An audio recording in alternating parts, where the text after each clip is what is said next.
Welcome to Listen No Audiobooks, your ultimate destination for captivating audiobooks. Immerse yourself in a world of stories, knowledge, and entertainment, all delivered through the power of audio.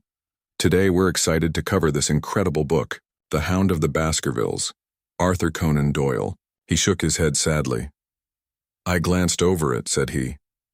"Honestly, I cannot congratulate you upon it. Detection is, or ought to be, an exact science, and should be treated in the same cold and unemotional manner.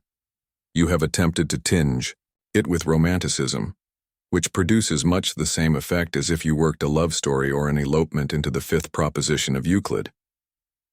"But the romance was there," I remonstrated. "I could not tamper with the facts."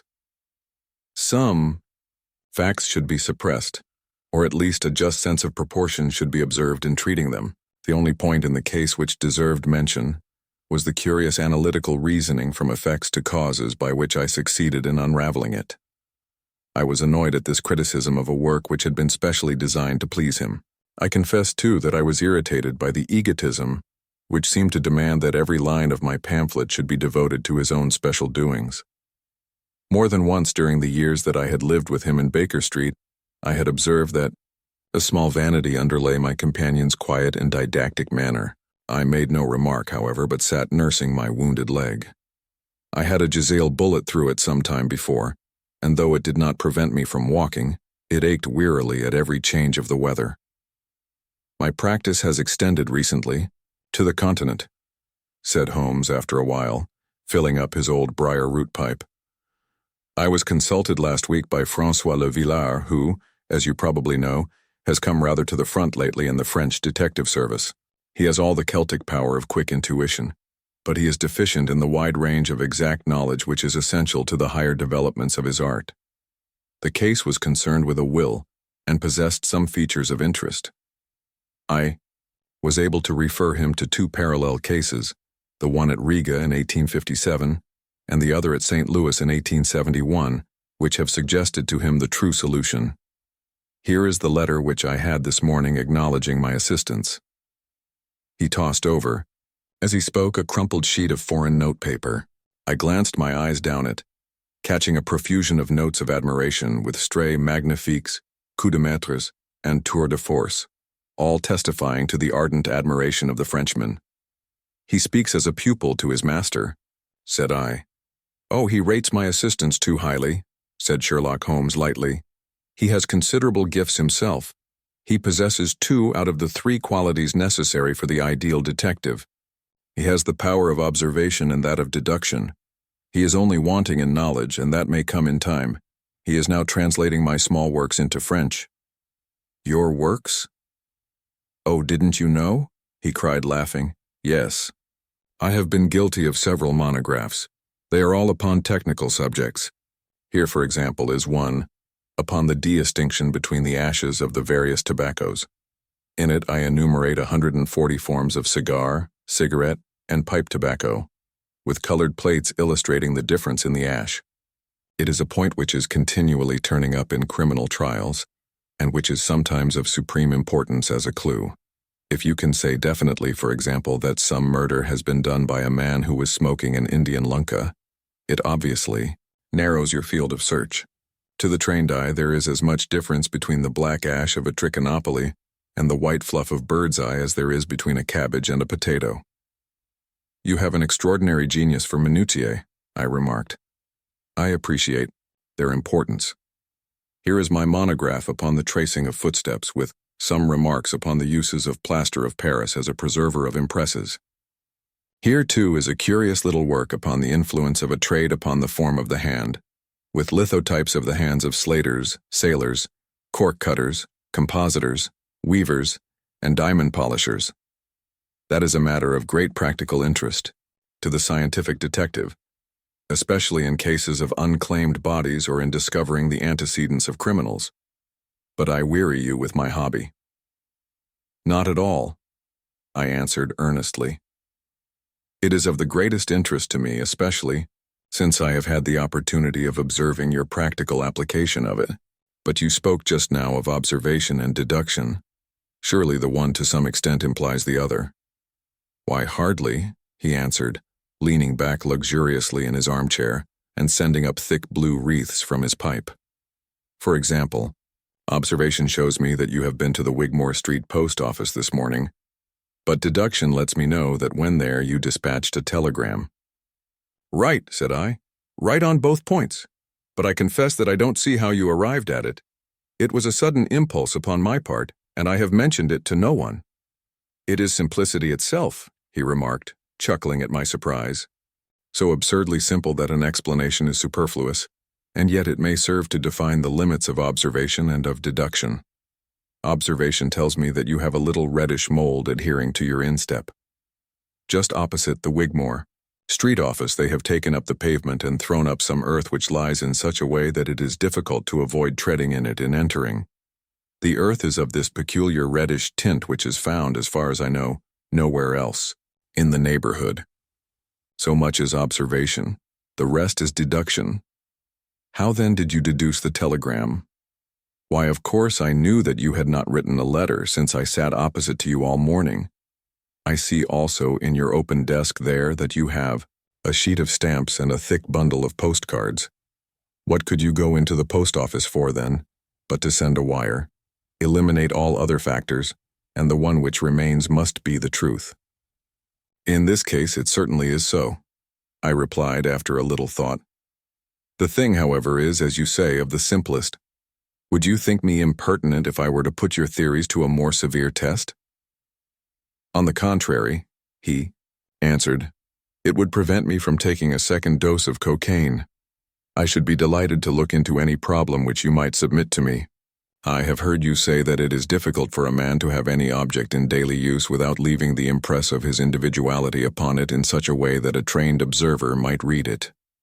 Now, I have here a watch which has recently come into my possession. Would you have the kindness to let me have an opinion upon the character or habits of the late owner? I handed him over the watch with some slight feeling of amusement in my heart, for the test was, as I thought, an impossible one, and I intended it as a lesson against the somewhat dogmatic tone which he occasionally assumed.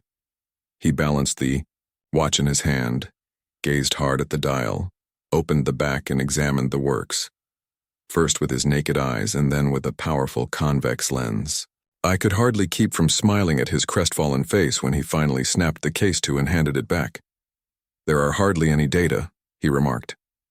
The watch has been recently cleaned, which robs me of my most suggestive facts.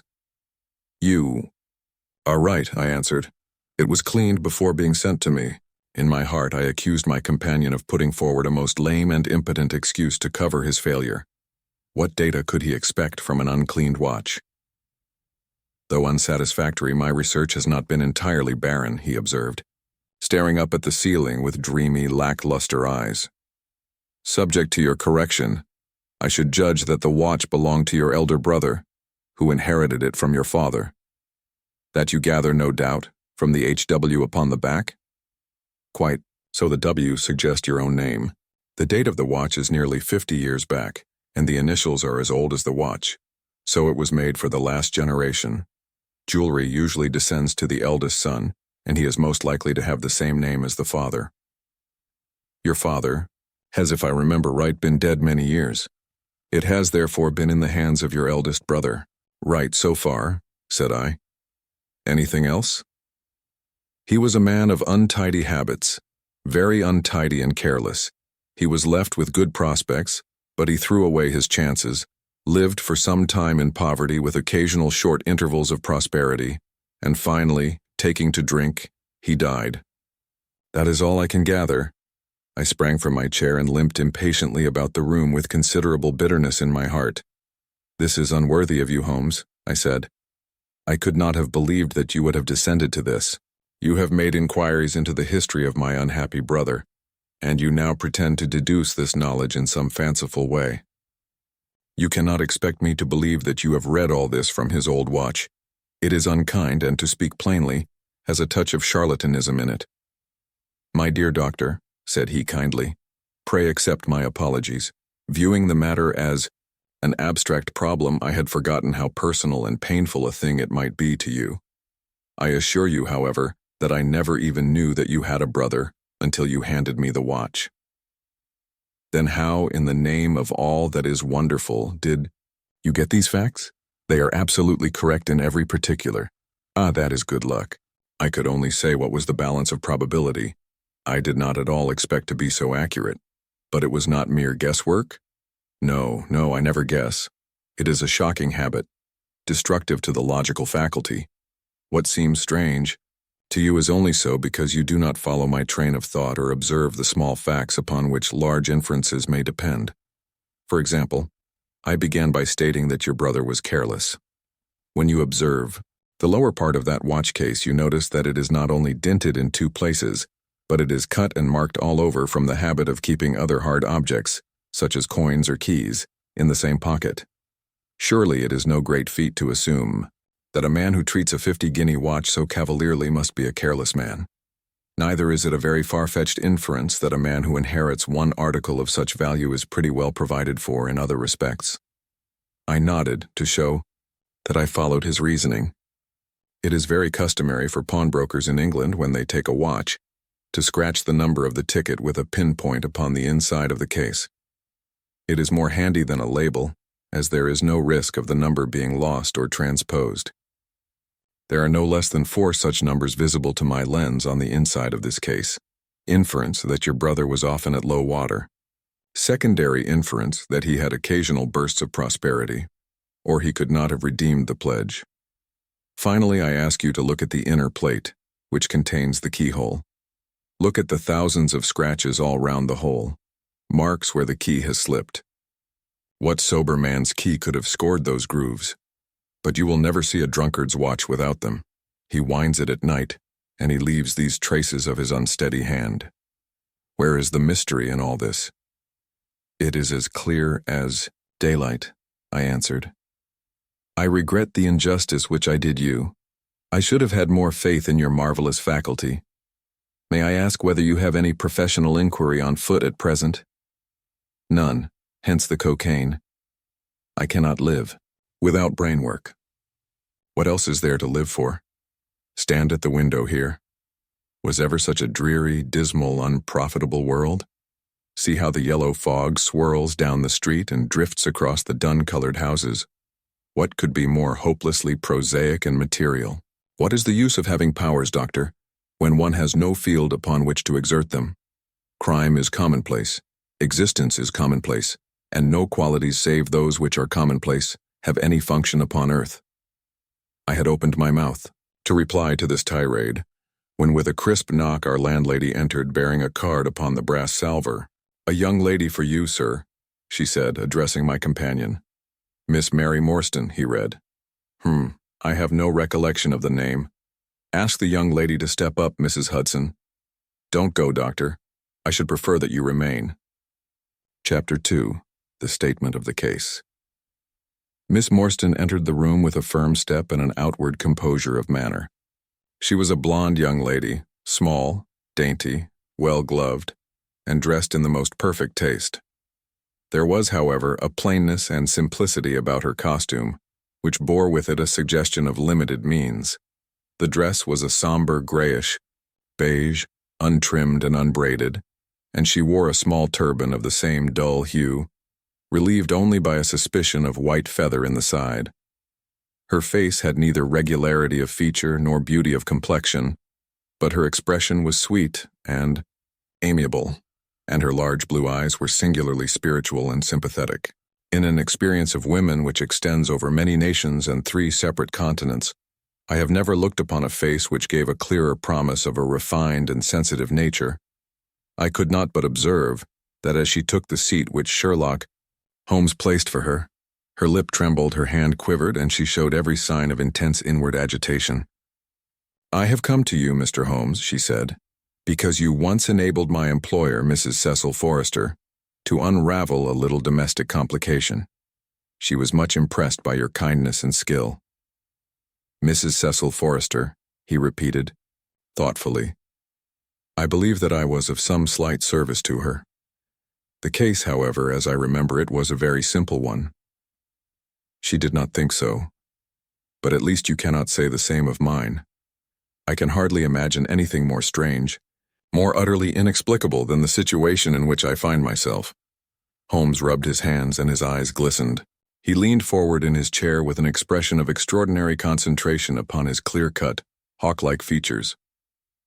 "State your case," said he in brisk business tones. I felt that my position was an embarrassing one.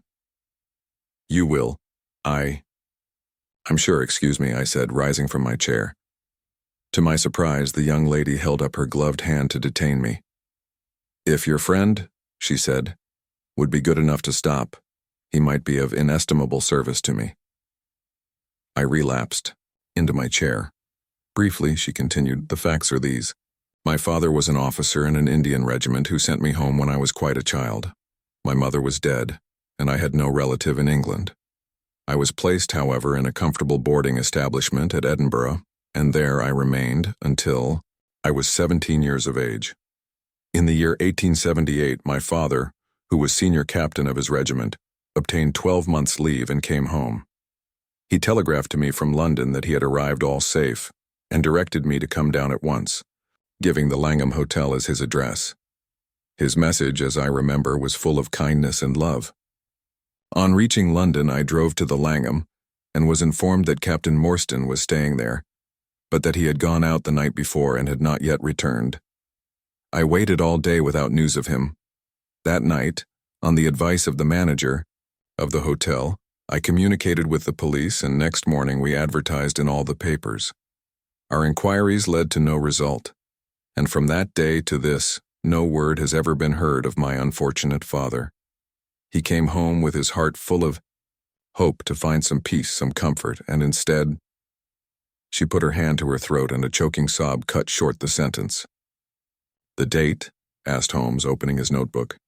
"He disappeared upon the 3rd of December, 1878, nearly 10 years ago. His luggage?" "Remained at the hotel. There was nothing in it to suggest a clue. Some clothes, some books, and a considerable number of curiosities from the Andaman Islands. He had been one of the officers in charge of the convict guard there." "Had he any friends in town?" "Only one that we know of, Major Sholto of his own regiment, the 34th Bombay Infantry. The major had retired some little time before and lived at Upper Norwood. We communicated with him, of course, but he did not even know that his brother, officer, was in England." "A singular case," remarked Holmes. "I have not yet described to you the most singular part. About 6 years ago, to be exact, upon the 4th of May, 1882, an advertisement appeared in the Times asking for the address of Miss Mary Morstan and stating that it would be to her advantage to come forward. There was no name or address appended. I had at that time just entered the family of Mrs. Cecil Forrester in the capacity of governess. By her advice, I published my address in the advertisement column. The same day there arrived through the post a small cardboard box addressed to me, which I found to contain a very large and lustrous pearl. No word of writing was enclosed. Since then, every year upon the same date there has always appeared a similar box containing a similar pearl, without any clue as to the sender. They have been pronounced by an expert to be of a rare variety and of considerable value. You can see for yourselves that they are very handsome." She opened a flat box as she spoke and showed me 6 of the finest pearls that I had ever seen. "Your statement is most interesting," said Sherlock Holmes. "Has anything else occurred to you?" "Yes, and no later than today. That is why I have come to you. This morning I received this letter, which you will perhaps read for yourself." "Thank you," said Holmes. "The envelope too, please. Postmark London, SW, date, July 7th. Man's thumb mark on corner. Probably postman. Best quality. Paper. Envelopes at 6 pence a packet. Particular man in his stationery, no address. Be at the 3rd pillar from the left outside the Lyceum Theatre tonight at 7 o'clock. If you are distrustful, bring 2 friends. You are a wronged woman and shall have justice. Do not bring police. If you do, all will be in vain. Your unknown friend." Well, really, this is a very pretty little mystery. What do you intend to do, Miss Morstan? That is exactly what I want to ask you. Then we shall most certainly go. You and I and, yes, why, Dr. Watson is the very man. Your correspondent says 2 friends. He and I have worked together before. But would he come? She asked, with something appealing in her voice and expression. "I should be proud and happy," said I fervently, "if I can be of any service." "You are both very kind," she answered. "I have led a retired life and have no friends whom I could appeal to. If I am here at 6, it will do, I suppose." "You must not be later," said Holmes. "There is one other point, however. Is this handwriting the same as that upon the pearl box addresses?" "I have them here," she answered, producing half a dozen pieces of paper. "You are certainly a model client. You have the correct intuition. Let us see now." He spread out the papers upon the table and gave little darting glances from one to the other. "They are disguised hands, except the letter," he said. "Presently. But there can be no question as to the authorship. See how the irrepressible Greek E will break out, and see the twirl of the final S. They are undoubtedly by the same person. I should not like to suggest false hopes, Miss Morstan, but is there any resemblance between this hand and that of your father? Nothing could be more unlike. I expected to hear you say so. We shall look out for you then at 6. Pray allow me to keep the papers. I may look into the matter before then. It is only 3:30. Au revoir, then." "Au revoir," said our visitor, and with a bright, kindly glance from one to the other of us, she replaced her pearl box in her bosom and hurried away. Standing at the window, I watched her walking briskly down the street until the gray turban and white feather were but a speck in the somber crowd. "What a very attractive woman," I exclaimed, turning to my companion.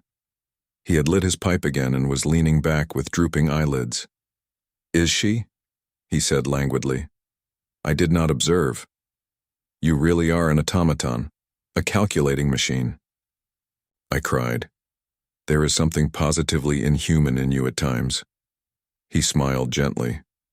"It is of the first importance," he said, "not to allow your judgment to be biased by personal qualities. A client is to me a mere unit, a factor in a problem. The emotional qualities are antagonistic to clear reasoning. I assure you that the most winning woman I ever knew was hanged for poisoning 3 little children for their insurance money, and the most repellent man of my acquaintance is a philanthropist who has spent nearly $250,000 upon the London poor. In this case, however, I never make exceptions. An exception disproves the rule. Have you ever had occasion to study character in handwriting? What do you make of this fellow's scribble?" "It is legible and regular," I answered. "A man of business habits and some force of character." Holmes shook his head. "Look at his long letters," he said. "They hardly rise above the common herd. That D might be an A, and that L an E. Men of character always differentiate their long letters, however illegibly they may write. There is vacillation in his K's and self-esteem in his capitals. I'm going out now. I have some few references to make. Let me recommend this book, one of the most remarkable ever penned. It is Winwood Reade's Martyrdom of Man. I shall be back in an hour." I sat in the window with the volume in my hand, but my thoughts were far from the daring speculations of the writer.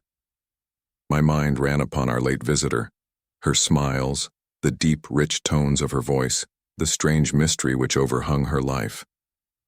If she were 17 at the time of her father's disappearance, she must be 27 now, a sweet age when youth has lost its self-consciousness and become a little sobered by experience. So I sat and mused until such dangerous thoughts came into my head that I hurried away to my desk and plunged furiously into the latest treatise upon pathology. What was I? An army surgeon with a weak leg and a weaker banking account, that I should dare to think of such things.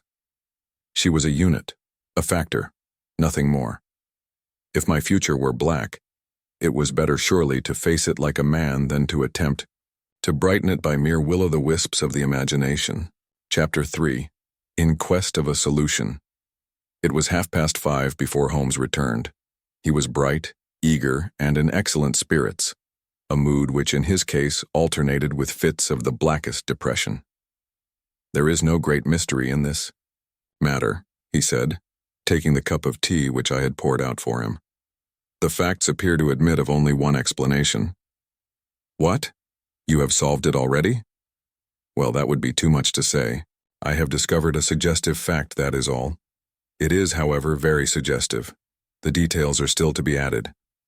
I have just found, on consulting the back files of the Times, that Major Sholto, of Upper Norwood, late of the 34th Bombay Infantry, died upon the 28th of April, 1882.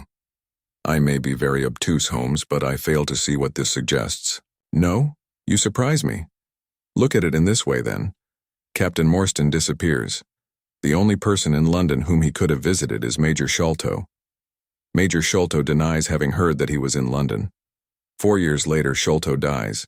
Within a week of his death, Captain Morstan's daughter receives a valuable present, which is repeated from year to year, and now culminates in a letter which describes her as a wronged woman. What wrong can it refer to except this deprivation of her father? And why should the presents begin immediately after Sholto's death, unless it is that Sholto's heir knows something of the mystery and desires to make compensation? Have you any alternative theory which will meet the facts? But what a strange compensation, and how strangely made. Why, too, should he write a letter now rather than 6 years ago? Again, the letter speaks of giving her justice. What justice can she have?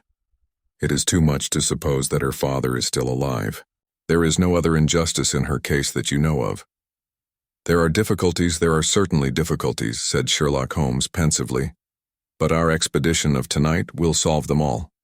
Ah, here is a four-wheeler and— Miss Morstan is inside. Are you all ready?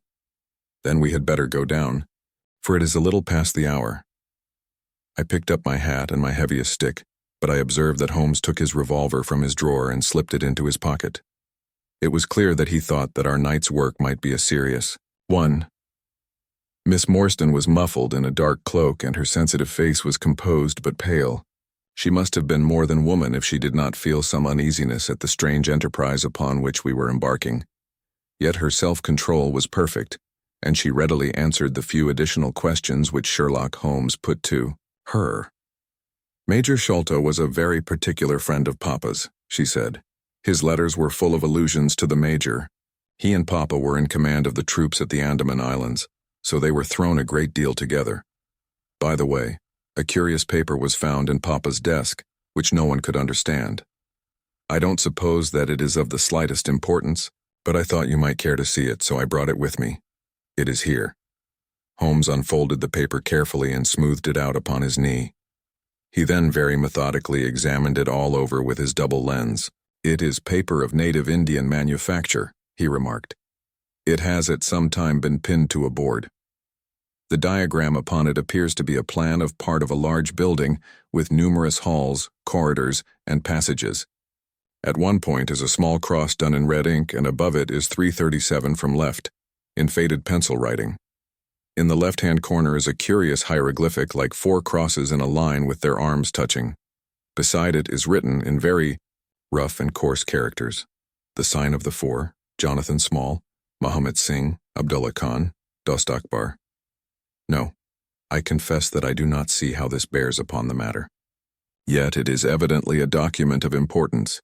It has been kept carefully in a pocketbook, for the one side is as clean as the other. It was in his pocketbook that we found it. Preserve it carefully then, Miss Morstan, for it may prove to be of use to us. I begin to suspect that this matter may turn out to be much deeper and more subtle than I at first supposed. I must reconsider my ideas. He leaned back in the cab, and I could see by his drawn brow and his vacant eye that he was thinking intently. Miss Morstan and I chatted in an undertone about our present expedition and its possible outcome, but our companion maintained his impenetrable reserve until the end of our journey. It was a September evening, and not yet 7 o'clock, but the day had been a dreary one, and a dense, drizzly fog lay low upon the great city. Mud-colored clouds drooped sadly over the muddy streets. Down the Strand, the lamps were but misty splotches of diffused light, which threw a feeble circular glimmer upon the slimy pavement. The yellow glare from the shop windows streamed out into the steamy, vaporous air, and threw a murky, shifting radiance across the crowded thoroughfare. There was, to my mind, something eerie and ghost-like in the endless procession of faces, which flitted across these narrow bars of light, sad faces and glad, haggard and merry. Like all humankind, they flitted from the gloom into the light, and so back into the gloom once more.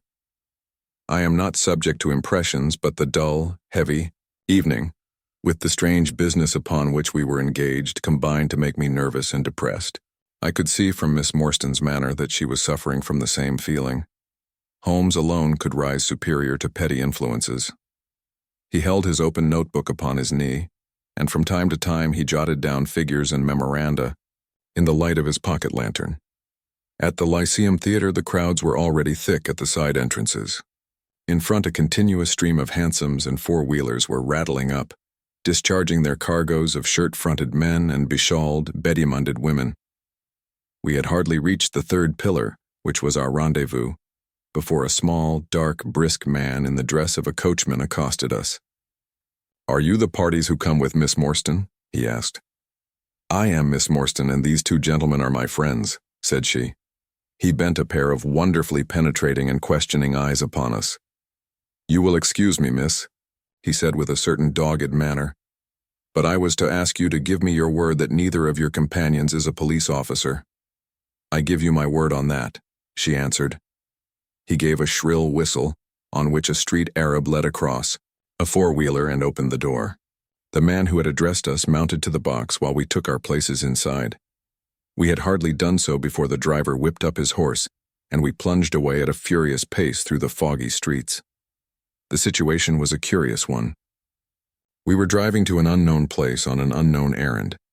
Yet our invitation was either a complete hoax, which was an inconceivable hypothesis, or else we had... For it is a little past the hour. I picked up my hat and my heaviest stick, but I observed that Holmes took his revolver from his drawer and slipped it into his pocket. It was clear that he thought that our night's work might be a serious one.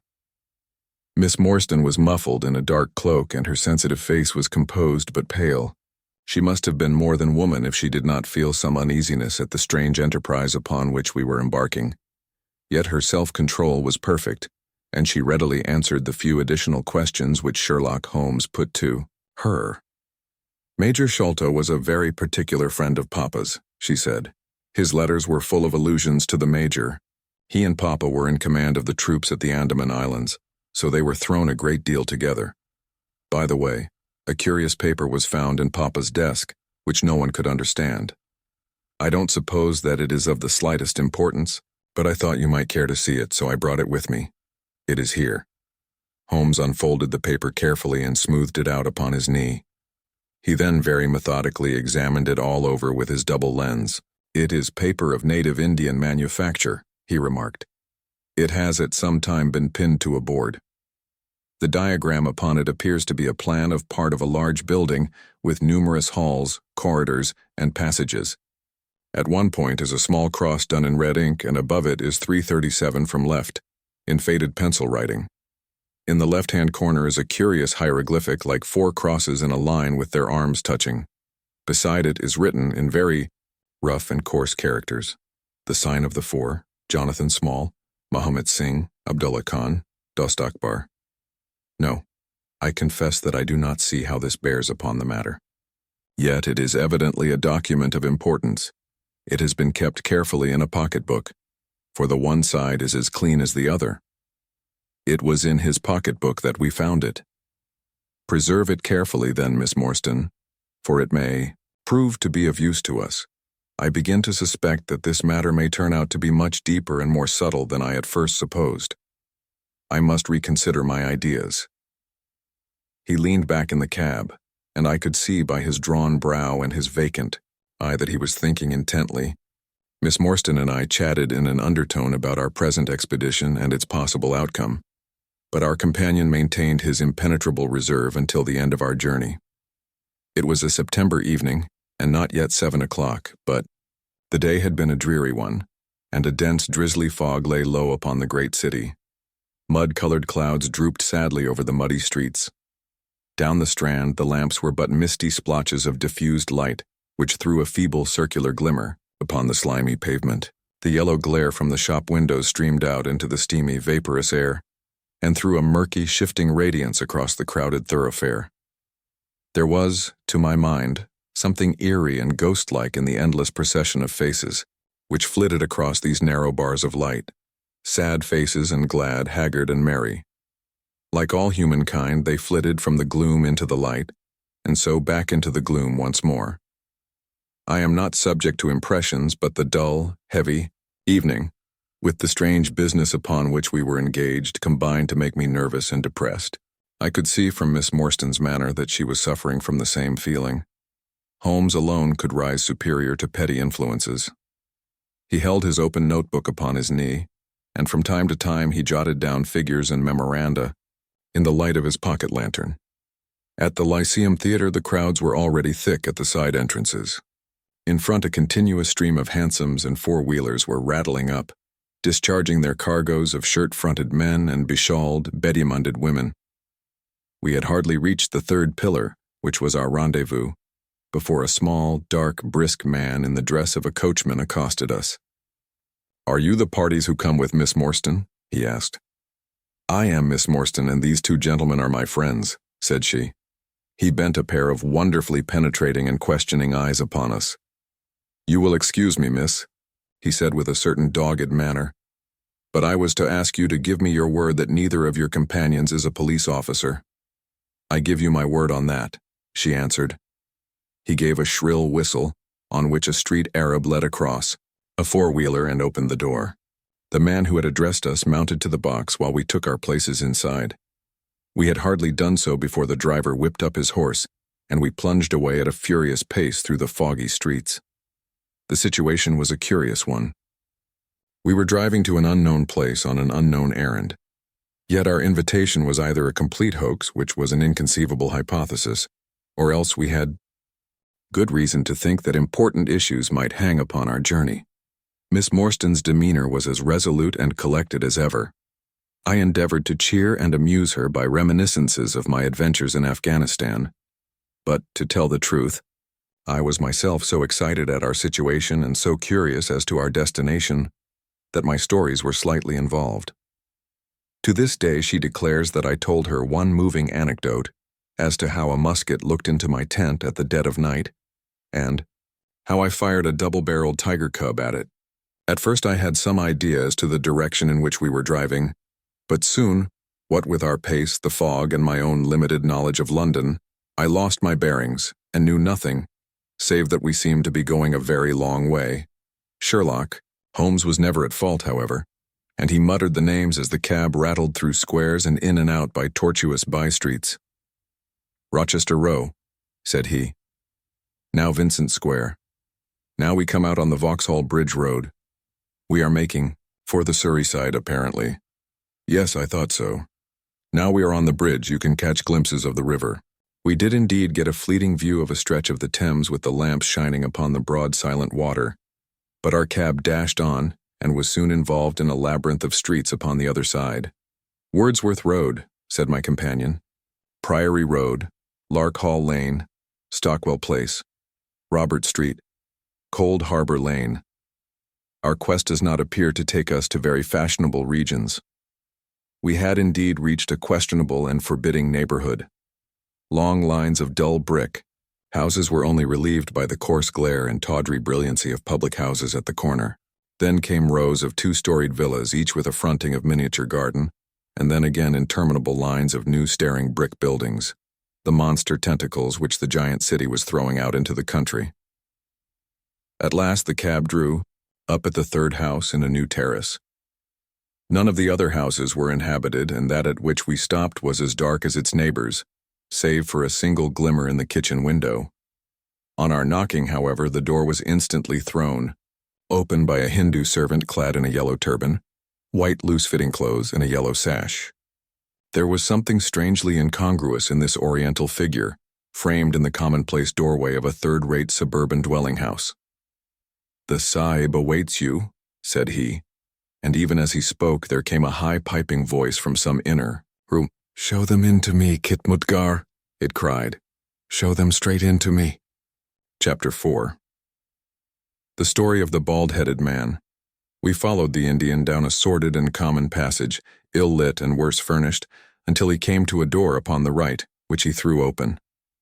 A blaze of yellow light streamed out upon us, and in the center of the glare there stood a small man with a very high head, a bristle of red hair all round the fringe of it, and a bald, shining scalp, which shot out from among it like a mountain peak from fir trees. He writhed his hands together as he stood, and his features were in a perpetual jerk, now smiling, now scowling, but never for an instant in repose. Nature had given him a pendulous lip, and a too visible line of yellow and irregular teeth, which he strove feebly to conceal by constantly passing his hand over the lower part of his face. In spite of his obtrusive baldness, he gave the impression of youth. In point of fact, he had just turned his 30th year. "Your servant, Miss Morstan," he kept repeating, in a thin, high voice. "Your servant, gentlemen. Pray step into my little sanctum. A small place, miss, but furnished to my own liking. An oasis of art in the howling desert of South London." We were all astonished by the appearance of the apartment into which he invited us. In that sorry house it looked as out of place as a diamond of the first water in a setting of brass. The richest and glossiest of curtains and tapestries draped, the walls looped back here and there to expose some richly mounted painting or oriental vase. The carpet was of amber and black, so soft and so thick that the foot sank pleasantly into it, as into a bed of moss. 2 great tiger skins thrown athwart it increased the suggestion of Eastern luxury, as did a huge hookah which stood upon a mat in the corner. A lamp in the fashion of a silver dove was hung from an almost invisible golden wire in the center of the room. As it burned, it filled the air with a subtle and aromatic odor. "Mr. Thaddeus Sholto," said the little man, still jerking and smiling. "That is my name. You are Miss Morstan, of course, and these gentlemen. This is Mr. Sherlock Holmes, and this is Dr. Watson." "A doctor, eh?" cried he, much excited. "Have you your stethoscope, might I ask you? Would you have the kindness? I have grave doubts as to my mitral valve, if you would be so very good. The aortic I may rely upon, but I should value your opinion upon the mitral."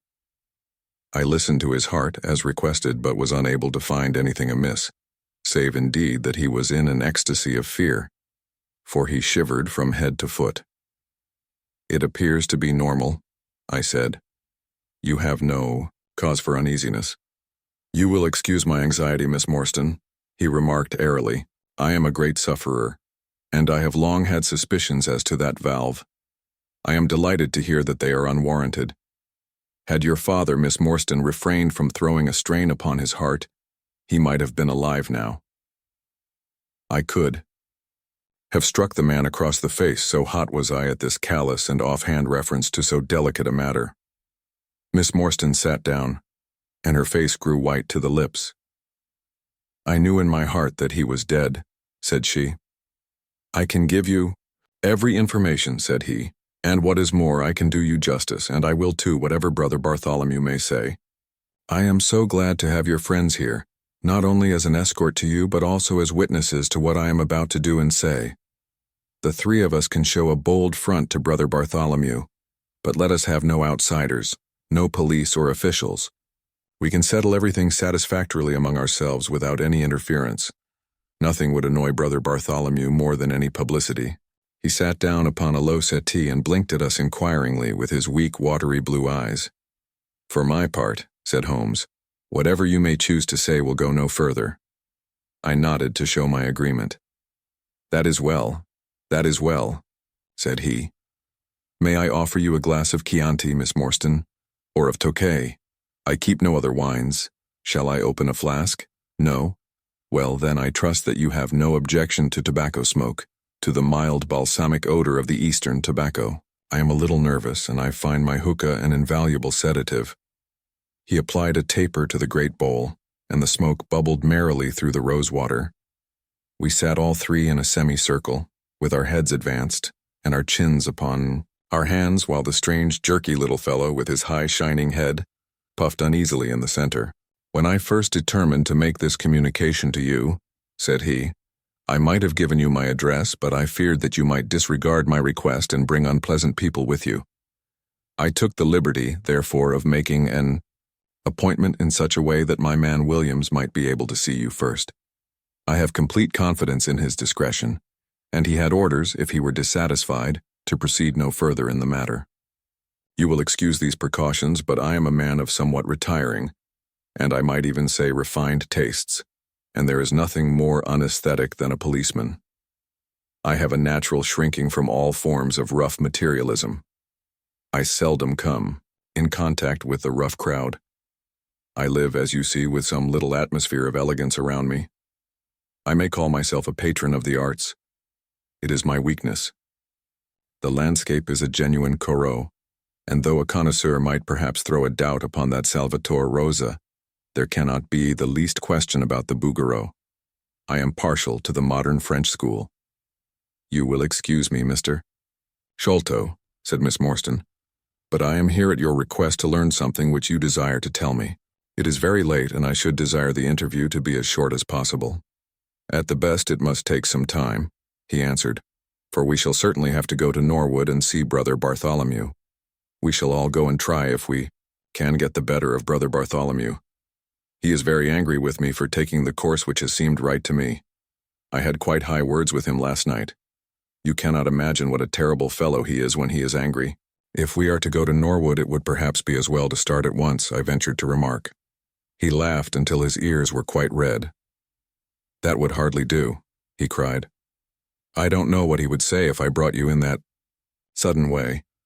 No, I must prepare you by showing you how we all stand to each other. In the first place, I must tell you that there are several points in the story of which I am myself ignorant. I can only lay the facts before you as far as I know them myself. My father was, as you may have guessed, Major John Sholto, once of the Indian Army. He retired some 11 years ago and came to live at Pondicherry Lodge in Upper Norwood. He had prospered in India and brought back with him a considerable sum of money, a large collection of valuable curiosities, and a staff of native servants. With these advantages, he bought himself a house and lived in great luxury. My twin brother, Bartholomew, and I were the only children.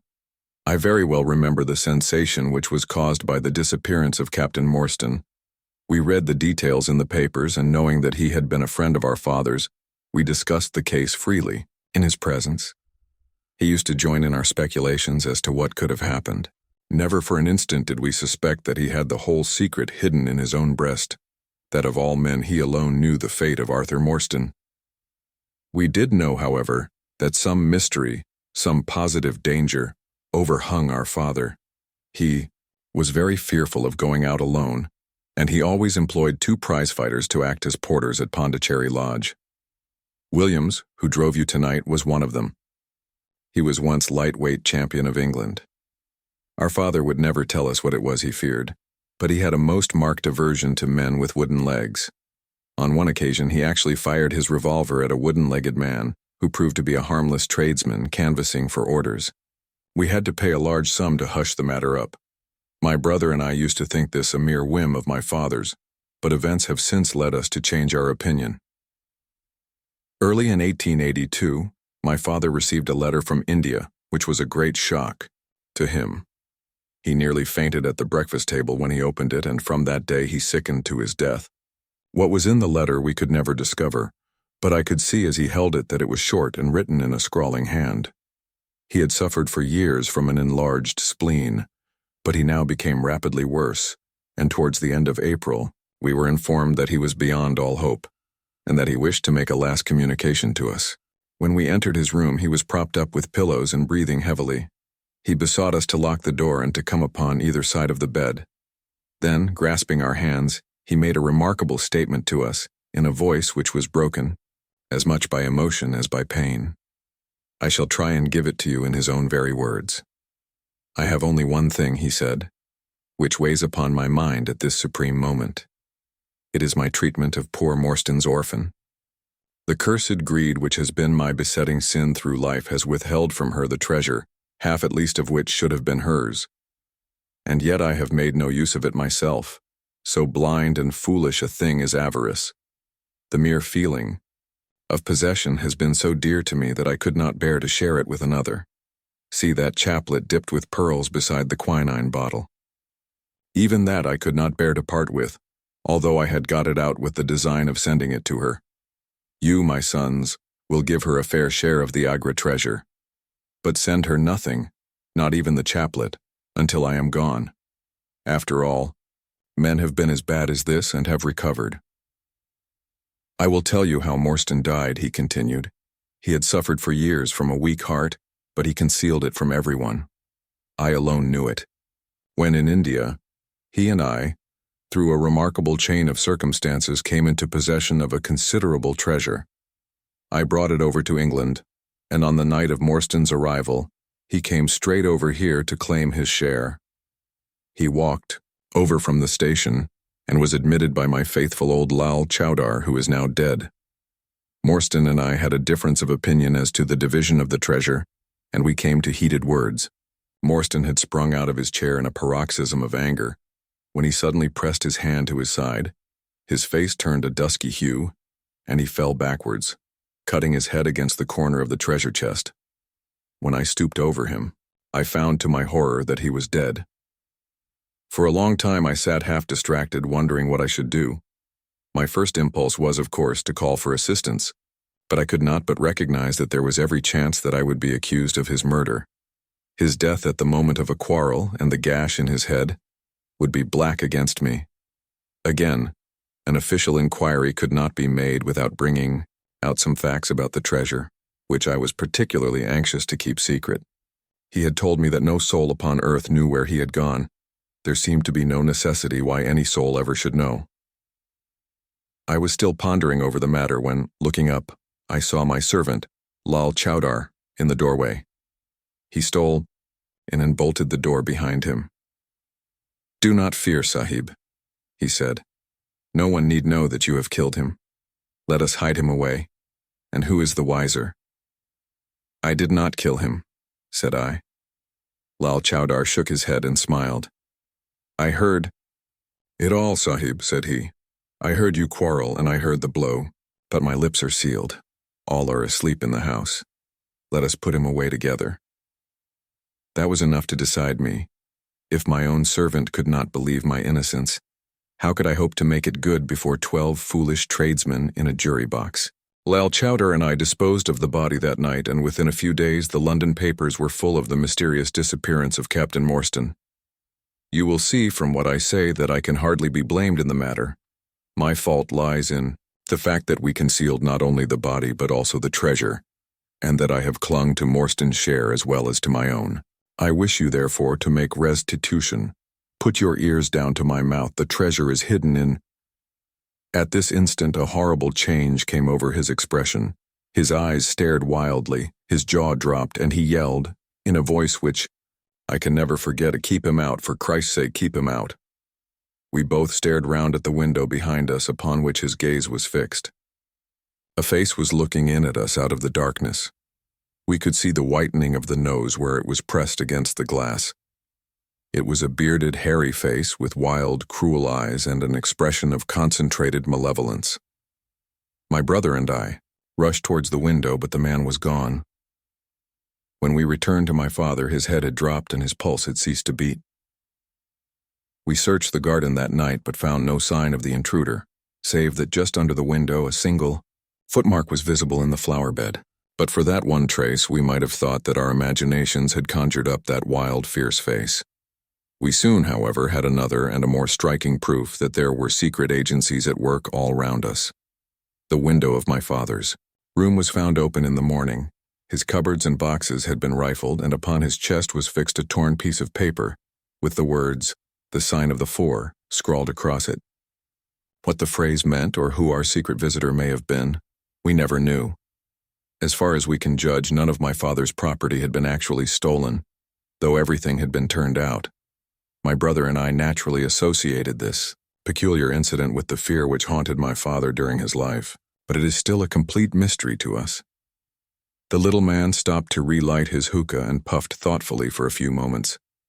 We had all sat absorbed, listening to his extraordinary narrative. At the short account of her father's death, Miss Morstan had turned deadly white, and for a moment I feared that she was about to faint. She rallied, however, on drinking a glass of water, which I quietly poured out for her from a Venetian carafe upon the side table. Sherlock Holmes leaned back in his chair with an abstracted expression and the lids drawn low over his glittering eyes. As I glanced at him, I could not but think how on that very day he had complained bitterly of the commonplaceness of life. Here at least was a problem which would tax his sagacity to the utmost. Mr. Thaddeus Sholto looked from one to the other of us with an obvious pride at the effect which his story had produced, and then continued between the puffs of his overgrown pipe. "My brother and I," said he, "were, as you may imagine, much excited as to the treasure which my father had spoken of. For weeks and for months we dug and delved in every part of the garden, without discovering its whereabouts. It was maddening to think that the hiding place was on his very lips at the moment that he died. We could judge the splendor of the missing riches by the chaplet which he had taken out. Over this chaplet my brother Bartholomew and I had some little discussion. The pearls were evidently of great value, and he was averse to part with them, for between friends, my brother was himself a little inclined to my father's fault. He thought, too, that if we parted with the chaplet, it might give rise to gossip and finally bring us into trouble. It was all that I could do to persuade him to let me find out Miss Morstan's address and send her a detached pearl at fixed intervals, so that at least she might never feel destitute. "It was a kindly thought," said our companion earnestly. "It was extremely good of you." The little man waved his hand deprecatingly. "We were your trustees," he said. That was the view which I took of it, though Brother Bartholomew could not altogether see it in that light. We had plenty of money ourselves. I desired no more. Besides, it would have been such bad taste to have treated a young lady in so scurvy a fashion. Le mauvais goût mène au crime. The French have a very neat way of putting these things. Our difference of opinion on this subject went so far that I thought it best to set up rooms for myself. So I left Pondicherry Lodge, taking the old Kit Mutgar and Williams with me. Yesterday, however, I learned that an event of extreme importance has occurred. The treasure has been discovered. I instantly communicated with Miss Morstan, and it only remains for us to drive out to Norwood and demand our share. I explained my views last night to Brother Bartholomew, so we shall be expected, if not welcome visitors. Lal Chowder and I disposed of the body that night, and within a few days the London papers were full of the mysterious disappearance of Captain Morstan. You will see from what I say that I can hardly be blamed in the matter.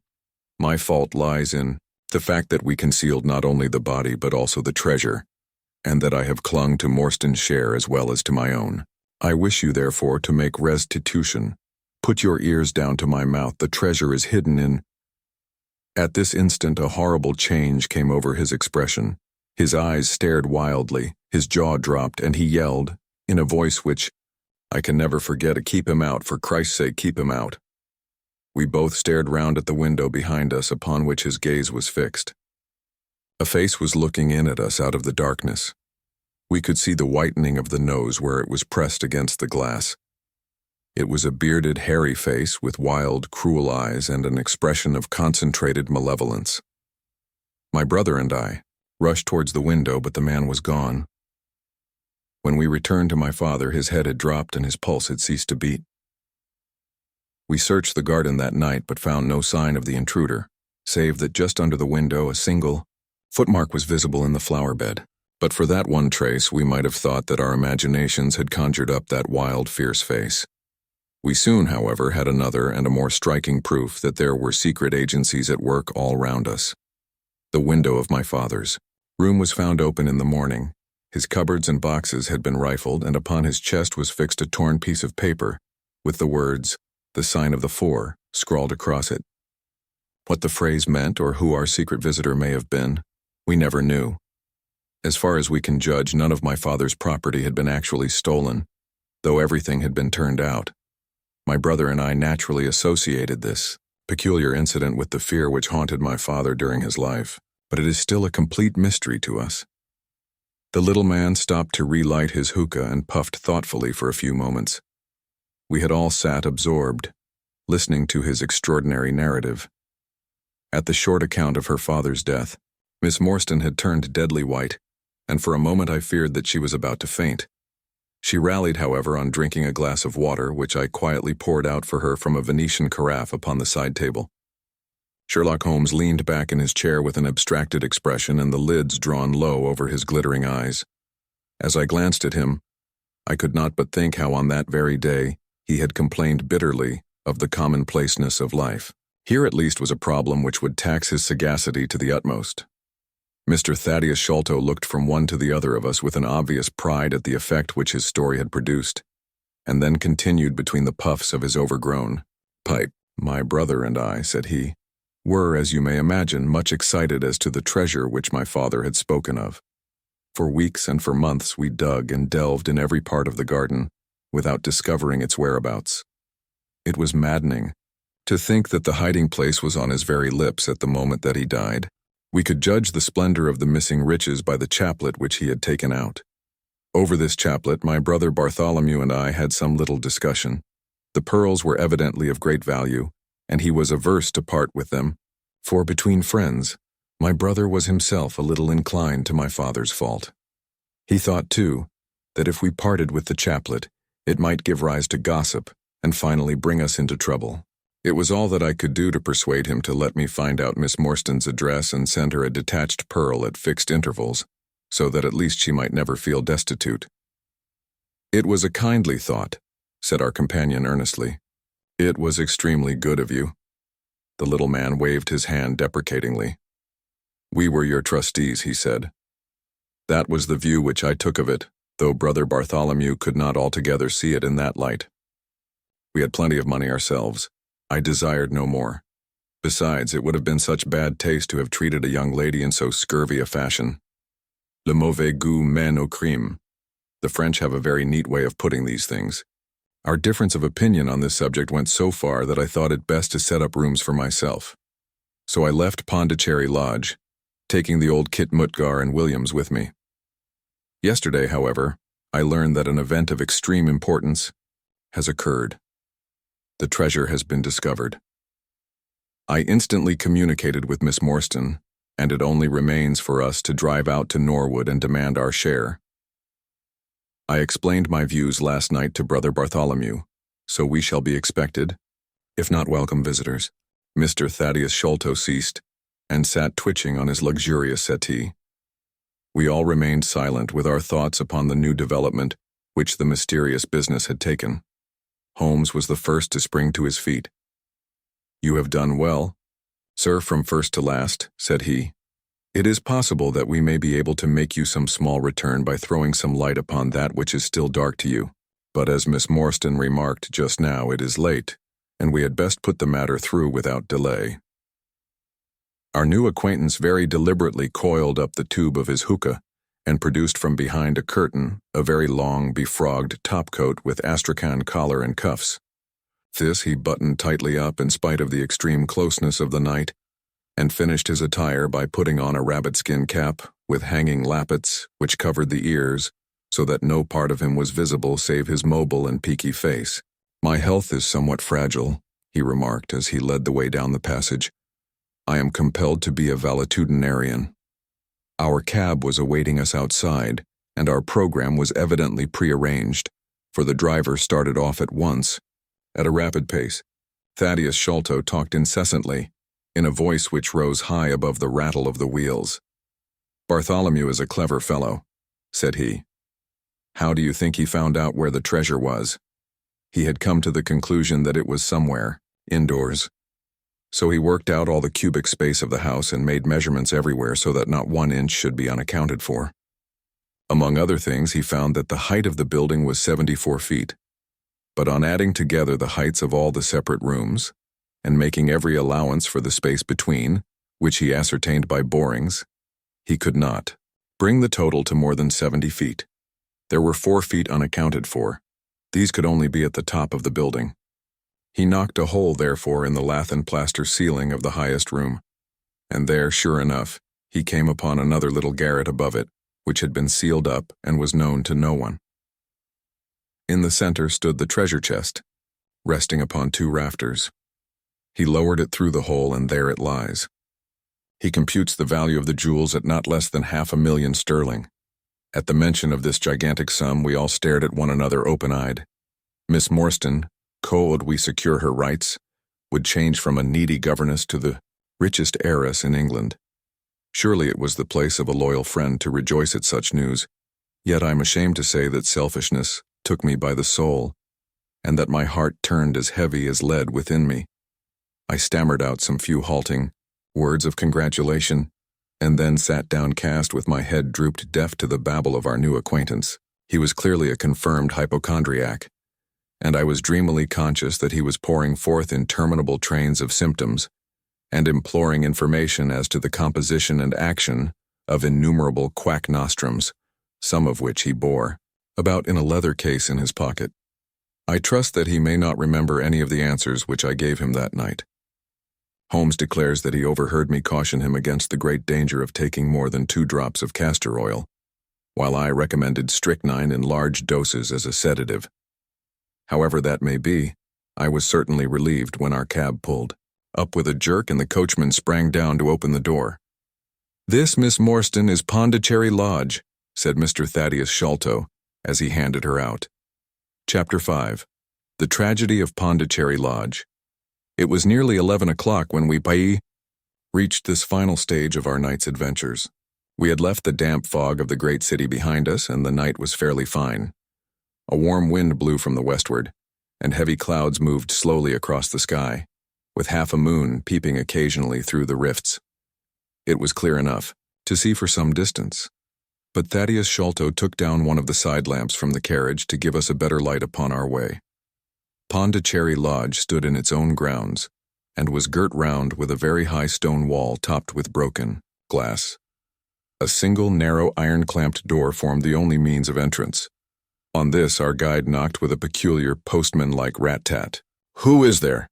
cried a gruff voice from within. "It is I, McMurdo. You surely know my knock by this time." There was a grumbling sound and a clanking and jarring of keys. The door swung heavily back, and a short, deep-chested man stood in the opening, with the yellow light of the lantern shining upon his protruded face and twinkling, distrustful eyes. "That you, Mr. Thaddeus? But who are the others? I had no orders about them from the master." "No, McMurdo. You surprise me. I told my brother last night that I should bring some friends. He ain't been out of his room today.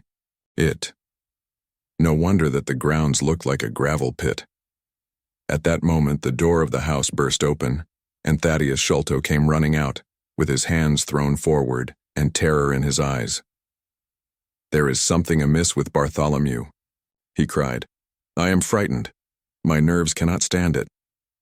He was indeed half blubbering with fear, and his twitching feeble face peeping out from the great astrakhan collar had the helpless appealing expression of a terrified child. "Come into the house," said Holmes in his crisp, firm way. "Yes, do," pleaded Thaddeus Sholto. "I really do not feel equal to giving directions." We all followed him into the housekeeper's room, which stood upon the left-hand side of the passage. The old woman was pacing up and down with a scared look and restless picking fingers, but the sight of Miss Morstan appeared to have a soothing effect upon her. "God bless your sweet, calm face," she cried with an hysterical, "Sir, it does me good to see you." "Oh, but I have been sorely tried this day." Our companion patted her thin, work-worn hand, and murmured some few words of kindly womanly comfort, which brought the color back into the other's bloodless cheeks. "Master has locked himself in and will not answer me," she explained. "All day I have waited to hear from him, for he often likes to be alone, but an hour ago I feared that something was amiss. So I went up and peeped through the keyhole. You must go up, Mr. Thaddeus. You must go up and look for yourself. I have seen Mr. Bartholomew Sholto in joy and in sorrow for 10 long years, but I never saw him with such a face on him as that." Sherlock Holmes took the lamp and led the way, for Thaddeus Sholto's teeth were chattering in his head. So shaken was he that I had to pass my hand under his arm as we went up the stairs, for his knees were trembling under him. Twice as we ascended, Holmes whipped his lens out of his pocket and carefully examined marks which appeared to me to be mere shapeless smudges of dust upon the cocoa-nut matting which served as a stair carpet. He walked slowly from step to step, holding the lamp and shooting keen glances to right and left. Miss Morstan had remained behind with the frightened housekeeper. The third flight of stairs ended in a straight passage of some length, with a great picture in Indian tapestry upon the right of it, and 3 doors upon the left. Holmes advanced along it in the same slow and methodical way, while we kept close at his heels, with our long black shadows streaming backwards down the corridor. The third door was that which we were seeking. Holmes knocked without receiving any answer, and then tried to turn the handle and force it open. It was locked on the inside, however, and by a broad and powerful bolt, as we could see when we set our lamp up against it. The key being turned, however, the hole was not entirely closed. Sherlock Holmes bent down to it and instantly rose again with a sharp intaking of the breath. "There is something devilish in this, Watson," said he, more moved than I had ever before seen him. "What do you make of it?" I stooped to the hole and recoiled in horror. Moonlight was streaming into the room, and it was bright with a vague and shifty radiance. Looking straight at me and suspended as it were in the air, for all beneath was in shadow, there hung a face, the very face of our companion Thaddeus.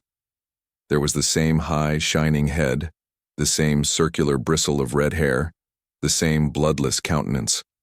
The features were set, however, in a horrible smile, a fixed and unnatural grin, which in that still and moonlit room was more jarring to the nerves than any scowl or contortion. So like was the face to that of our little friend that I looked round at him to make sure that he was indeed with us. Then I recalled to mind that he had mentioned to us that his brother and he were twins. "This is terrible," I said to Holmes. "What is to be done?" "The door must come down," he answered, and springing against it, he put all his weight upon the lock. It creaked and groaned, but did not yield. Together we flung ourselves upon it once more, and this time it gave way with a sudden snap, and we found ourselves within Bartholomew Sholto's chamber. It appeared to have been fitted up as a chemical laboratory. A double line of glass-stoppered bottles was drawn up upon the wall opposite the door, and the table was littered over with Bunsen burners, test tubes, and retorts. In the corners stood carboys of acid in wicker baskets. One of these appeared to leak or to have been broken, for a stream of dark-colored liquid had trickled out from it, and the air was heavy with a peculiarly pungent, tar-like odor.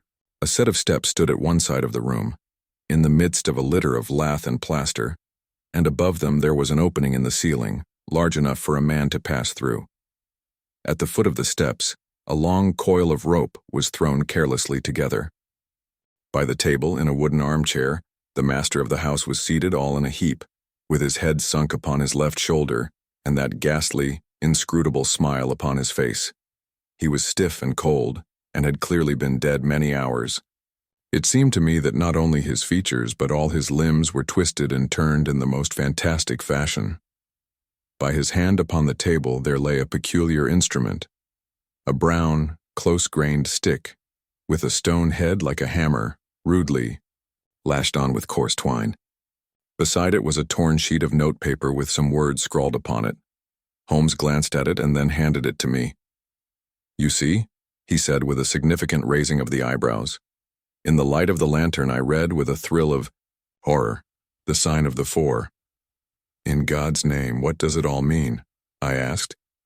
"It means murder," said he, stooping over the dead man. "Ah, I expected it. Look here." He pointed to what looked like a long, dark thorn stuck in the skin just above the ear. "It looks like a thorn," said I. "It is a thorn. You may pick it out, but be careful, for it is poisoned." I took it up between my finger and thumb. It came away from the skin so readily that hardly any mark was left behind. One tiny speck of blood showed where the puncture had been.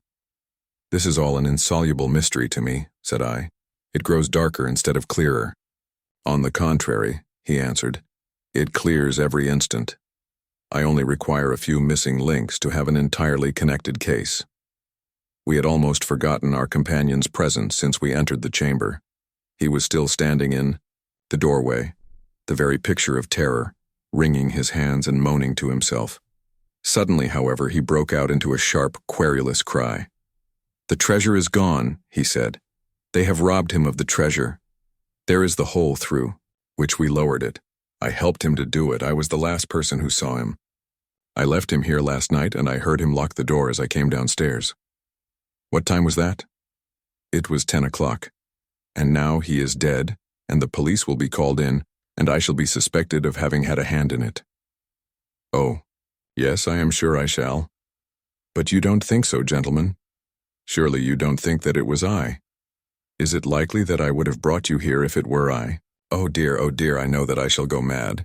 He jerked his arms and stamped his feet in a kind of convulsive frenzy.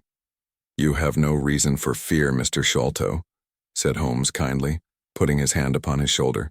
"Take my advice, and drive down to the station to report this matter to the police.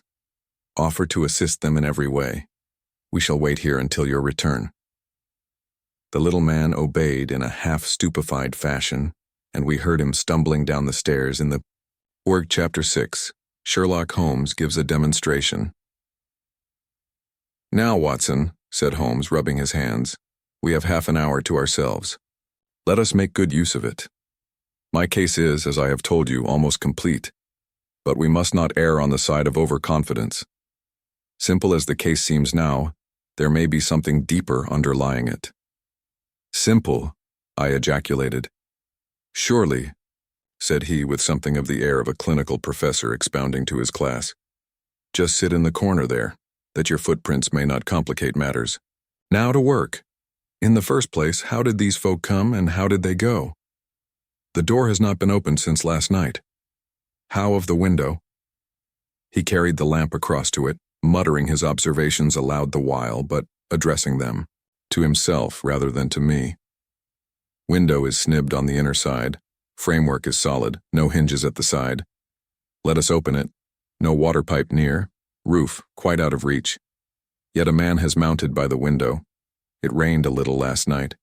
Here is the print of a foot in mold upon the sill, and here is a circular muddy mark, and here again upon the floor, and here again by the table. See here, Watson, this is really a very pretty demonstration."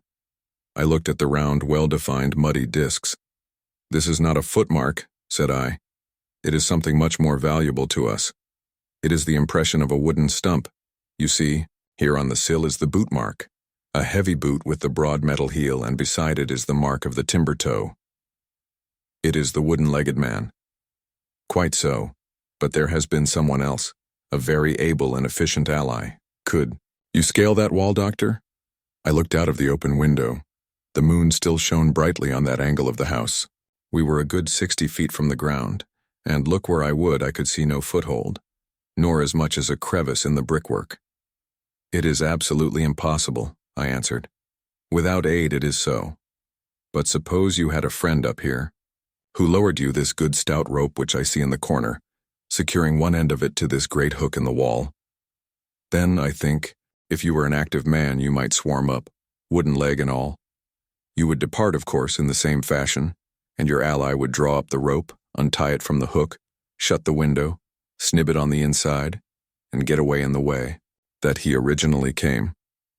As a minor point, it may be noted," he continued, fingering the rope, "that our wooden-legged friend, though a fair climber, was not a professional sailor. His hands were far from horny. My lens discloses more than one blood mark, especially towards the end of the rope, from which I gather that he slipped down with such velocity that he took the skin off his hand." "This is all very well," said I, "but the thing becomes more unintelligible than ever. How about this mysterious ally? How came he into the room?" "Yes, the ally," repeated Holmes pensively. "There are features of interest about this ally. He lifts the case from the regions of the commonplace. I fancy that this ally breaks fresh ground in the annals of crime in this country, though parallel cases suggest themselves from India, and, if my memory serves me, from Senegambia." "How came he then?" I reiterated. "The door is locked, the window is inaccessible. Was it through the chimney?" "The grate is much too small," he answered. I had already considered that possibility. "How then?" I persisted. "You will not apply my precept," he said, shaking his head. "How often have I said to you that when you have eliminated the impossible, whatever remains, however improbable, must be the truth? We know that he did not come through the door, the window, or the chimney. We also know that he could not have been concealed in the room, as there is no concealment possible. Whence then did he come?" "He came through the hole in the roof," I cried. "Of course he did. He must have done so. If you will have the kindness to hold the lamp for me, we shall now extend our researches to the room above, the secret room in which the treasure was found." He mounted the steps and, seizing a rafter with either hand, He swung himself up into the garret. Then, lying on his face, he reached down for the lamp and held it while I followed him. The chamber in which we found ourselves was about 10 feet one way and 6 the other. The floor was formed by the rafters, with thin lath and plaster between, so that in walking one had to step from beam to beam. The roof ran up to an apex and was evidently the inner shell of the true roof of the house. There was no furniture of any sort, and the accumulated dust of years lay thick upon the floor. "Here you are, you see," said Sherlock Holmes, putting his hand against the sloping wall. "This is a trapdoor which leads out onto the roof. I can press it back, and here is the roof itself, sloping at a gentle angle. This, then, is the way by which number 1 entered. Let us see if we can find any other traces of his individuality." He held down the lamp to the floor, and as he did so, I saw for the second time that night a startled, surprised look come over his face. For myself, as I followed his gaze, my skin was cold under my clothes. The floor was covered thickly with the prints of a naked foot, clear, well-defined, perfectly formed, but scarce half the size of those of an ordinary man. "Holmes," I said in a whisper, "a child has done the horrid thing." He had recovered his self-possession in an instant. "I was staggered for the moment," he said, "but the thing is quite natural. My memory failed me, or I should have been able to foretell it.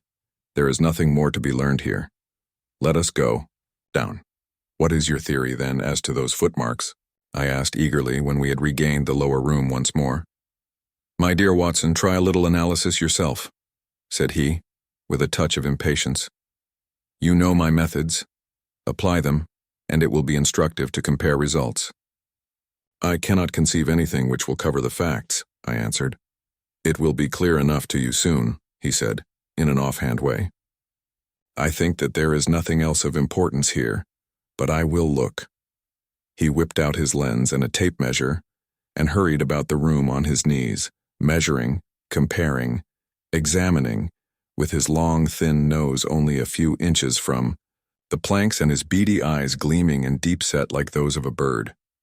So swift, silent, and furtive were his movements, like those of a trained bloodhound picking out a scent, that I could not but think what a terrible criminal he would have made had he turned his energy and sagacity against the law, instead of exerting them in its defense. As he hunted about, he kept muttering to himself, and finally he broke out into a loud crow of delight. "We are certainly in luck," said he. "We ought to have very little trouble now. Number 1 has had the misfortune to tread in the creosote. You can see the outline of the edge of his small foot here at the side of this evil-smelling mess. The carboy has been cracked, you see, and the stuff has leaked out." "What then?" I asked. "Why, we have got him, that's all," said he. "I know a dog that would follow that scent to the world's end. If a pack can track a trailed herring across a shire, how far can a specially trained hound follow so pungent a smell as this? It sounds like a sum in the rule of 3. The answer should give us the— But, hallo, here are the accredited representatives of the law." Heavy steps and the clamor of loud voices were audible from below, and the hall door shut with a loud crash. "Before they come," said Holmes, "just put your hand here on this poor fellow's arm, and here on his leg. What do you feel?" "The muscles are as hard as a board," I answered. "Quite so. They are in a state of extreme contraction, far exceeding the usual rigor mortis.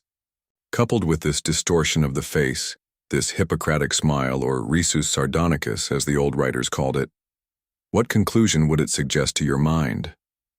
"Death from some powerful vegetable alkaloid," I answered, "some strychnine-like substance which would produce tetanus." That was the idea which occurred to me the instant I saw the drawn muscles of the face. On getting into the room, I at once looked for the means by which the poison had entered the system. As you saw, I discovered a thorn which had been driven, or shot with no great force, into the scalp. You observe that the part struck was that which would be turned towards the hole in the ceiling if the man were erect in his chair. Now examine the thorn. I took it up gingerly and held it in the light of the lantern. It was long, sharp, and black, with a glazed look near the point as though some gummy substance had dried upon it. The blunt end had been trimmed and rounded, off with a knife. "Is that an English thorn?" he asked. No, it certainly is not. With all these data, you should be able to draw some just inference. But here are the regulars, so the auxiliary forces may beat a retreat. As he spoke, the steps which had been coming nearer sounded loudly on the passage, and a very stout portly man in a grey suit strode heavily into the room. He was red-faced, burly, and plethoric, with a pair of very small, twinkling eyes which looked keenly out from between swollen and puffy pouches. He was closely followed by an inspector in uniform and by the still palpitating Thaddeus Sholto. "Here's a business," he cried, in a muffled, husky voice. "Here's a pretty business. But who are all these? Why, the house seems to be as full as a rabbit warren." "I think you must recollect me, Mr. Athelney Jones," said Holmes quietly. "Why, of course I do," he wheezed. "It's Mr. Sherlock Holmes, the theorist. Remember you? I'll never forget how you lectured us all on causes and inferences and effects in the Bishopgate jewel case. It's true you set us on the right track, but you'll own now that it was more by good luck than good guidance. It was a piece of very simple reasoning. Oh, come now, come, never be ashamed to own up, but what is all this? Bad business, bad business. Stern facts here, no room for theories. How lucky that I happened to be out at Norwood over another case. I was at the station when the message arrived. What do you think the man died of? Oh, this is hardly a case for me to theorize over," said Holmes dryly. No. Still, we can't deny that you hit the nail on the head sometimes. Dear me, door locked, I understand. Jewels worth $500,000 missing. How was the window? Fastened, but there are steps on the sill. Well, if it was fastened, the steps could have nothing to do with the matter. That's common sense. Man might have died in a fit, but then the jewels are missing. Ha, I have a theory. These flashes come upon me at times. Just step outside, Sergeant, and you, Mr. Sholto. Your friend can remain. What do you think of this, Holmes? Sholto was, on his own confession, with his brother last night. The brother died in a fit, on which Sholto walked off with the treasure. How's that? On which the dead man very considerately got up and locked the door on the inside. There's a flaw there. Let us apply common sense to the matter. This Thaddeus Sholto was with his brother. There was a quarrel, so much we know. The brother is dead and the jewels are gone. So much also we know. No one saw the brother from the time Thaddeus left him. His bed had not been slept in. Thaddeus is evidently in a most disturbed state of mind. His appearance is, well, not attractive. You see that I am weaving my web round Thaddeus. The net begins to close upon him. You are not quite in possession of the facts yet, said Holmes. This splinter of wood, which I have every reason to believe to be poisoned, was in the man's scalp where you still see the mark. This card, inscribed as you see it, was on the table, and beside it lay this rather curious stone-headed instrument. How does all that fit into your theory? Confirms it in every respect, said the fat detective pompously. House is full of Indian curiosities. Thaddeus brought this up, and if this splinter be poisonous, Thaddeus may as well have made murderous use of it as any other man. The card is some hocus-pocus, a blind as like as not. The only question is, how did he depart? Of course, here is a hole in the roof. With great activity, considering his bulk, he sprang up the steps and squeezed through into the garret, and immediately afterwards we heard his exulting voice proclaiming that he had found the trapdoor. He can find something, remarked Holmes, shrugging his shoulders. He has occasional glimmerings of reason. Il n'y a pas des sots si incommodes que ceux qui ont de l'esprit.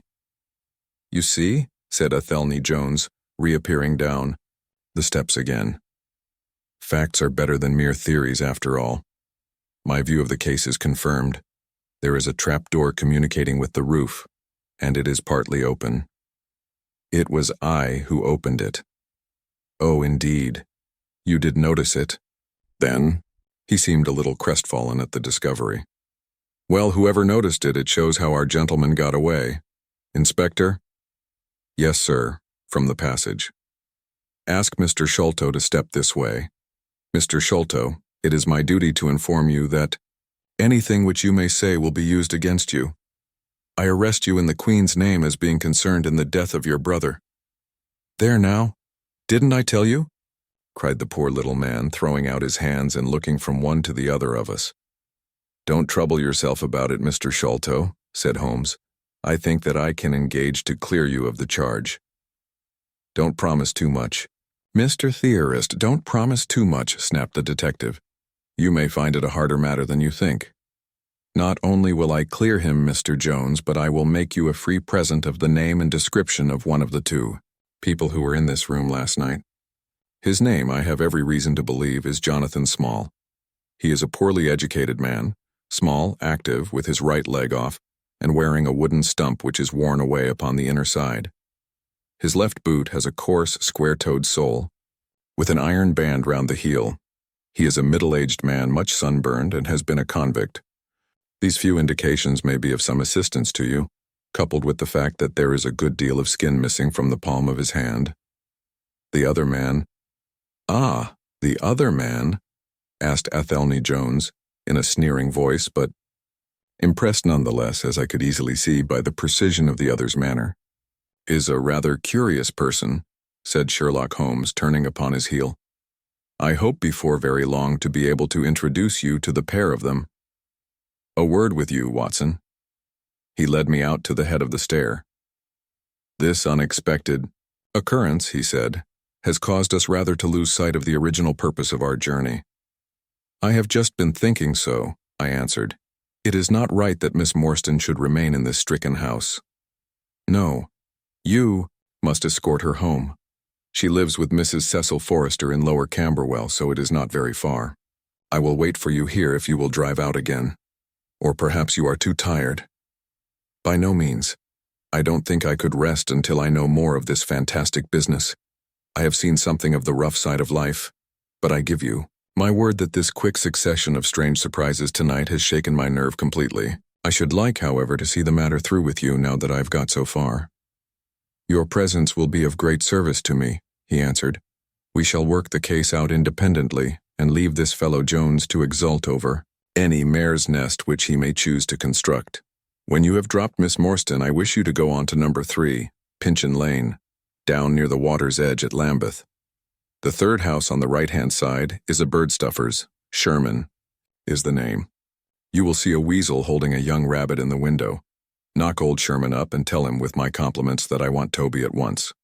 You will bring Toby back in the cab with you." "A dog, I suppose?" "Yes, a queer mongrel, with a most amazing power of scent. I would rather have Toby's help than that of the whole detective force of London." "I shall bring him then," said I. "It is one now. I ought to be back before 3 if I can get a fresh horse." "And I," said Holmes, "shall see what I can learn from Mrs. Burnstone and from the Indian servant who, Mr. Thaddeus tell me, sleeps in the next garret. Then I shall study the great Jones's methods and listen to his not too delicate sarcasms. Wir sind gewohnt, dass die Menschen verhöhnen, was sie nicht verstehen. Goethe is always pity." Chapter 7. The episode of the barrel. The police had brought a cab with them, and in this I escorted Miss Morstan back to her home. After the angelic fashion of women, she had borne trouble with a calm face as long as there was someone weaker than herself to support, and I had found her bright and placid by the side of the frightened housekeeper. In the cab, however, she first turned faint and then burst into a passion of weeping. So sorely had she been tried by the adventures of the night. She has told me since that she thought me cold and distant upon that journey. She little guessed the struggle within my breast or the effort of self-restraint which held me back. My sympathies and my love went out to her, even as my hand had in the garden. I felt that years of the conventionalities of life could not teach me to know her sweet, brave nature as had this one day of strange experiences. Yet there were 2 thoughts which sealed the words of affection upon my lips.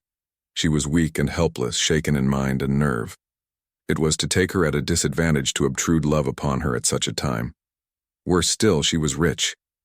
If Holmes's researches were successful, she would be an heiress. Was it fair, was it honorable that a half-pay surgeon should take such advantage of an intimacy which chance had brought about? Might she not look upon me as a mere vulgar fortune-seeker? I could not bear to risk that such a thought should cross her mind.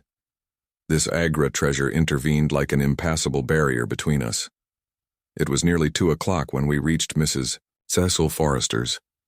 The servants had retired hours ago, but Mrs. Forrester had been so interested by the strange message which Miss Morstan had received that she had sat up in the hope of her return. She opened the door herself, a middle-aged, graceful woman, and it gave me joy to see how tenderly her arm stole round the other's waist, and how motherly was the voice in which she greeted her. She was clearly no mere paid dependent, but an honored friend. I was introduced, and Mrs. Forrester earnestly begged me to step in and tell her our adventures. I explained, however, the importance of my errand, and promised faithfully to call and report any progress which we might make with the case. As we drove away, I stole a glance back, and I still seemed to see that little group on the step. The two graceful, clinging figures, the half-opened door, the hall light shining through stained glass, the barometer, and the bright stair rods. It was soothing to catch even that passing glimpse of a tranquil English home in the midst of the wild, dark business which had absorbed us. And the more I thought of what had happened, the wilder and darker it grew. I reviewed the whole extraordinary sequence of events as I rattled on through the silent gaslit streets. There was the original problem. That a TD least was pretty clear now. The death of Captain Morstan, the sending of the pearls, the advertisement, the letter. We had had light upon all those events. They had only led us, however, to a deeper and far more tragic mystery. The Indian treasure, the curious plan found among Morstan's baggage, the strange scene at Major Sholto's death, the rediscovery of the treasure immediately followed by the murder of the discoverer, the very singular accompaniments to the crime, the footsteps, the remarkable weapons, the words upon the card corresponding with those upon Captain Morstan's chart. Here was indeed a labyrinth in which a man, less singularly endowed than my fellow lodger, might well despair of ever finding the clue. Pinchin Lane was a row of shabby two-storied brick houses in the lower quarter of Lambeth. I had to knock for some time at number 3 before I could make my impression. At last, however, there was the glint of a candle behind the blind, and a face looked out at the upper window. "Go on, you drunken vagabond," said the face. "If you kick up any more row, I'll open the kennels and let out 43 dogs upon you." "If you'll let one out, it's just what I have come for," said I. "Go on," yelled the voice. "So help me gracious, I have a wiper in the bag, and I'll drop it on your head if you don't hook it." "But I want a dog," I cried. "I won't be argued with," shouted Mr. Sherman. "Now stand clear, for when I say 3, down goes the wiper." "Mr. Sherlock Holmes," I began, but the words had a most magical effect, for the window instantly slammed down, and within a minute the door was unbarred and open. Mr. Sherman was a lanky, lean old man with stooping shoulders, a stringy neck, and blue-tinted glasses. "A friend of Mr. Sherlock is always welcome," said he. "Step in, sir. Keep clear of the badger, for he bites."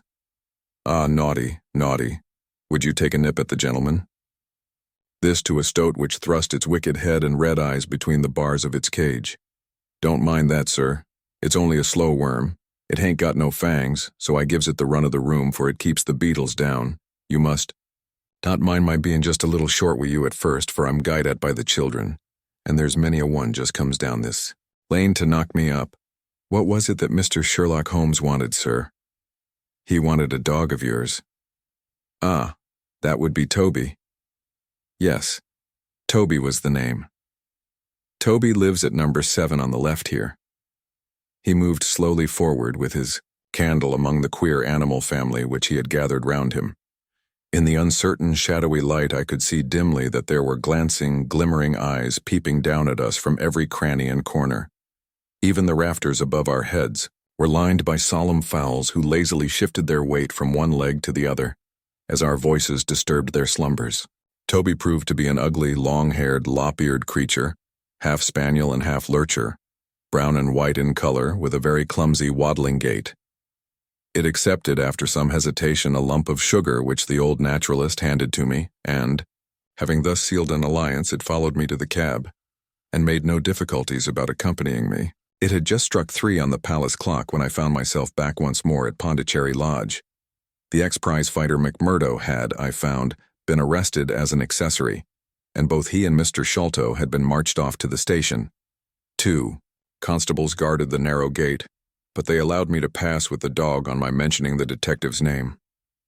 Holmes was standing on the doorstep with his hands in his pockets, smoking his pipe. "Ah, you have him there," said he. "Good dog, then.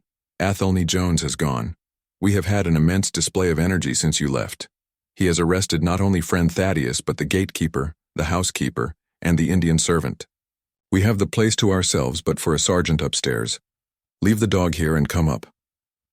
We tied Toby to the hall table and reascended the stairs.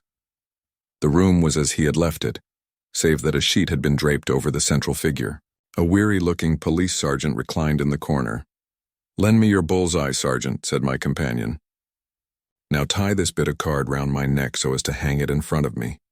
Thank you. Now I must kick off my boots and stockings. Just you carry them down with you, Watson. I am going to do a little climbing, and dip my handkerchief into the creosote. That will do. Now come up into the garret with me for a moment." We clambered up through the hole. Holmes turned his light once more upon the footsteps in the dust. "I wish you particularly to notice these footmarks," he said. "Do you observe anything noteworthy about them?" "They belong," I said, "to a child or a small woman. Apart from their size, though, is there nothing else? They appear to be much as other footmarks." "Not at all. Look here. This is the print of a right foot in the dust. Now I make one with my naked foot beside it. What is the chief difference? Your toes are all cramped together. The other print has each toe distinctly divided." "Quite so. That is the point.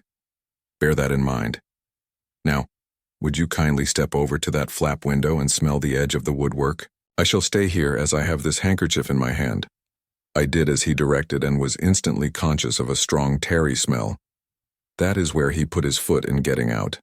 If you can trace him, I should think that Toby will have no difficulty. Now run downstairs, loose the dog, and look out for Blondin. By the time that I got out into the grounds, Sherlock Holmes was on the roof, and I could see him like an enormous glowworm crawling very slowly along the ridge. I lost sight of him behind a stack of chimneys, but he presently reappeared and then vanished once more upon the opposite side. When I made my way round there, I found him seated at one of the corner eaves. "That you, Watson?" he cried. "Yes." "This is the place. What is that black thing down there?" "A water barrel." "Top on it?" "Yes." "No sign of a ladder?" "No." "Confound the fellow. It's a most breakneck place. I ought to be able to come down where he could climb up. The water pipe feels pretty firm. Here goes, anyhow." There was a scuffling of feet, and the lantern began to come steadily down the side of the wall. Then with a light spring he came on to the barrel, and from there to the earth. "It was easy to follow him," he said, drawing on his stockings and boots. "Tiles were loosened the whole way along, and in his hurry he had dropped this. It confirms my diagnosis, as you doctors express it."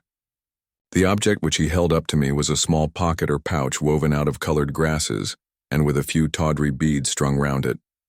In shape and size it was not unlike a cigarette case. Inside were half a dozen spines of dark wood, sharp at one end and rounded at the other, like that which had struck Bartholomew Sholto. "They are hellish things," said he. "Look out that you don't prick yourself. I'm delighted to have them, for the chances are that they are all he has. There is the less fear of you or me finding one. In our skin before long. I would sooner face a martini bullet myself. Are you game for a 6-mile trudge, Watson?" "Certainly," I answered. "Your leg will stand it?" "Oh, yes. Here you are, doggy. Good old Toby. Smell it, Toby. Smell it." He pushed the creosote handkerchief under the dog's nose while the creature stood with its fluffy legs separated and with a most comical cock to its head, like a connoisseur sniffing the bouquet of a famous vintage. Holmes then threw the handkerchief to a distance, fastened a stout cord to the mongrel's collar, and led him to the foot of the water barrel. The creature instantly broke into a succession of high, tremulous yelps, and with his nose on the ground and his tail in the air, pattered off upon the trail at a pace which strained his leash and kept us at the top of our speed. The east had been gradually whitening, and we could now see some distance in the cold gray light. The square, massive house with its black, empty windows and high, bare walls towered up, sad and forlorn, behind us. Our course led right across the grounds, in and out among the trenches and pits with which they were scarred and intersected. The whole place, with its scattered dirt heaps and ill-grown shrubs, had a blighted, ill-omened look which harmonized with the black tragedy which hung over it. On reaching the boundary wall, Toby ran along, whining eagerly underneath its shadow, and stopped finally in a corner screened by a young beech. Where the two walls joined, several bricks had been loosened, and the crevices left were worn down and rounded upon the lower side, as though they had frequently been used as a ladder. Holmes clambered up, and taking the dog from me, he dropped it over upon the other side. "There's the print of Woodenleg's hand," he remarked, as I mounted up beside him. "You see the slight smudge of blood upon the white plaster. What a lucky thing it is that we have had no very heavy rain since yesterday. The scent will lie upon the road in spite of their 28 hours' start." I confess that I had my doubts myself when I reflected upon the great traffic which had passed along the London road in the interval. My fears were soon appeased. However, Toby never hesitated or swerved, but waddled on in his peculiar rolling fashion. Clearly, the pungent smell of the creosote rose high above all other contending scents. "Do not imagine," said Holmes, "that I depend for my success in this case upon the mere chance of one of these fellows having put his foot in the chemical. I have knowledge now which would enable me to trace them in many different ways. This, however, is the readiest, and, since fortune has put it into our hands, I should be culpable if I neglected it. It has, however, prevented the case from becoming the pretty little intellectual problem which it at one time promised to be. There might have been some credit to be gained out of it, but for this too palpable clue." "There is credit and to spare," said I. "I assure you, Holmes, that I marvel at the means by which you obtain your results in this case, even more than I did in the Jefferson Hope murder. The thing seems to me to be deeper and more inexplicable. How, for example, could you describe with such confidence the wooden-legged man?" "Pshaw, my dear boy. It was simplicity itself. I don't wish to be theatrical. It is all patent and above board. Two officers who are in command of a convict guard learn an important secret as to buried treasure. A map is drawn for them by an Englishman named Jonathan Small. You remember that we saw the name upon the chart in Captain Morstan's possession. He had signed it in behalf of himself and his associates, the sign of the four, as he somewhat dramatically called it. Aided by this chart, the officers, or one of them, gets the treasure and brings it to England, leaving, we will suppose, some condition under which he received it unfulfilled. Now then, why did not Jonathan Small get the treasure himself? The answer is obvious. The chart is dated at a time when Morstan was brought into close association with convicts. Jonathan Small did not get the treasure because he and his associates were themselves convicts and could not get away. "But that is mere speculation," said I. "It is more than that. It is the only hypothesis which covers the facts. Let us see how it fits in with the sequel. Major Sholto remains at peace for some years, happy in the possession of his treasure. Then he receives a letter from India which gives him a great fright. What was that? A letter to say that the men whom he had wronged had been set free, or had escaped. That is much more likely, for he would have known what their term of imprisonment was. It would not have been a surprise to him. What does he do then? He guards himself against a wooden-legged man, a white man, mark you, for he mistakes a white tradesman for him, and actually fires a pistol at him. Now only one white man's name is on the chart. The others are Hindus or Mohammedans. There is no other white man. Therefore we may say with confidence that the wooden-legged man is identical with Jonathan Small. Does the reasoning strike you as being faulty? No. It is clear and concise. Well now, let us put ourselves in the place of Jonathan Small. Let us look at it from his point of view. He comes to England with the double idea of regaining what he would consider to be his rights and of having his revenge upon the man who had wronged him. He found out where Sholto lived, and very possibly he established communications with someone inside the house. There is this butler, Lal Rao, whom we have not seen. Mrs. Burnstone gives him far from a good character. Small could not find out, however, where the treasure was hid, for no one ever knew, save the Major and one faithful servant who had died. Suddenly Small learns that the Major is on his deathbed. In a frenzy lest the secret of the treasure die, with him he runs the gauntlet of the guards, makes his way to the dying man's window, and is only deterred from entering by the presence of his two sons. Mad with hate, however, against the dead man, He enters the room that night, searches his private papers in the hope of discovering some memorandum relating to the treasure, and finally leaves a memento of his visit in the short inscription upon the card. He had doubtless planned beforehand that should he slay the major, he would leave some such record upon the body as a sign that it was not a common murder, but, from the point of view of the four associates, something in the nature of an act of justice. Whimsical and bizarre conceits of this kind are common enough in the annals of crime, and usually afford valuable indications as to the criminal. Do you follow all this? Very clearly. Now, what could Jonathan Small do? He could only continue to keep a secret watch upon the efforts made to find the treasure. Possibly he leaves England and only comes back at intervals. Then comes the discovery of the garret, and he is instantly informed of it. We again trace the presence of some confederate in the household. Jonathan, with his wooden leg, is utterly unable to reach the lofty room of Bartholomew Sholto. He takes with him, however, a rather curious associate, who gets over this difficulty but dips his naked foot into creosote, whence comes Toby, and a 6-mile limp for a half-pay officer with a damaged tendo Achilles. But it was the associate, and not Jonathan, who committed the crime. Quite so, and rather to Jonathan's disgust, to judge by the way he stamped about when he got into the room. He bore no grudge against Bartholomew Sholto, and would have preferred if he could have been simply bound and gagged. He did not wish to put his head in a halter. There was no help for it, however. The savage instincts of his companion had broken out, and the poison had done its work. So Jonathan Small left his record, lowered the treasure box to the ground, and followed it himself. That was the train of events as far as I can decipher them. Of course, as to his personal appearance, he must be middle-aged, and must be sunburned after serving his time in such an oven as the Andamans. His height is readily calculated from the length of his stride, and we know that he was bearded. His hairiness was the one point which impressed itself upon Thaddeus Sholto when he saw him at the window. I don't know that there is anything else. The associate? Well, there is no great mystery in that. But you will know all about it soon enough. How sweet the morning air is. See how that one little cloud floats like a pink feather from some gigantic flamingo. Now the red rim of the sun pushes itself over the London cloud bank. It shines on a good many folk, but on none, I dare bet, who are on a stranger errand than you and I. How small we feel with our petty ambitions and strivings in the presence of the great elemental forces of nature. Are you well up in your Jean? Paul? Fairly so. I worked back to him through Carlisle. That was like following the brook to the parent lake. He makes one curious but profound remark. It is that the chief proof of man's real greatness lies in his perception of his own smallness.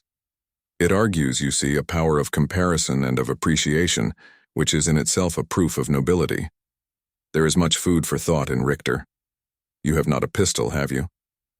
I have my stick. It is just possible that we may need something of the sort if we get to their lair. Jonathan, I shall leave to you, but if the other turns nasty, I shall shoot him dead. He took out his revolver as he spoke, and, having loaded 2 of the chambers, he put it back into the right-hand pocket of his jacket. We had during this time been following the guidance of Toby down the half-rural villa-lined roads which lead to the metropolis. Now, however, we were beginning to come among continuous streets, where laborers and dockmen were already astir, and slatternly women were taking down shutters and brushing doorsteps. At the square-topped corner, public houses, business was just beginning, and rough-looking men were emerging, rubbing their sleeves across their beards after their morning wet. Strange dogs sauntered up and stared wonderingly at us as we passed, but our inimitable Toby looked neither to the right nor to the left, but trotted onwards with his nose to the ground and an occasional eager whine which spoke of a hot scent. We had traversed Streatham, Brixton, Camberwell, and now found ourselves in Kennington Lane, having borne away through the side streets to the east of the Oval. The men whom we pursued seemed to have taken a curiously zigzag road, with the idea, probably of escaping observation.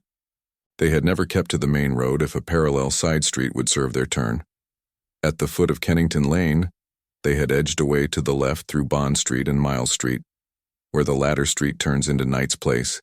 Toby, ceased to advance but began to run backwards and forwards with one ear cocked and the other drooping, the very picture of canine indecision. Then he waddled round in circles, looking up to us from time to time as if to ask for sympathy in his embarrassment.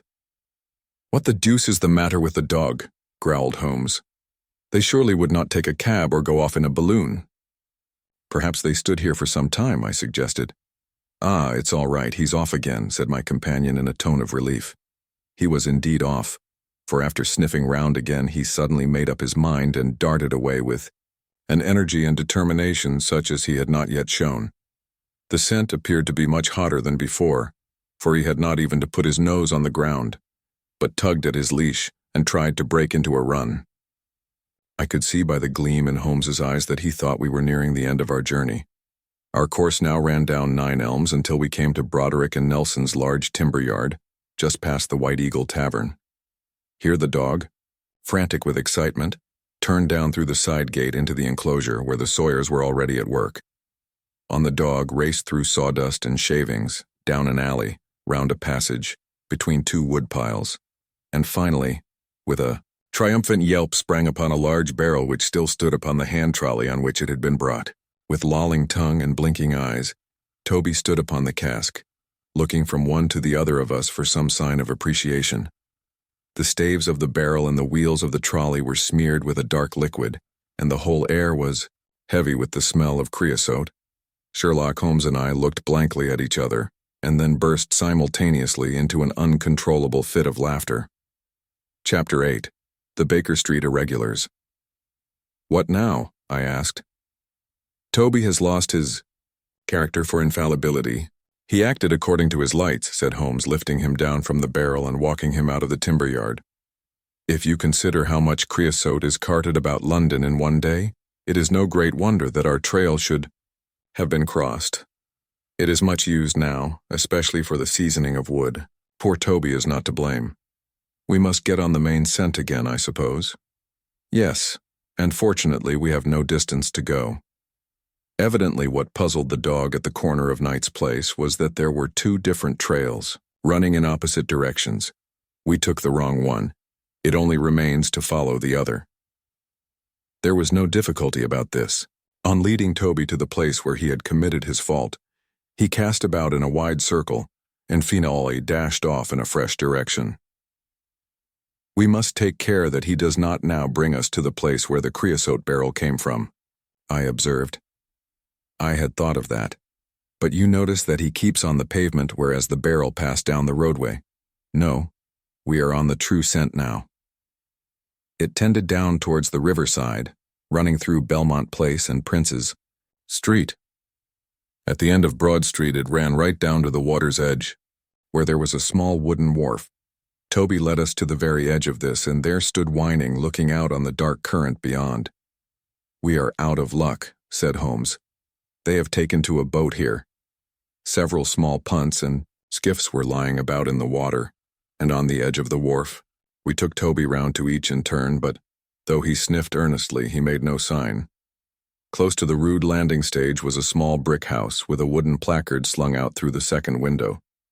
Mordecai Smith was printed across it in large letters and, underneath, "Boats to hire by the hour or day." A second inscription above the door informed us that a steam launch was kept, a statement which was confirmed by a great pile of coke upon the jetty.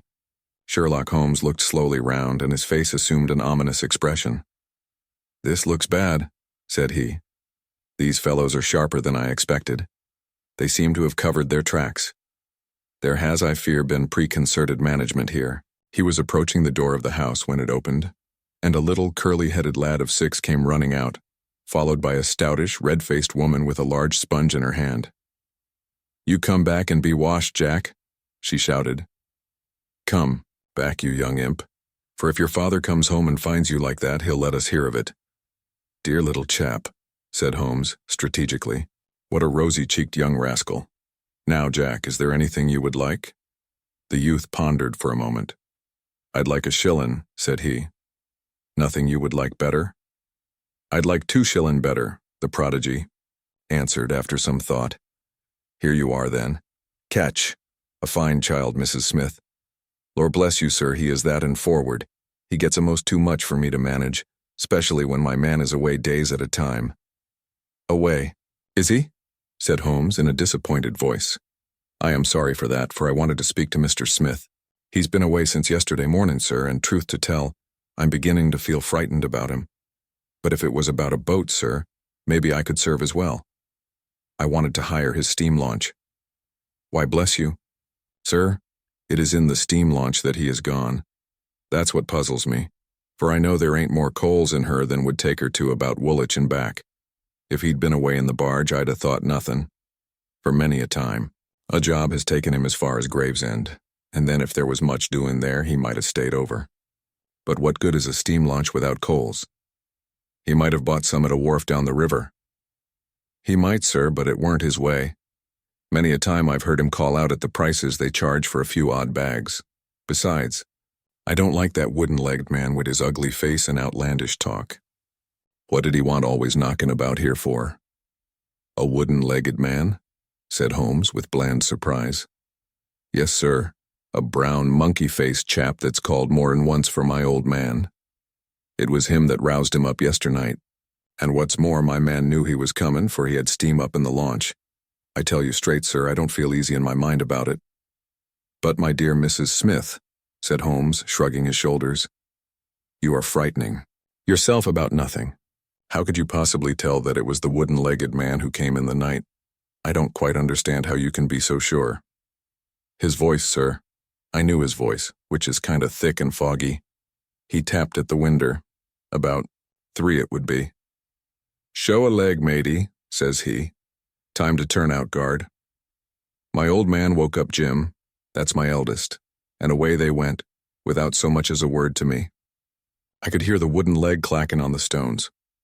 And was this wooden-legged man alone? Couldn't say, I'm sure, sir. I didn't hear no one else. I am sorry, Mrs. Smith, for I wanted a steam launch, and I have heard good reports of the, let me see, what is her name? The Aurora, sir. Ah, she's not that old green launch with a yellow line, very broad in the beam? No, indeed, she's as trim a little thing as any on the river. She's been fresh painted, black with 2 red streaks. Thanks. I hope that you will hear soon from Mr. Smith. I am going down the river, and if I should see anything of the Aurora, I shall let him know that you are uneasy. A black funnel, you say? No, sir, black with a white band. Ah, of course. It was the sides which were black. Good morning, Mrs. Smith. There is a boatman here with a wherry, Watson. We shall take it and cross the river. The main thing with people of that sort, said Holmes as we sat in the sheets of the wherry, is never to let them think that their information can be of the slightest importance to you. If you do, they will instantly shut up like an oyster. If you listen to them under protest, as it were, you are very likely to get what you want.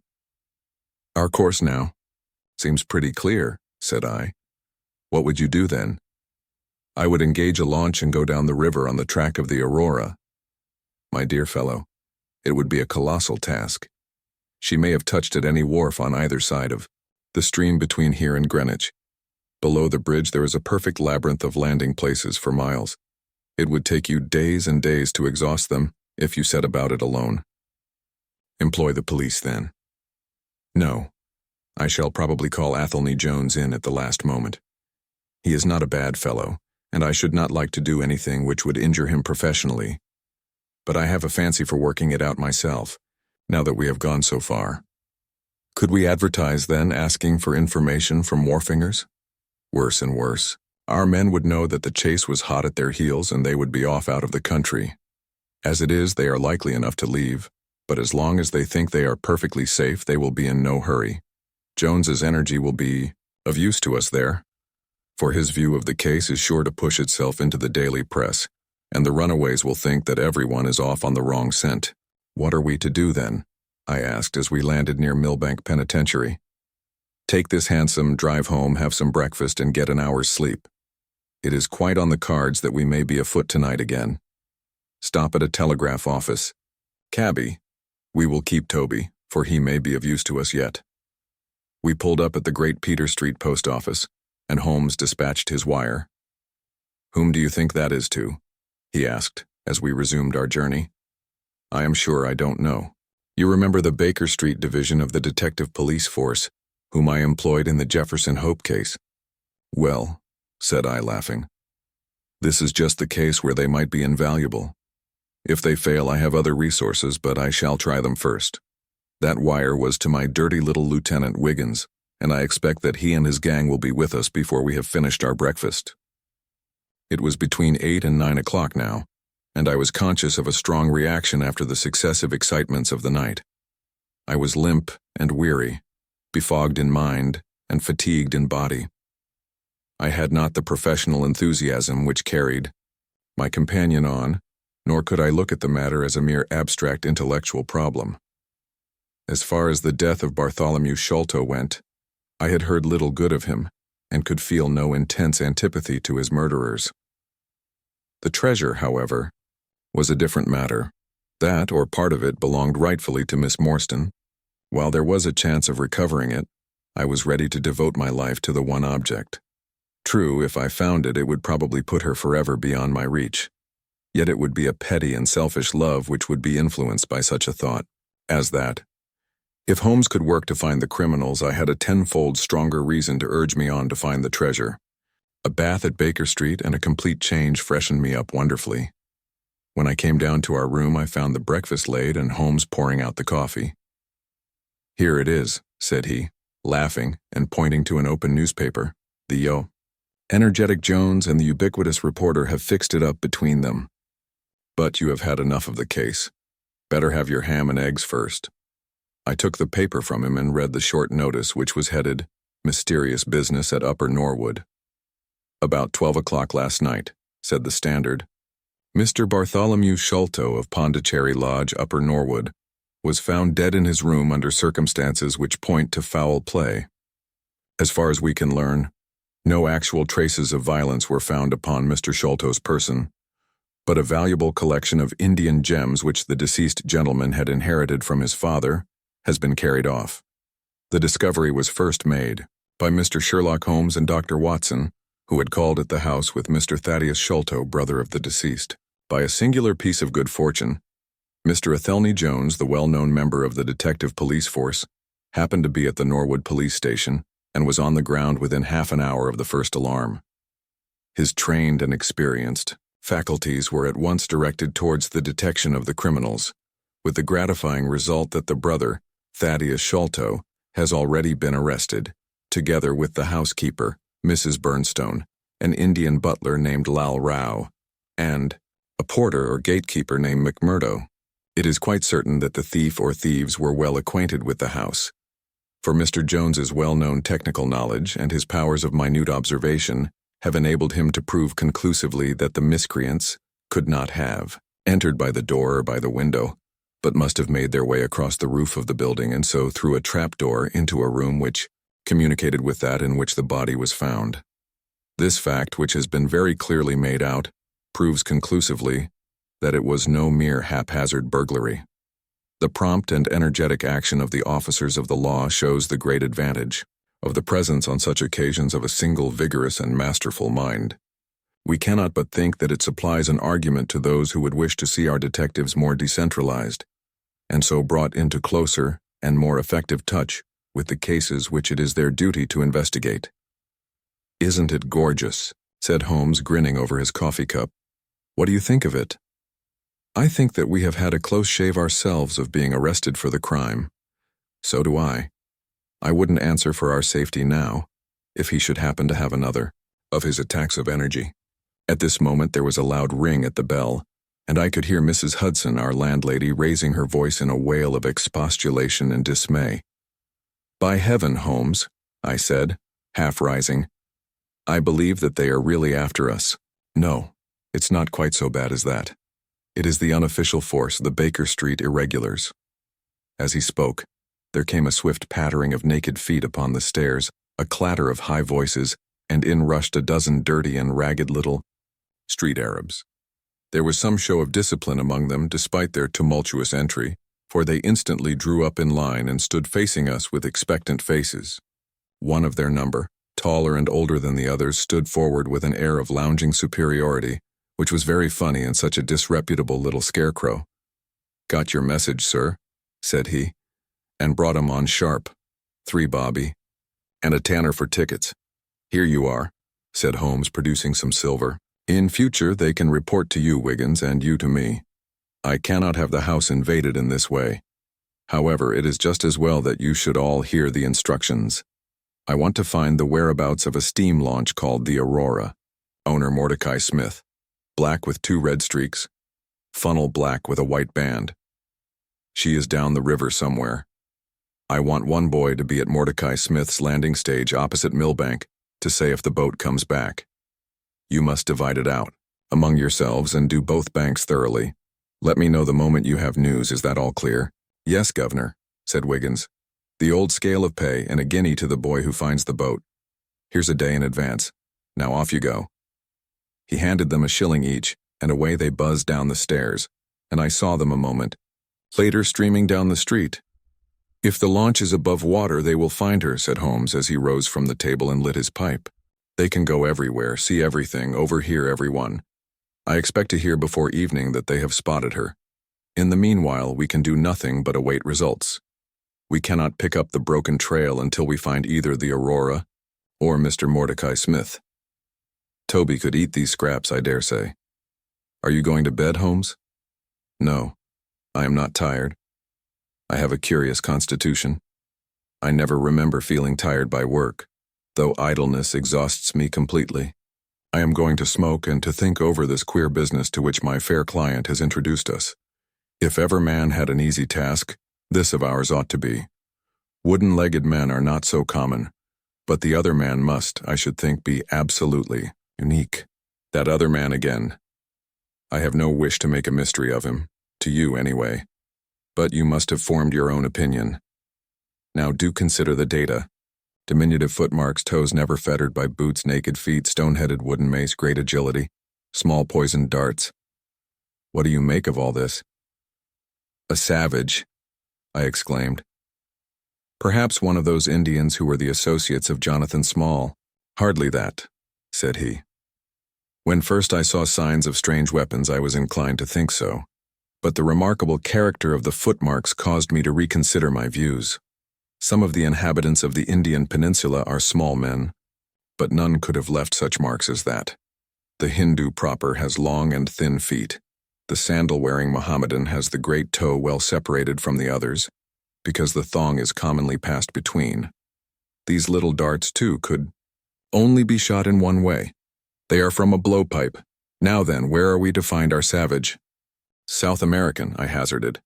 He stretched his hand up and took down a bulky volume from the shelf. "This is the first volume of a gazetteer which is now being published. It may be looked upon as the very latest authority. What have we here? Andaman Islands, situated 340 miles to the north of Sumatra in the Bay of Bengal. What's all this? Moist climate, coral reefs, sharks, Port Blair, convict barracks, Rutland Island, cottonwoods. Ah, here we are. The Aborigines of the Andaman Islands may perhaps claim the distinction of being the smallest race upon this earth, though some anthropologists prefer the Bushmen of Africa, the Digger Indians of America, and the Terra del Fuegians. The average height is rather below 4 feet, although many full-grown adults may be found who are very much smaller than this. They are a fierce, morose, and intractable people, though capable of forming most devoted friendships when their confidence has once been gained. Mark that, Watson. Now then, listen to this. They are naturally hideous, having large, misshapen heads, small, fierce eyes, and distorted features. Their feet and hands, however, are remarkably small, so intractable, and fierce are they that all the efforts of the British official have failed to win them over in any degree. They have always been a terror to shipwrecked crews, braining the survivors with their stone-headed clubs or shooting them with their poisoned arrows. These massacres are invariably concluded by a cannibal feast. Nice, amiable people, Watson. If this fellow had been left to his own unaided devices, this affair might have taken an even more ghastly turn. I fancy that even as it is, Jonathan Small would give a good deal not to have employed him. But how came he to have so singular a companion? Ah, that is more than I can tell. Since, however, we had already determined that Small had come from the Andamans, it is not so very wonderful that this islander should be with him. No doubt we shall know all about it in time. Look here, Watson. You look regularly done. Lie down there on the sofa and see if I can put you to sleep. He took up his violin from the corner, and as I stretched myself out, he began to play some low, dreamy, melodious air. His own, no doubt, for he had a remarkable gift for improvisation. I have a vague remembrance of his gaunt limbs, his earnest face, and the rise and fall of his bow. Then I seemed to be floated peacefully away upon a soft sea of sound, until I found myself in dreamland, with the sweet face of Mary Morstan looking down upon me. Chapter 9. A break in the chain. It was late in the afternoon before I woke, strengthened, and refreshed. Sherlock Holmes still sat exactly as I had left him, save that he had laid aside his violin and was deep in a book. He looked across at me as I stirred, and I noticed that his face was dark and troubled. "You have slept soundly," he said. "I feared that our talk would wake you." "I heard nothing," I answered. "Have you had fresh news, then?" "Unfortunately, no. I confess that I am surprised and disappointed. I expected something definite by this time. Wiggins has just been up to report. He says that no trace can be found of the launch. It is a provoking check, for every hour is of importance." "Can I do anything?" "I am perfectly fresh now and quite ready for another night's outing." "No, we can do nothing. We can only wait. If we go ourselves, the message might come in our absence, and delay be caused. You can do what you will, but I must remain on guard.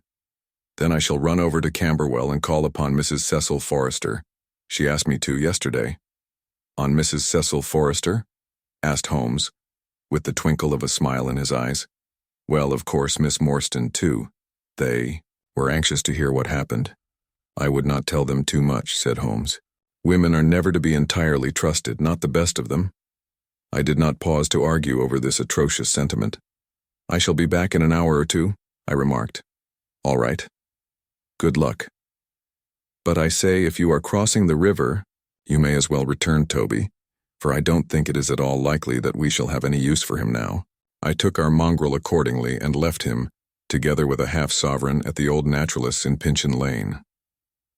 At Camberwell, I found Miss Morstan a little weary after her night's adventures, but very eager to hear the news. Mrs. Forrester, too, was full of curiosity. I told them all that we had done, suppressing, however, the more dreadful parts of the tragedy. Thus, although I spoke of Mr. Sholto's death, I said nothing of the exact manner and method of it.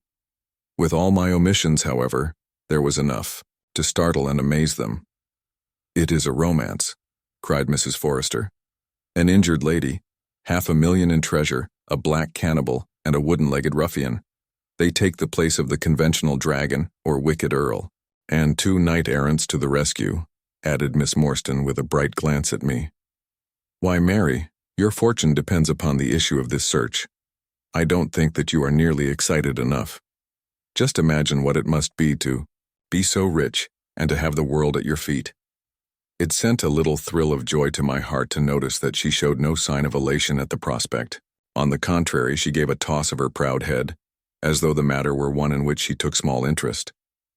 "It is for Mr. Thaddeus Sholto that I am anxious," she said. "Nothing else is of any consequence, but I think that he has behaved most kindly and honorably throughout. It is our duty to clear him of this dreadful and unfounded charge." It was evening before I left Camberwell, and quite dark by the time I reached home. My companion's book and pipe lay by his chair, but he had disappeared. I looked about in the hope of seeing a note, but there was none. "I suppose that Mr. Sherlock Holmes has gone out," I said to Mrs. Hudson as she came up to lower the blinds. "No, sir. He has gone to his room, sir." "Do you know, sir?" sinking her voice into an impressive whisper. "I am afraid for his health." "Why so, Mrs. Hudson?" "Well, he's that strange, sir. After you was gone he walked up and down until I was weary of the sound of his footstep.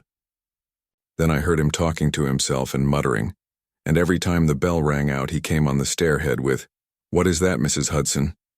and now he has slammed off to his room, but I can hear him walking away the same as ever. I hope he's not going to be ill, sir. I ventured to say something to him about cooling medicine, but he turned on me, sir, with such a look that I don't know however I got out of the room.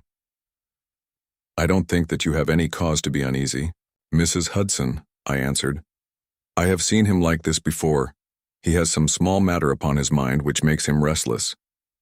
I tried to speak lightly to our worthy landlady, but I was myself somewhat uneasy when through the long night I still from time to time heard the dull sound of his tread, and knew how his keen spirit was chafing against this involuntary inaction. At breakfast time he looked worn and haggard, with a little fleck of feverish color upon either cheek. You are knocking yourself up, old man, I remarked. I heard you marching about in the night. No, I could not sleep, he answered. This infernal problem is consuming me. It is too much to be balked by so petty an obstacle, when all else had been overcome. I know the men, the launch, everything, and yet I can get no news. I have set other agencies at work, and used every means at my disposal. The whole river has been searched on either side, but there is no news, nor has Mrs. Smith heard of her husband. I shall come to the conclusion soon that they have scuttled the craft, but there are objections to that, or that Mrs. Smith has put us on a wrong scent. No, I think that may be dismissed. I had inquiries made, and there is a launch of that description. Could it have gone up the river? I have considered that possibility too, and there is a search party who will work up as far as Richmond. If no news comes today, I shall start off myself tomorrow and go for the men rather than the boat. But surely we shall hear something. We did not, however. Not a word came to us either from Wiggins or from the other agencies. There were articles in most of the papers upon the Norwood tragedy. They all appeared to be rather hostile to the unfortunate Thaddeus Sholto. No fresh details were to be found, however, in any of them, save that an inquest was to be held upon the following day. I walked over to Camberwell in the evening to report our ill success to the ladies, and on my return I found Holmes dejected and somewhat morose. He would hardly reply to my questions, and busied himself all evening in an abstruse chemical analysis which involved much heating of retorts and distilling of vapors, ending at last in a smell which fairly drove me out of the apartment. Up to the small hours of the morning I could hear the clinking of his test tubes, which told me that he was still engaged in his malodorous experiment. In the early dawn, I woke with a start, and was surprised to find him standing by my bedside, clad in a rude sailor dress with a pea jacket and a coarse red scarf round his neck. I am off down the river, Watson, said he. I have been turning it over in my mind, and I can see only one way out of it. It is worth trying at all events. Surely I can come with you then, said I. No, you can be much more useful if you will remain here as my representative. I am loath to go, for it is quite on the cards that some message may come during the day, though Wiggins was despondent about it last night. I want you to open all notes and telegrams, and to act on your own judgment if any news should come. Can I rely upon you? Most certainly. I am afraid that you will not be able to wire to me, for I can hardly tell yet where I may find myself. If I am in luck, however, I may not be gone so very long. I shall have news of some sort or other before I get back. I had heard nothing of him by breakfast time. On opening the Standard, however, I found that there was a fresh allusion to the business. With reference to the Upper Norwood tragedy, it remarked, "We have reason to believe that the matter promises to be even more complex and mysterious than was originally supposed. Fresh evidence has shown that it is quite impossible that Mr. Thaddeus Sholto could have been in any way concerned in the matter. He and the housekeeper, Mrs. Burnstone, were both released yesterday evening. It is believed, however, that the police have a clue as to the real culprits, and that it is being prosecuted by Mr. Athelney Jones of Scotland Yard, with all his well-known energy and sagacity. Further arrests may be expected at any moment. That is satisfactory so far. As it goes, thought I. Friend Sholto is safe at any rate. I wonder what the fresh clue may be, though it seems to be a stereotyped form whenever the police have made a blunder. I tossed the paper down upon the table, but at that moment my eye caught an advertisement in the agony column. It ran in this way: Lost. Whereas Mordecai Smith, boatman, and his son Jim left Smith's Wharf at or about 3 o'clock last Tuesday morning in the steam launch Aurora, black with 2 red stripes, funnel black with a white band. The sum of £5 will be paid to anyone who can give information to Mrs. Smith at Smith's Wharf or at 221B Baker Street as to the whereabouts of the said Mordecai Smith and the launch Aurora. This was clearly Holmes's doing. The Baker Street address was enough to prove that. It struck me as rather ingenious because it might be read by the fugitives without their seeing in it more than the natural anxiety of a wife for her missing husband. It was a long day. Every time that a knock came to the door, or a sharp step passed in the street, I imagined that it was either Holmes returning or an answer to his advertisement. I tried to read, but my thoughts would wander off to our strange quest and to the ill-assorted and villainous pair whom we were pursuing.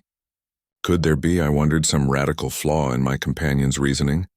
Might he be suffering from some huge self-deception? Was it not possible that his nimble and speculative mind had built up this wild theory upon faulty premises? I had never known him to be wrong, and yet the keenest reasoner may occasionally be deceived. He was likely, I thought, to fall into error through the over-refinement of his logic, his preference for a subtle and bizarre explanation when a plainer and more commonplace one lay ready to his hand. Yet, on the other hand, I had myself seen the evidence and I had heard the reasons for his deductions. When I looked back on the long chain of curious circumstances, many of them trivial in themselves, but all tending in the same direction, I could not disguise from myself that even if Holmes's explanation were incorrect, the true theory must be equally outre and startling. At 3 o'clock in the afternoon there was a loud peal at the bell, an authoritative voice in the hall, and to my surprise, no less a person than Mr. Athelney Jones was shown up to me. Very different was he, however, from the brusque and masterful professor of common sense, who had taken over the case so confidently at Upper Norwood. His expression was downcast, and his bearing meek and even apologetic. "Good day, sir, good day," said he. "Mr. Sherlock Holmes is out, I understand." "Yes, and I cannot be sure when he will be back. But perhaps you would care to wait. Take that chair and try one of these cigars." "Thank you. I don't mind if I do," said he, mopping his face with a red bandana handkerchief. "And a whiskey and soda?" "Well, half a glass. It is very hot for the time of year, and I have had a good deal to worry and try me. You know my theory about this Norwood case? I remember that you expressed one. Well, I have been obliged to reconsider it. I had my net drawn tightly round Mr. Sholto, sir, when Poppy went through a hole in the middle of it. He was able to prove an alibi which could not be shaken. From the time that he left his brother's room, he was never out of sight of some one or other. So it could not be he who climbed over roofs and through trapdoors. It's a very dark case, and my professional credit is at stake. I should be very glad of a little assistance. We all need help sometimes, said I. Your friend Mr. Sherlock Holmes is a wonderful man, sir, said he in a husky and confidential voice. He's a man who is not to be beat. I have known that young man go into a good many cases, but I never saw the case yet that he could not throw a light upon. He is irregular in his methods and a little quick perhaps in jumping at theories, but, on the whole, I think he would have made a most promising officer, and I don't care who knows it. I have had a wire from him this morning, by which I understand that he has got some clue to this Sholto business. Here is the message. He took the telegram out of his pocket and handed it to me. It was dated from Poplar at 12 o'clock. Go to Baker Street at once, it said. If I have not returned, wait for me. I am close on the track of the Sholto gang. You can come with us tonight if you want to be in at the finish. This sounds well. He has evidently picked up the scent again, said I. Ah, then he has been at fault too, exclaimed Jones with evident satisfaction. Even the best of us are thrown off sometimes. Of course, this may prove to be a false alarm, but it is my duty as an officer of the law to allow no chance to slip. But there is someone at the door. Perhaps this is he. A heavy step was heard, ascending the stair with a great wheezing and rattling as from a man who was sorely put to it for breath. Once or twice he stopped, as though the climb were too much for him, but at last he made his way to our door and entered. His appearance corresponded to the sounds which we had heard. He was an aged man, clad in seafaring garb, with an old pea-jacket buttoned up to his throat. His back was bowed, his knees were shaky, and his breathing was painfully asthmatic.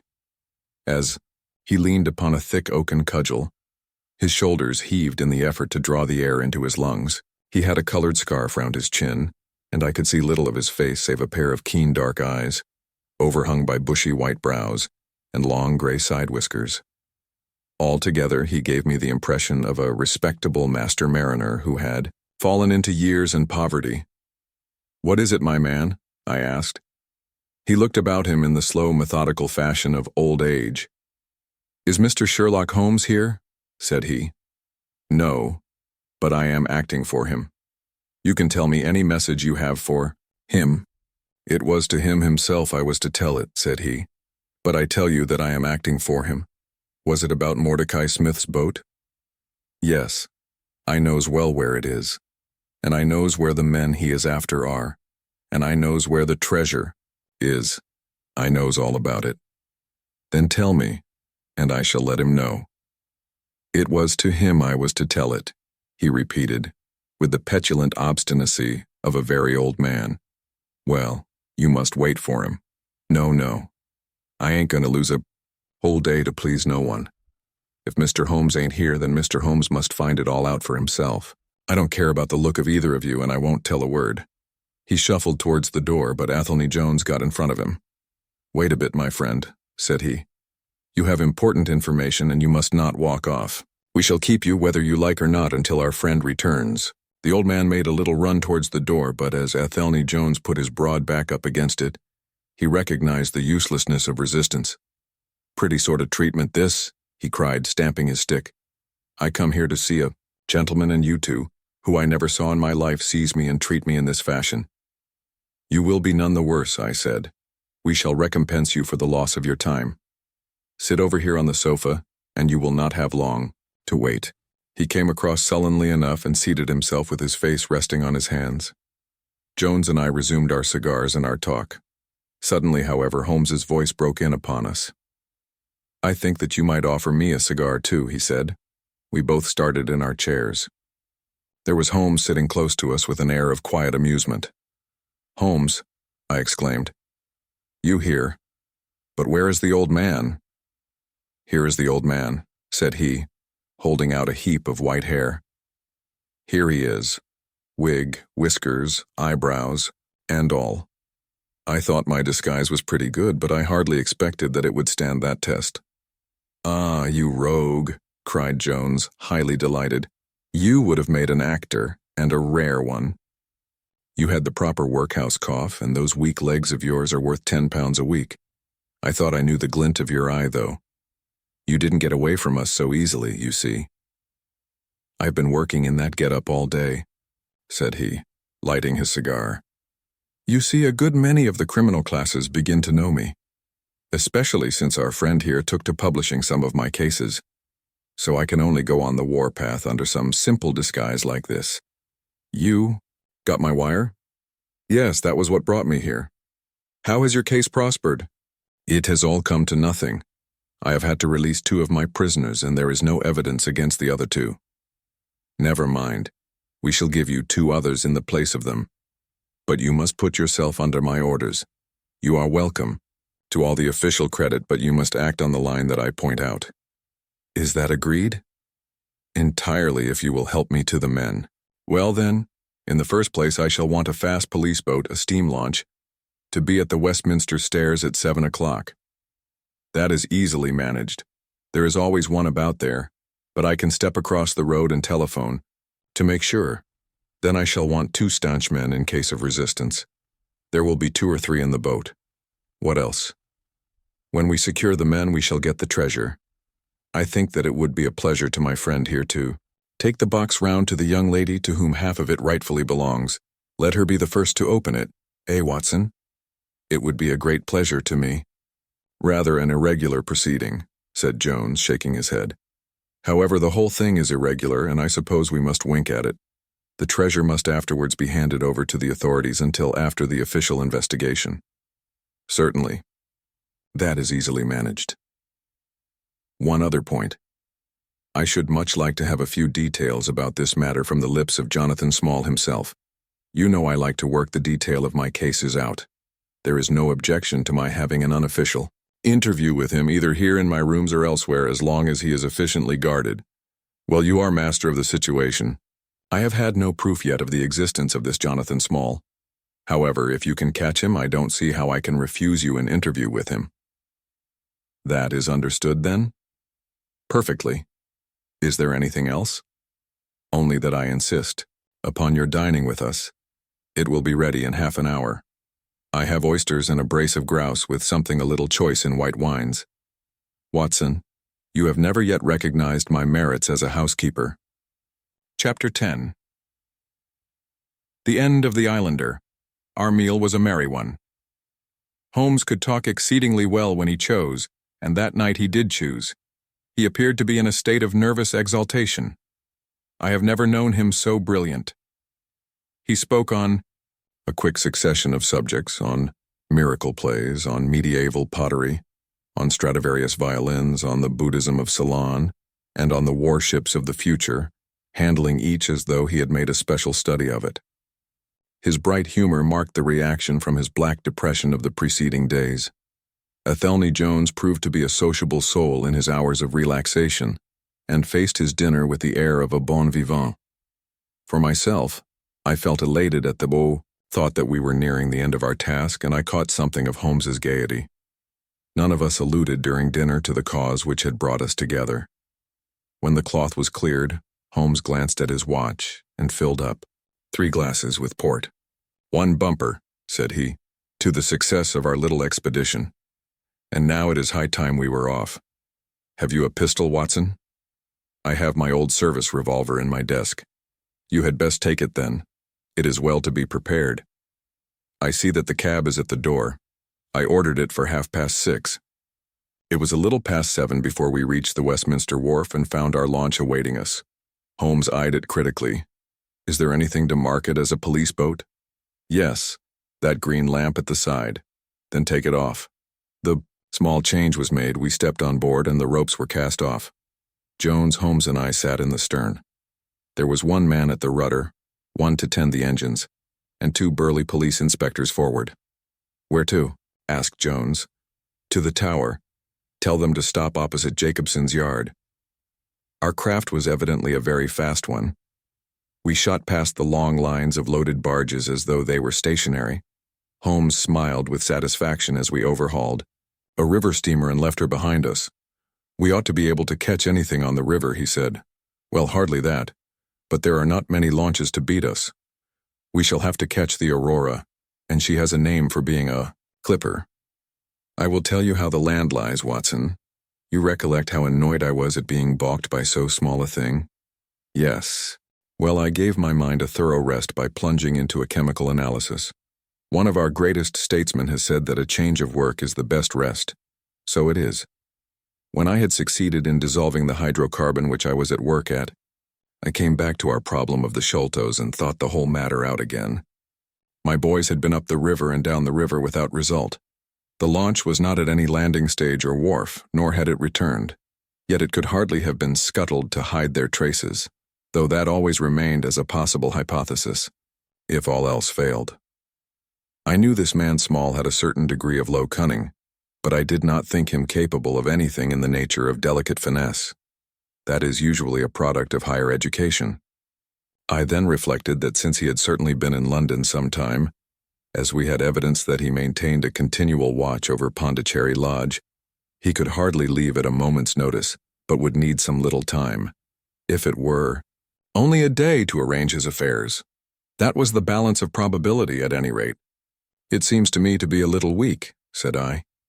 "It is more probable that he had arranged his affairs before ever he set out upon his expedition."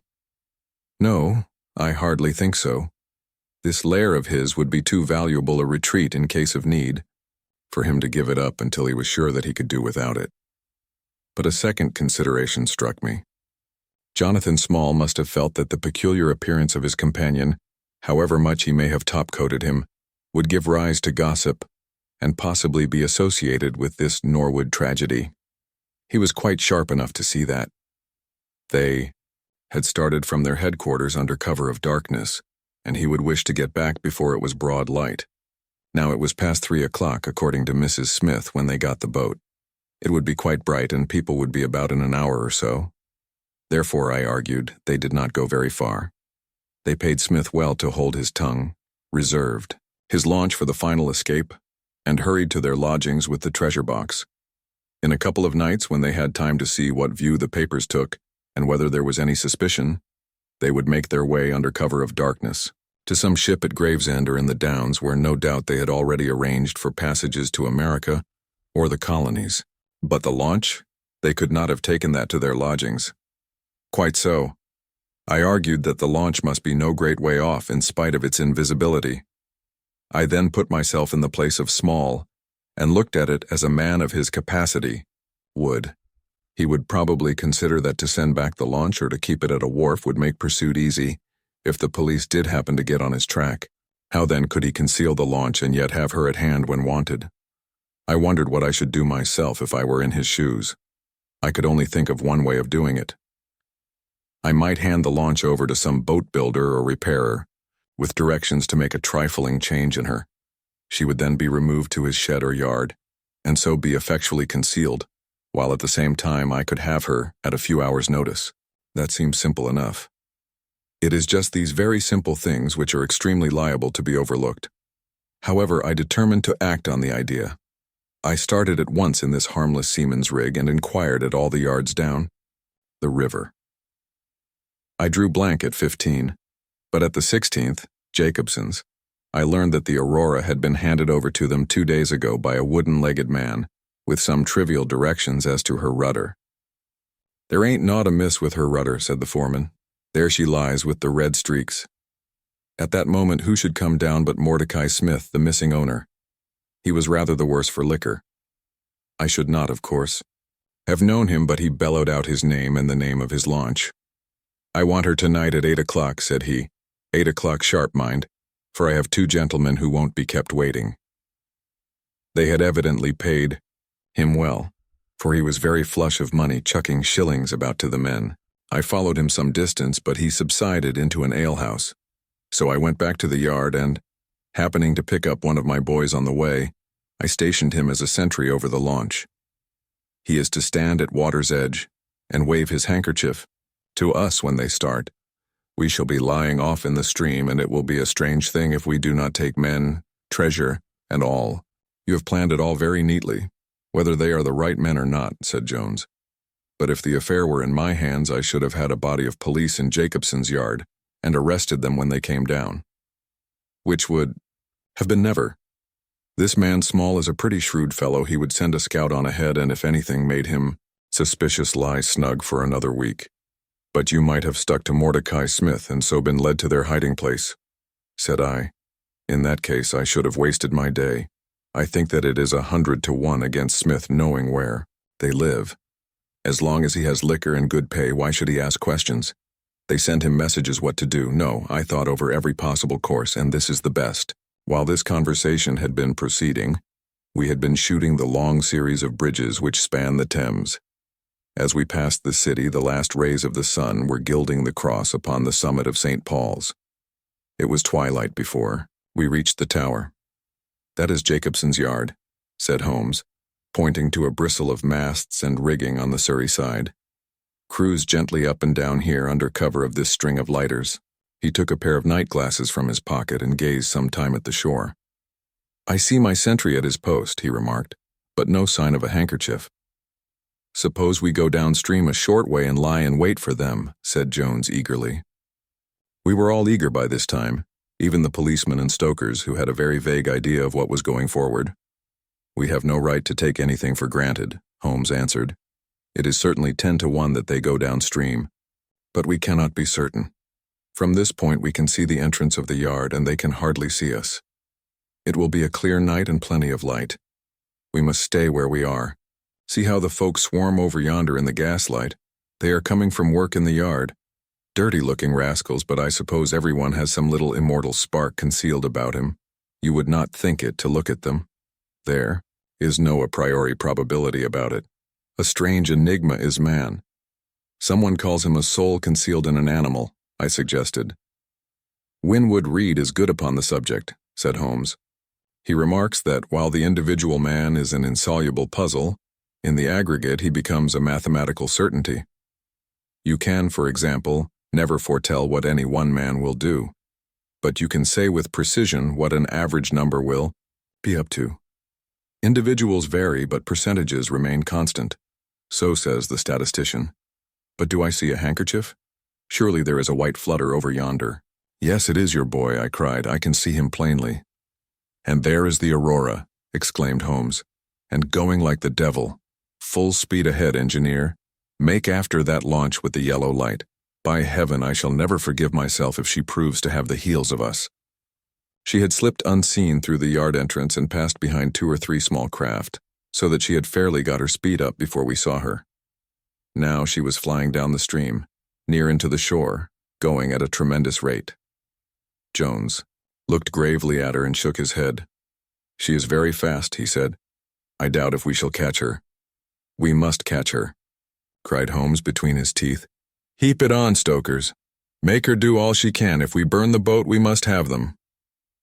We were fairly after her now.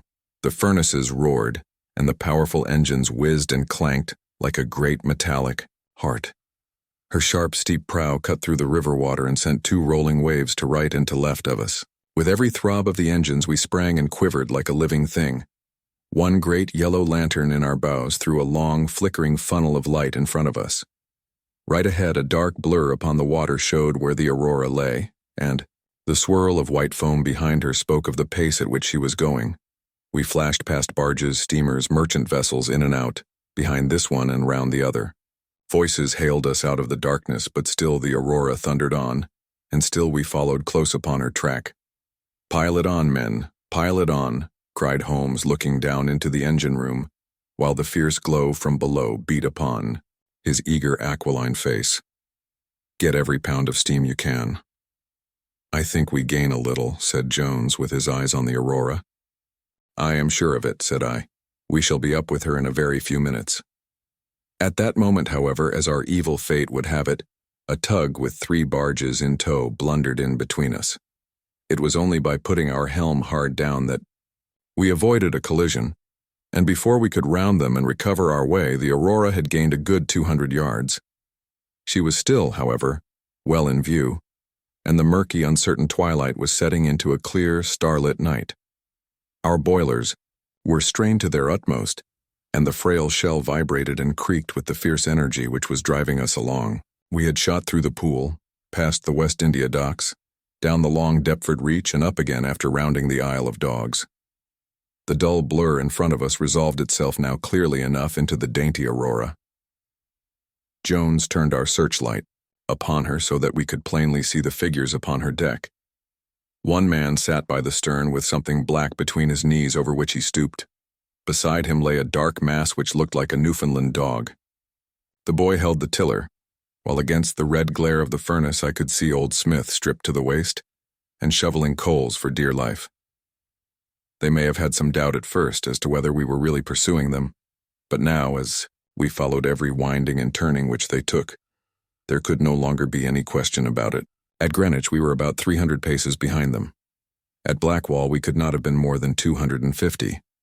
I have coursed many creatures in many countries during my checkered career, but never did sport give me such a wild thrill as this mad-flying manhunt down the Thames. Steadily we drew in upon them yard by yard. In the silence of the night we could hear the panting and clanking of their machinery. The man in the stern still crouched upon the deck, and his arms were moving as though he were busy, while every now and then he would look up and measure with a glance the distance which still separated us. Nearer we came and nearer. Jones yelled to them to stop. We were not more than 4 boats' lengths behind them, both boats flying at a tremendous pace. It was a clear reach of the river, with Barking level upon one side and the melancholy Plumstead marshes upon the other. At our hail, the man in the stern sprang up from the deck and shook his 2 clenched fists at us, cursing the while in a high, cracked voice. He was a good-sized, powerful man, and as he stood poising himself with legs astride, I could see that from the thigh downwards there was but a wooden stump upon the right side. At the sound of his strident, angry cries, there was movement in the huddled bundle upon the deck, It straightened itself into a little black man, the smallest I have ever seen, with a great misshapen head and a shock of tangled, disheveled hair. Holmes had already drawn his revolver, and I whipped out mine at the sight of this savage, distorted creature. He was wrapped in some sort of dark ulster or blanket, which left only his face exposed. But that face was enough to give a man a sleepless night. Never have I seen features so deeply marked with all bestiality and cruelty. His small eyes glowed and burned with a somber light, and his thick lips were writhed back from his teeth, which grinned and chattered at us with a half-animal fury. "Fire, if he raises his hand," said Holmes quietly.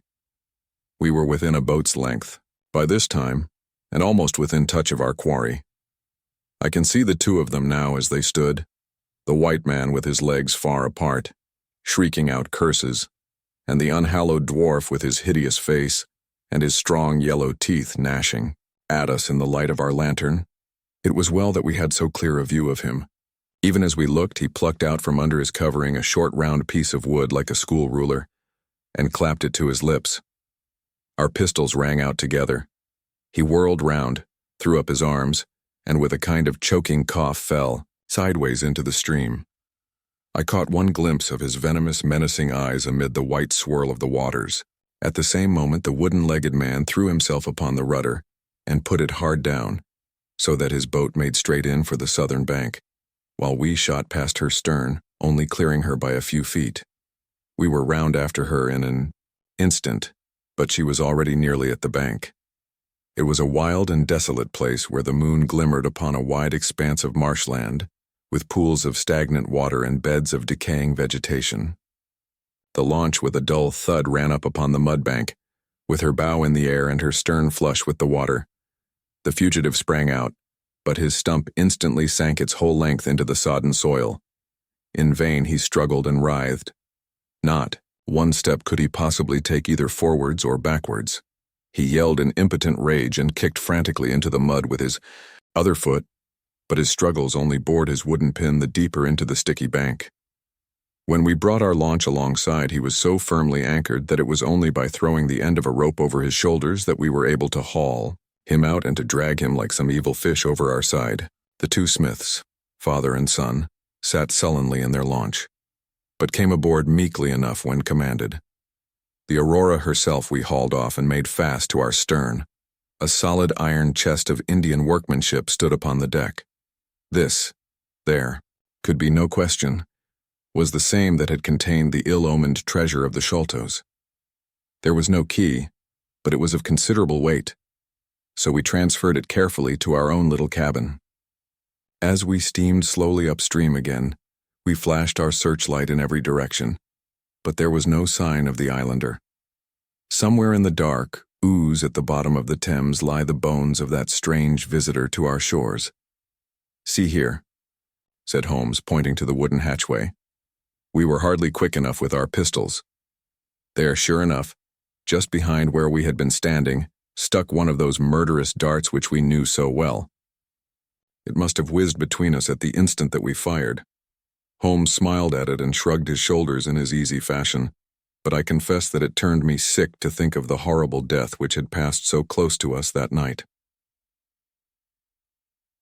Chapter 11. The Great Agra Treasure. Our captive sat in the cabin opposite to the iron box which he had done so much and waited so long to gain. He was a sunburned, reckless-eyed fellow, with a network of lines and wrinkles all over his mahogany features, which told of a hard, open-air life. There was a singular prominence about his bearded chin, which marked a man who was not to be easily turned from his purpose. His age may have been 50 or thereabouts, for his black curly hair was thickly shot with gray. His face in repose was not an unpleasing one, though his heavy brows and aggressive chin gave him, as I had lately seen, a terrible expression when moved to anger. He sat now with his handcuffed hands upon his lap, and his head sunk upon his breast, while he looked with his keen, twinkling eyes at the box which had been the cause of his ill-doings. It seemed to me that there was more sorrow than anger in his rigid and contained countenance. Once he looked up at me with a gleam of something like humor in his eyes. "Well, Jonathan Small," said Holmes, lighting a cigar, "I am sorry that, It has come to this. And so am I, sir, he answered frankly. I don't believe that I can swing over the job. I give you my word on the book that I never raised hand against Mr. Sholto. It was that little hellhound Tonga who shot one of his cursed darts into him. I had no part in it, sir. I was as grieved as if it had been my blood relation. I welted the little devil with the slack end of the rope for it, but it was done, and I could not undo it again. Have a cigar, said Holmes. And you had? Best take a pull out of my flask, for you are very wet.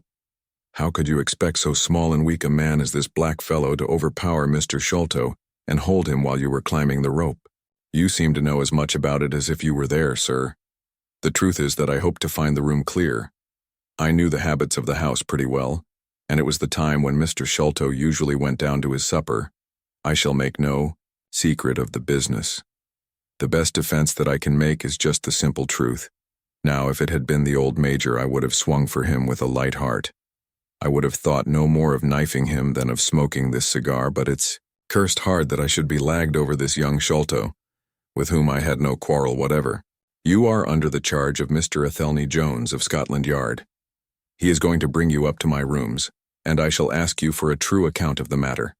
You must make a clean breast of it, for if you do, I hope that I may be of use to you. I think I can prove that the poison acts so quickly that the man was dead before ever you reached the room. That he was, sir. I never got such a turn in my life as when I saw him grinning at me with his head on his shoulder as I climbed through the window. It fairly shook me, sir. I'd have half killed Tonga for it if he had not scrambled off. That was how he came, to leave his club and some of his darts too, as he tells me, which I dare say helped to put you on our track. Though how you kept on it is more than I can tell. I don't feel no malice against you for it, but it does seem a queer thing, he added with a bitter smile, that I who have a fair claim to nigh upon $500,000 of money should spend the first half of my life building a breakwater in the Andamans, and am like to spend the other half digging drains at Dartmoor. It was an evil day for me when first I clapped eyes upon the merchant Achmet and had to do with the Agra treasure, which never brought anything but a curse yet upon the man who owned it. To him it brought murder. To Major Sholto it brought fear and guilt. To me it has meant slavery for life. At this moment Athelney Jones thrust his broad face and heavy shoulders into the tiny cabin. Quite a family party, he remarked. I think I shall have a pull at that flask, Holmes. Well, I think we may all congratulate each other. Pity we didn't take the other alive. But there was no choice. I say, Holmes, you must confess that you cut it rather fine. It was all we could do to overhaul her. All is well that ends well, said Holmes. But I certainly did not know that. The Aurora was such a clipper. Smith says she is one of the fastest launches on the river, and that if he had had another man to help him with the engines, we should never have caught her. He swears he knew nothing of this Norwood business. Neither he did, cried our prisoner. Not a word. I chose his launch because I heard that she was a flyer. We told him nothing, but we paid him well, and he was to get something handsome if we reached our vessel, the Esmeralda at Gravesend, outward bound for the Brazils. Well, if he has done no wrong, we shall see that no wrong comes to him. If we are pretty quick in catching our men, we are not so quick in condemning them. It was amusing to notice how the consequential Jones was already beginning to give himself airs on the strength of the capture. From the slight smile which played over Sherlock Holmes's face, I could see that the speech had not been lost upon him. We will be at Vauxhall Bridge presently, said Jones, and shall land you, Dr. Watson, with the treasure box. I need hardly tell you that I am taking a very grave responsibility upon myself in doing this. It is most irregular, but of course an agreement is an agreement. I must, however, as a matter of duty, send an inspector with you, since you have so valuable a charge. You will drive, no doubt? Yes, I shall drive.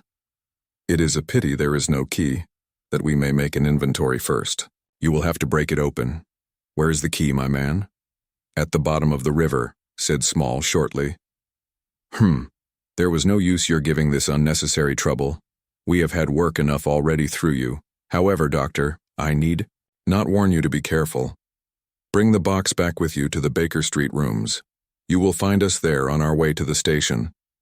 They landed me at Vauxhall, with my heavy iron box, and with a bluff, genial inspector as my companion. A quarter of an hour's drive brought us to Mrs. Cecil Forrester's. The servant seemed surprised at so late a visitor. Mrs. Cecil Forrester was out for the evening, she explained, and likely to be very late. Miss Morstan, however, was in the drawing room. So to the drawing room I went, box in hand, leaving the obliging inspector in the cab. She was seated by the open window, dressed in some sort of white diaphanous material, with a little touch of scarlet at the neck and waist. The soft light of a shaded lamp fell upon her as she leaned back in the basket chair, playing over her sweet, grave face and tinting with a dull, metallic sparkle the rich coils of her luxuriant hair. One white arm and hand drooped over the side of the chair, and her whole pose and figure spoke of an absorbing melancholy. At the sound of my footfall, she sprang to her feet, however, and a bright flush of surprise and of pleasure colored her pale cheeks. "I heard a cab drive up," she said. "I thought that Mrs. Forrester had come back very early, but I never dreamed that it might be you. What news have you brought me?" "I have brought something better than news," said I, putting down the box upon the table and speaking jovially and boisterously, though my heart was heavy within me. "I have brought you something which is worth all the news in the world. I have brought you a fortune." She glanced at the iron box. "Is that the treasure, then?" she asked, coolly enough. "Yes, this is the great Agra treasure. Half of it is yours and half is Thaddeus Sholto's. You will have a couple of 100,000 each, think of that. An annuity of £10,000. There will be few richer young ladies in England. Is it not glorious?" I think that I must have been rather overacting my delight, and that she detected a hollow ring in my congratulations, for I saw her eyebrows rise a little, and she glanced at me curiously. "If I have it," said she, "I owe it to you." "No, no," I answered. "Not to me, but to my friend Sherlock Holmes. With all the will in the world, I could never have followed up a clue which has taxed even his analytical genius. As it was, we very nearly lost it at the last moment." "Pray sit down and tell me all about it, Dr. Watson," said she. I narrated briefly what had occurred since I had seen her last, Holmes's new method of search, the discovery of the Aurora, the appearance of Athelney Jones, our expedition in the evening, and the wild chase down the Thames. She listened with parted lips and shining eyes to my recital of our adventures. When I spoke of the dart which had so narrowly missed us, she turned so white that I feared that she was about to faint. "It is nothing," she said, as I hastened to pour her out some water. "I am all right again. It was a shock to me to hear that I had placed my friends in such horrible peril." "That is all over," I answered. "It was nothing. I will tell you no more gloomy details. Let us turn to something brighter. There is the treasure." "What could be brighter than that?" "I got leave to bring it with me, thinking that it would interest you to be the first to see it." "It would be of the greatest interest to me," she said. There was no eagerness in her voice, however. It had struck her doubtless that it might seem ungracious upon her part to be indifferent to a prize which had cost so much to win. "What a pretty box," she said, stooping over it. "This is Indian work, I suppose?" "Yes. It is Benares metalwork. And so heavy," she exclaimed, trying to raise it. "The box alone must be of some value. Where is the key?" "Small threw it into the Thames," I answered. "I must borrow Mrs. Forrester's poker." There was in the front a thick and broad hasp, wrought in the image of a sitting Buddha. Under this I thrust the end of the poker and twisted it outward, as a lever. The hasp sprang open with a loud snap. With trembling fingers I flung back the lid. We both stood gazing in astonishment. The box was empty. No wonder that it was heavy. The ironwork was 2/3 of an inch thick all round. It was massive, well-made, and solid, like a chest constructed to carry things of great price, but not one shred or crumb of metal or jewelry lay within it. It was absolutely and completely empty. "The treasure is lost," said Miss Morstan, calmly. As I listened to the words and realized what they meant, a great shadow seemed to pass from my soul. I did not know how this Agra treasure had weighed me down until now that it was finally removed. It was selfish, no doubt, disloyal, wrong, but I could realize nothing save that the golden barrier was gone from between us. "Thank God," I ejaculated from my very heart. She looked at me with a quick, questioning smile. "Why do you say that?" she asked. "Because you are within my reach again," I said, taking her hand. She did not withdraw it. "Because I love you, Mary, as truly as ever a man loved a woman. Because this treasure, these riches, sealed my lips. Now that they are gone, I can tell you how I love you. That is why I said, thank God." "Then I say thank God too," she whispered, as I drew her to my side. Whoever had lost a treasure, I knew that night that I had gained one. Chapter 12. The strange story of Jonathan Smalley. A very patient man was that inspector in the cab, for it was a weary time before I rejoined him. His face clouded over when I showed him the empty box. "There goes the reward," said he gloomily. "Where there is no money, there is no pay. This night's work would have been worth a tenner each to Sam Brown and me if the treasure had been there." "Mr. Thaddeus Sholto is a rich man," I said. "He will see that you are rewarded, treasure or no." The inspector shook his head, despondently, however. "It's a bad job," he repeated, "and so Mr. Athelney Jones will think." His forecast proved to be correct, for the detective looked blank enough when I got to Baker Street and showed him the empty box. They had only just arrived, Holmes, the prisoner, and he, for they had changed their plans so far as to report themselves, at a station upon the way. My companion lounged in his armchair with his usual listless expression, while Small sat stolidly opposite to him with his wooden leg cocked over his sound one. As I exhibited the empty box, he leaned back in his chair and laughed aloud. "This is your doing, Small," said Athelney Jones angrily. "Yes, I have put it away where you shall never lay hand upon it," he cried exultantly. "It is my treasure, and if I can't have the loot, I'll take darn good care that no one else does. I tell you that no living man has any right to it unless it is 3 men who are in the Andaman convict barracks and myself. I know now that I cannot have the use of it, and I know that they cannot. I have acted all through for them as much as for myself. It's been the sign of 4 with us always. Well, I know that they would have had me do just what I have done, and throw the treasure into the Thames rather than let it go to kith or kin of Sholto or of Morstan. It was not to make them rich that we did for Achmet. You'll find the treasure where the key is, and where little Tonga is. When I saw that your launch must catch us, I put the loot away in a safe place. There are no rupees for you this journey." "You are deceiving us, Small," said Athelney Jones sternly. "If you had wished to throw the treasure into the Thames, it would have been easier for you to have thrown box and all."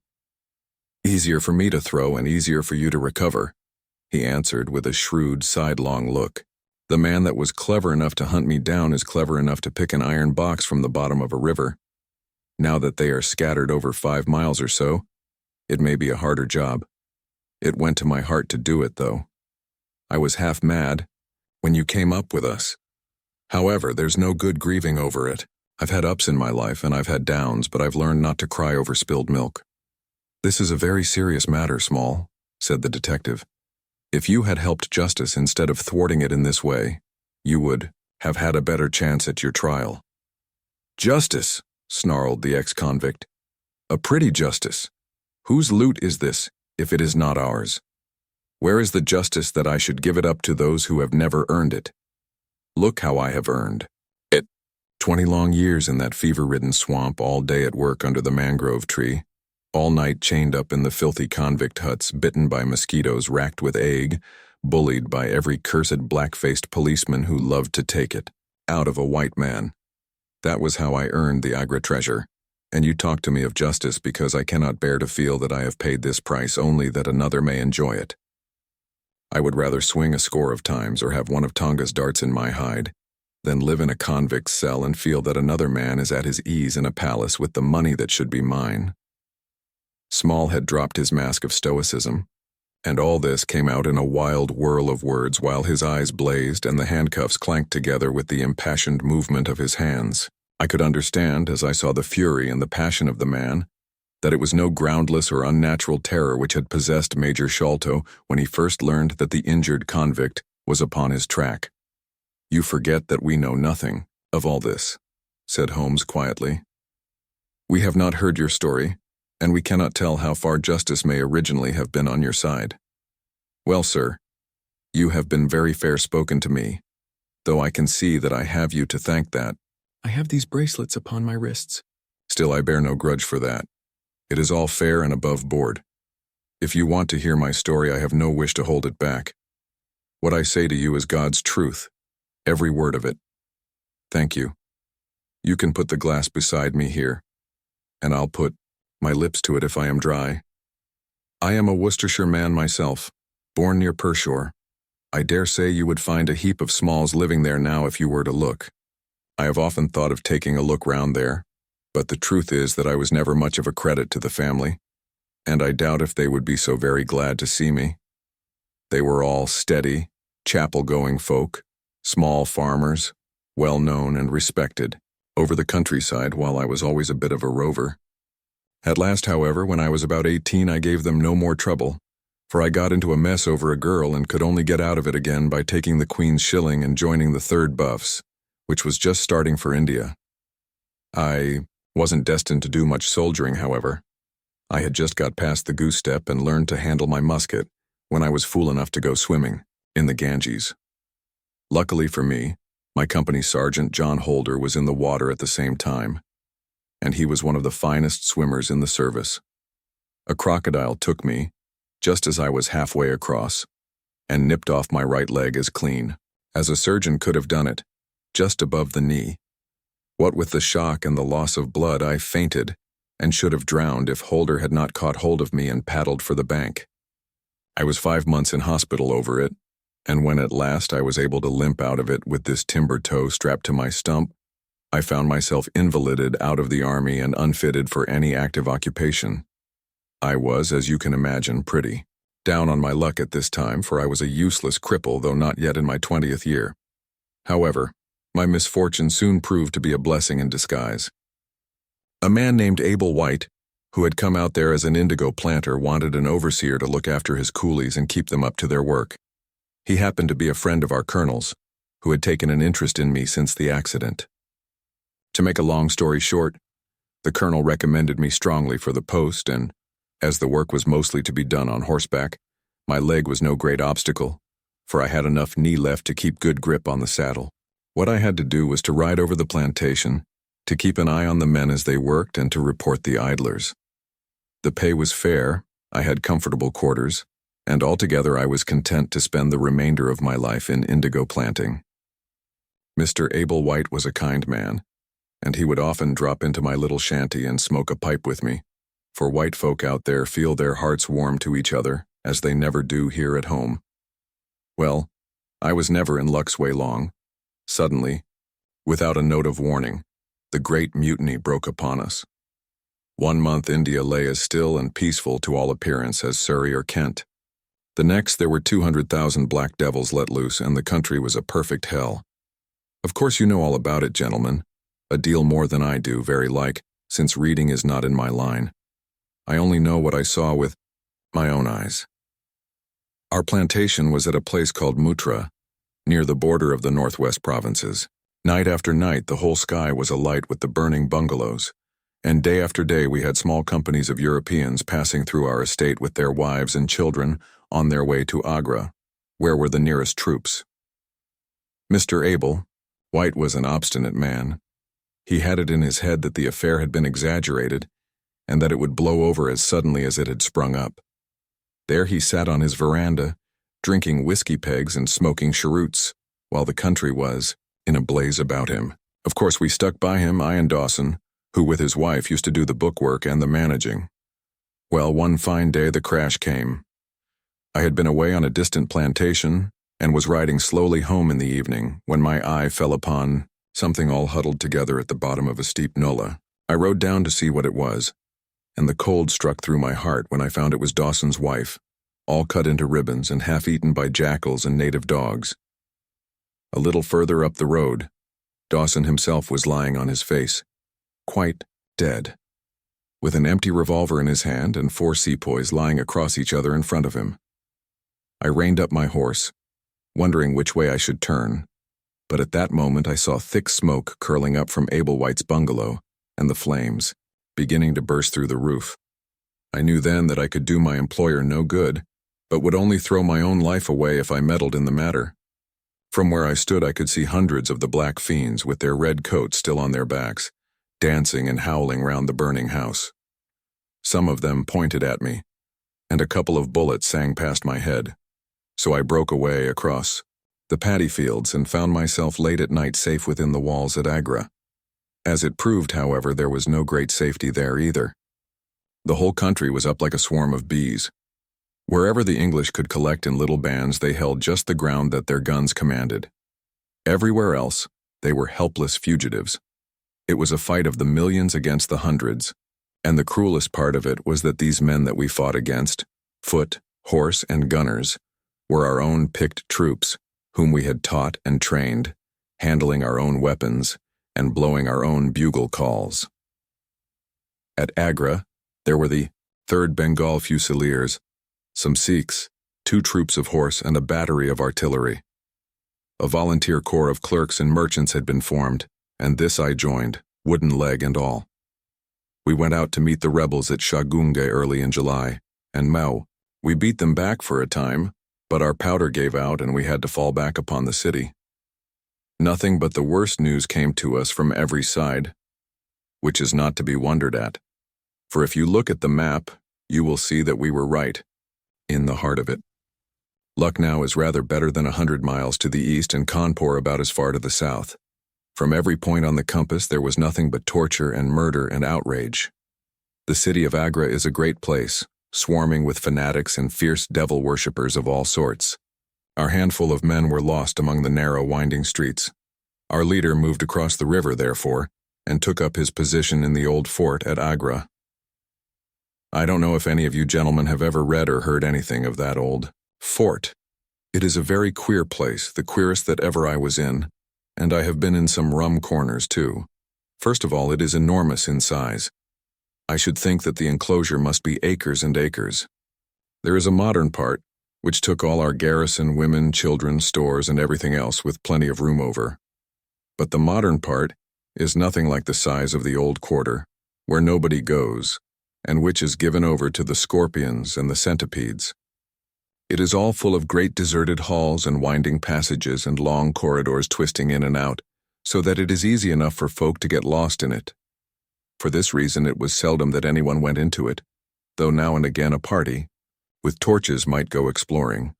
The river washes along the front of the old fort and so protects it, but on the sides and behind there are many doors, and these had to be guarded, of course, in the old quarter as well as in that which was actually held by our troops. We were short-handed, with hardly men enough to man the angles of the building and to serve the guns. It was impossible for us, therefore, to station a strong guard at every one of the innumerable gates. What we did was to organize a central guardhouse in the middle of the fort, and to leave each gate under the charge of 1 white man and 2 or 3 natives. I was selected to take charge during certain hours of the night of a small isolated dakur upon the southwest side of the building. 2 Sikh troopers were placed under my command, and I was instructed if anything went wrong to fire my musket, when I might rely upon help coming at once from the central guard. As the guard was a good 200 paces away, however, and as the space between was cut up into a labyrinth of passages and corridors, I had great doubts as to whether they could arrive in time to be of any use in case of an actual attack. Well, I was pretty proud at having this small command given me, since I was a raw recruit and a game-legged one at that. For 2 nights I kept the watch with my Punjabis. They were tall, fierce-looking chaps, Mahomet Singh and Abdullah Khan by name, both old fighting men who had borne arms against us at Chilianwala. They could talk English pretty well, but I could get little out of them. They preferred to stand together and jabber all night in their queer Sikh lingo. For myself, I used to stand outside the gateway, looking down on the broad winding river and on the twinkling lights of the great city. The beating of drums, the rattle of tom-toms, and the yells and howls of the rebels, drunk with opium and with bang, were enough to remind us all night of our dangerous neighbors across the stream. Every 2 hours the officer of the night used to come round to all the posts to make sure that all was well. The 3rd night of my watch was dark and dirty, with a small driving rain. It was dreary work standing in the gateway hour after hour in such weather. I tried again and again to make my Sikhs talk, but without much success. At 2 in the morning the rounds passed and broke for a moment the weariness of the night. Finding that my companions would not be led into conversation, I took out my pipe and laid down my musket to strike the match. In an instant the two Sikhs were upon me.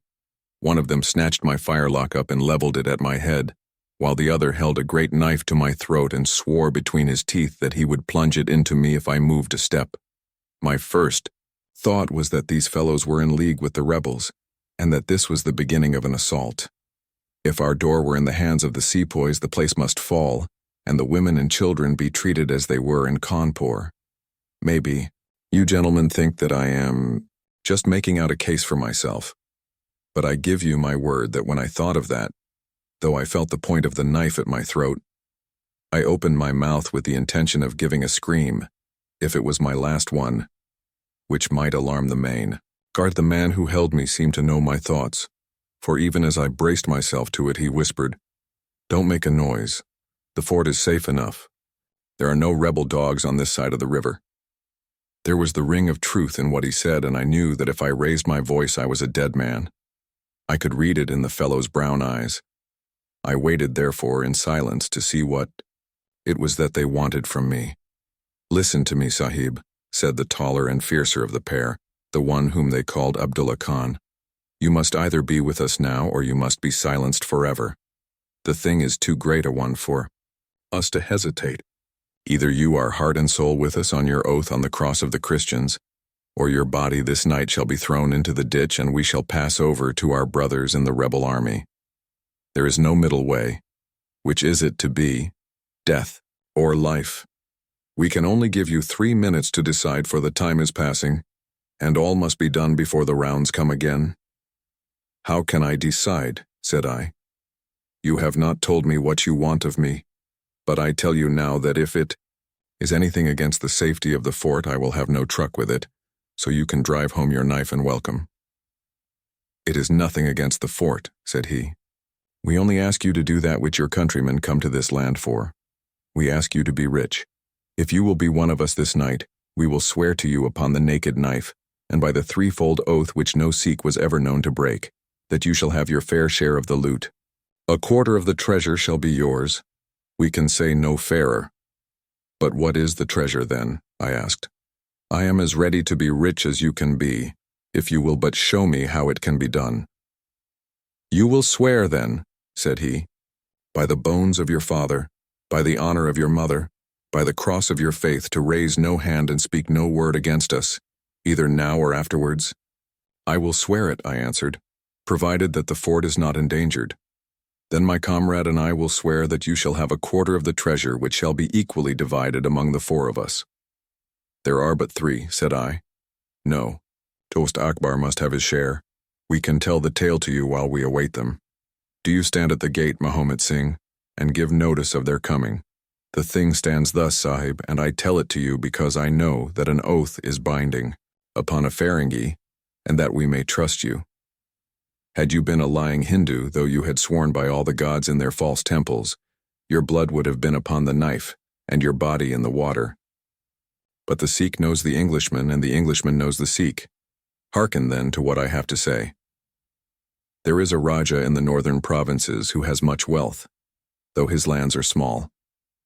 Much has come to him from his father, and more still he has set by himself, for he is of a low nature and hoards his gold rather than spend it. When the troubles broke out, he would be friends both with the lion and the tiger, with the sepoy, and with the company's Raj. Soon, however, it seemed to him that the white men's day was come, for through all the land he could hear of nothing but of their death and their overthrow. Yet being a careful man, he made such plans that, come what might, half at least of his treasure should be left to him.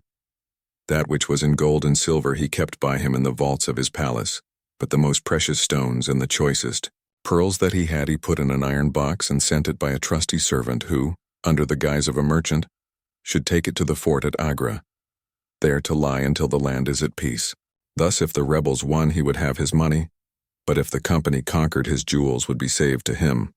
Having thus divided his hoard, he threw himself into the cause of the sepoys, since they were strong upon his borders. By doing this, mark you, Sahib, his property becomes the due of those who have been true to their salt. This pretended merchant, who travels under the name of Ahmet, is now in the city of Agra and desires to gain his way into the fort. He has with him, as traveling companion, my foster brother Dost Akbar, who knows his secret. Dost Akbar has promised this night to lead him to a side postern of the fort, and has chosen this one for his purpose. Here he will come presently, and here he will find Mahomet Singh and myself awaiting him. The place is lonely, and none shall know of his coming. The world shall know of the merchant Ahmet no more, but the great treasure of the Rajah shall be divided among us. What say you to it, Sahib? In Worcestershire, the life of a man seems a great and a sacred thing, but it is very different when there is fire and blood all round you and you have been used to meeting death at every turn. Whether Ahmet the merchant lived or died was a thing as light as air to me, but at the talk about the treasure my heart turned to it, and I thought of what I might do in the old country with it, and how my folk would stare when they saw their ne'er-do-well coming back with his pockets full of gold moidores. I had therefore already made up my mind. Abdullah Khan, however, thinking that I hesitated, pressed the matter more closely. "Consider, Sahib," said he, "that if this man is taken by the commandant, he will be hung or shot, and his jewels taken by the government, so that no man will be a rupee the better for them. Now, since we do the taking of him, why should we not do the rest as well? The jewels will be as well with us as in the company's coffers. There will be enough to make every one of us rich men and great chiefs. No one can know about the matter, for here we are cut off from all men. What could be better for the purpose? Say again then, Sahib, whether you are with us or if we must look upon you as an enemy." "I am with you, heart and soul," said I. "It is well," he answered, handing me back my firelock. "You see that we trust you, for your word, like ours, is not to be broken. We have now only to wait for my brother and the merchant." "Does your brother know then of what you will do?" I asked. "The plan is his. He has devised it. We will go to the gate and share the watch with Mahomet Singh." The rain was still falling steadily, for it was just the beginning of the wet season. Brown, heavy clouds were drifting across the sky, and it was hard to see more than a stone cast. A deep moat lay in front of our door, but the water was in places nearly dried up, and it could easily be crossed. It was strange to me to be standing there with those two wild Punjabis waiting for the man who was coming to his death. Suddenly my eye caught the glint of a shaded lantern at the other side of the moat. It vanished among the mound heaps, and then appeared again, coming slowly in our direction. "Here they are?" I exclaimed. "You will challenge him, Sahib, as usual," whispered Abdullah. "Give him no cause for fear. Send us in with him, and we shall do the rest while you stay here on guard. Have the lantern ready to uncover, that we may be sure that it is indeed the man." The light had flickered onwards, now stopping and now advancing, until I could see two dark figures upon the other side of the moat. I let them scramble down the sloping bank, splash through the mire, and climb halfway up to the gate before I challenged them. "Who goes there?" said I, in a subdued voice. "Friends," came the answer. I uncovered my lantern and threw a flood of light upon them. The first was an enormous Sikh, with a black beard which swept nearly down to his cummerbund. Outside of a show I have never seen so tall a man. The other was a little, fat, round fellow, with a great yellow turban and a bundle in his hand, done up in a shawl. He seemed to be all in a quiver with fear, for his hands twitched as if he had the ague, and his head kept turning to left and right with two bright little twinkling eyes, like a mouse when he ventures out from his hole. It gave me the chills to think of killing him, but I thought of the treasure, and my heart set as hard as a flint within me. When he saw my white face, he gave a little chirrup of joy and came running up towards me. "Your protection, Sahib," he panted. "Your protection for the unhappy merchant Ahmet. I have traveled across Rajputana that I might seek the shelter of the fort at Agra. I have been robbed and beaten and abused because I have been the friend of the company. It is a blessed night this, when I am once more in safety, I and my poor possessions." "What have you in the bundle?" I asked. "An iron box," he answered, "which contains one or two little family matters which are of no value to others, but which I should be sorry to lose. Yet I am not a beggar. And I shall reward you, young Sahib, and your governor also, if he will give me the shelter I ask." I could not trust myself to speak longer with the man. The more I looked at his fat, frightened face, the harder did. It seemed that we should slay him in cold blood. It was best to get it over. "Take him to the main guard," said I. The two Sikhs closed in upon him on each side, and the giant walked behind, while they marched in through the dark gateway. Never was a man so compassed round with death. I remained at the gateway, with the lantern. I could hear the measured tramp of their footsteps sounding through the lonely corridors. Suddenly it ceased, and I heard voices and a scuffle with the sound of blows. A moment later there came, to my horror, a rush of footsteps coming in my direction, with the loud breathing of a running man. I turned my lantern down the long, straight passage, and there was the fat man running like the wind with a smear of blood across his face, and close at his heels, bounding like a tiger, the great black-bearded Sikh, with a knife flashing in his hand. I have never seen a man run so fast as that little merchant. He was gaining on the Sikh, and I could see that if he once passed me and got to the open air, he would save himself yet. My heart softened to him, but again the thought of his treasure turned me hard and bitter. I cast my firelock between his legs as he raced past, and he rolled twice over like a shot rabbit. Ere he could stagger to his feet, the Sikh was upon him and buried his knife twice in his side. The man never uttered moan nor moved muscle, but lay where he had fallen. I think myself that he may have broken his neck with the fall. You see, gentlemen, that I am keeping my promise. I am telling you every work of the business just exactly as it happened, whether it is in my favor or not." He stopped and held out his manacled hands for the whiskey and water which Holmes had brewed for him. For myself, I confess that I had now conceived the utmost horror of the man, not only for this cold-blooded business in which he had been concerned, but even more for the somewhat flippant and careless way in which he narrated it. Whatever punishment was in store for him, I felt that he might expect no sympathy from me.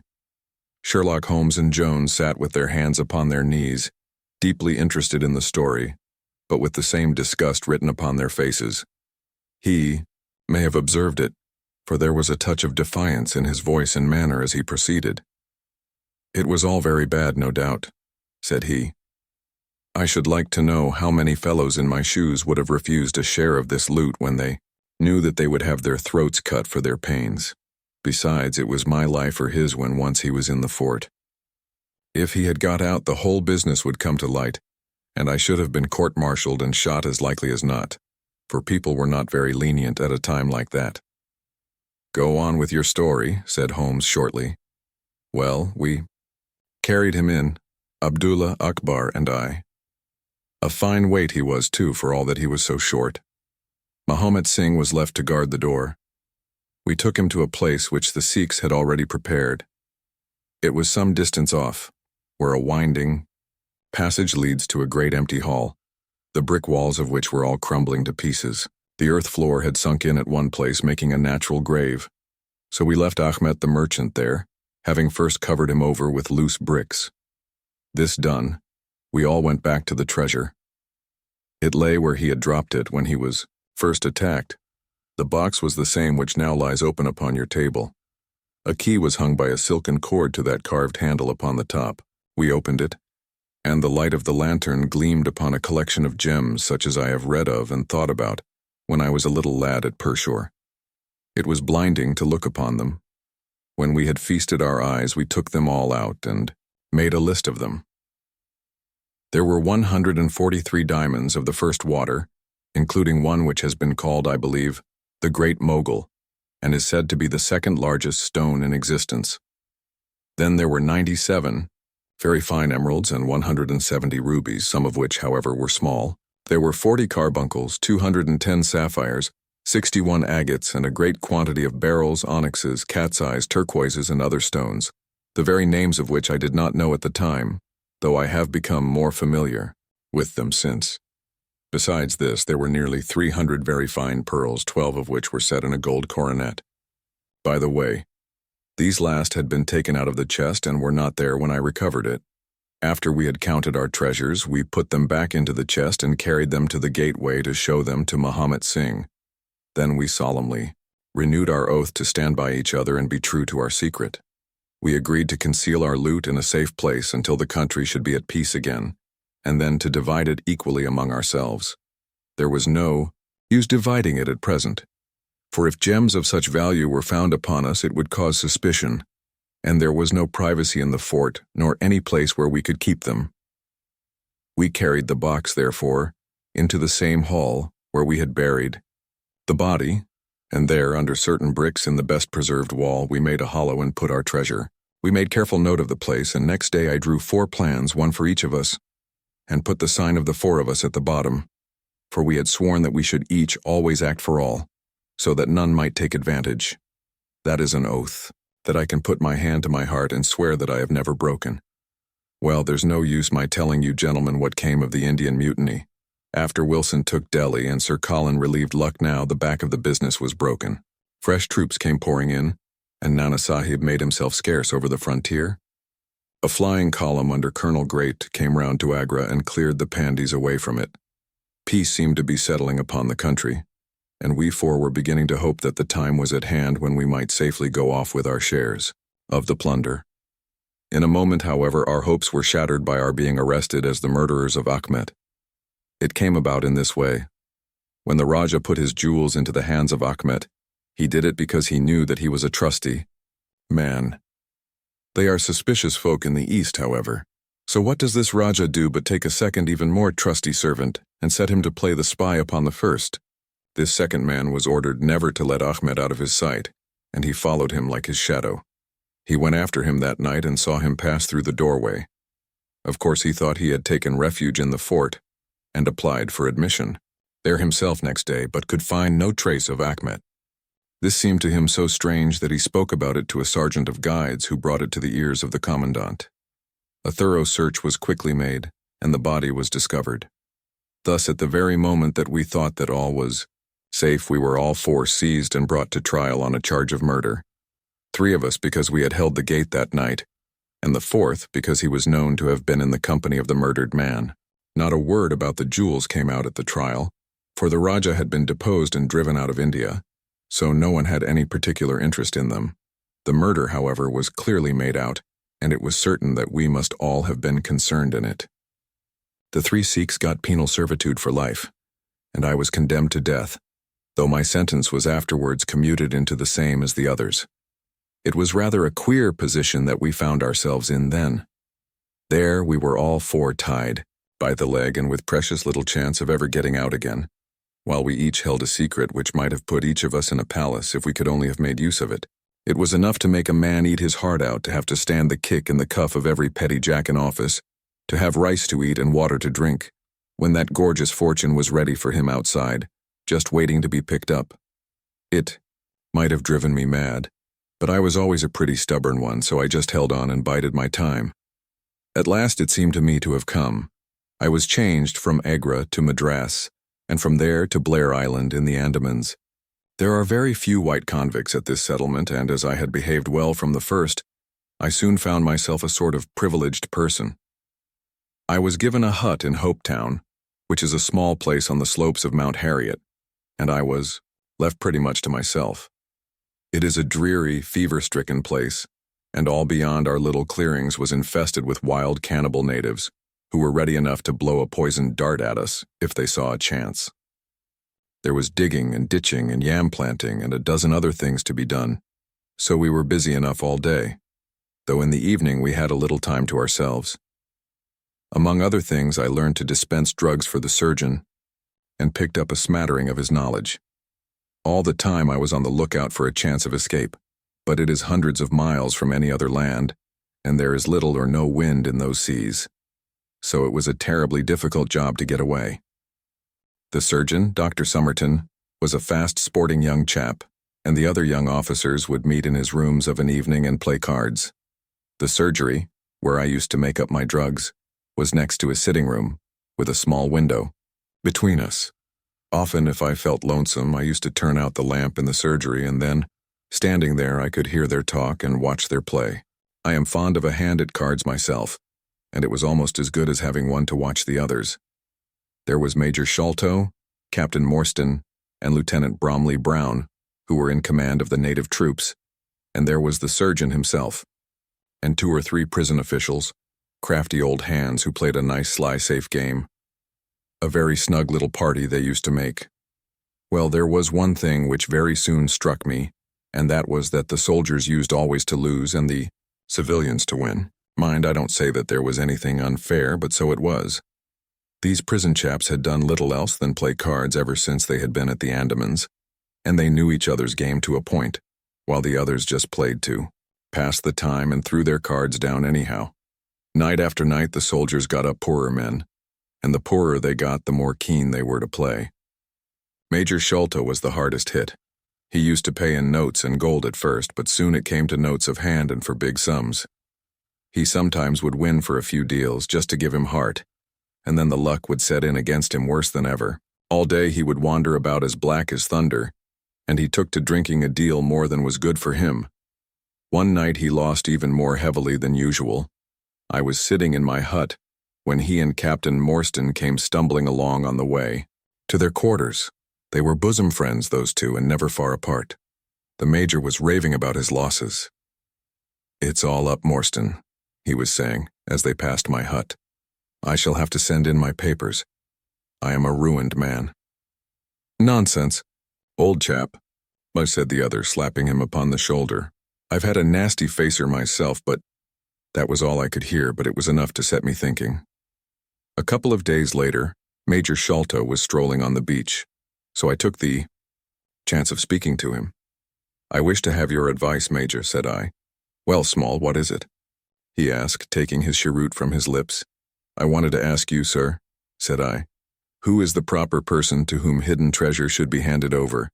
I know where $500,000 worth lies, and, as I cannot use it myself, I thought, perhaps the best thing that I could do would be to hand it over to the proper authorities, and then perhaps they would get my sentence shortened for me."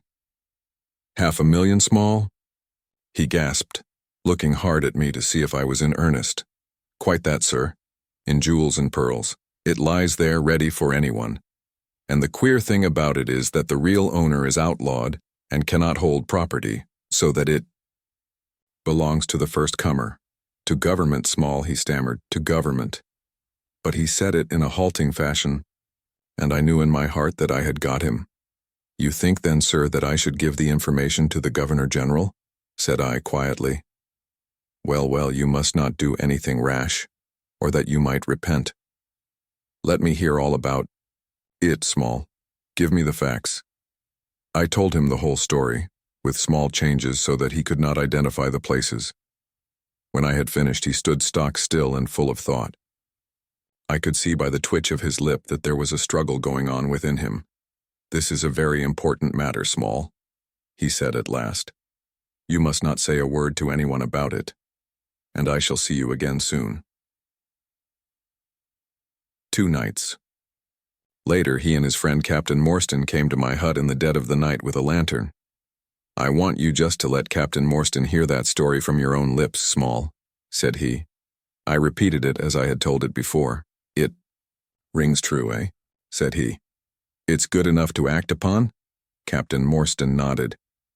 "Look here, Small," said the Major.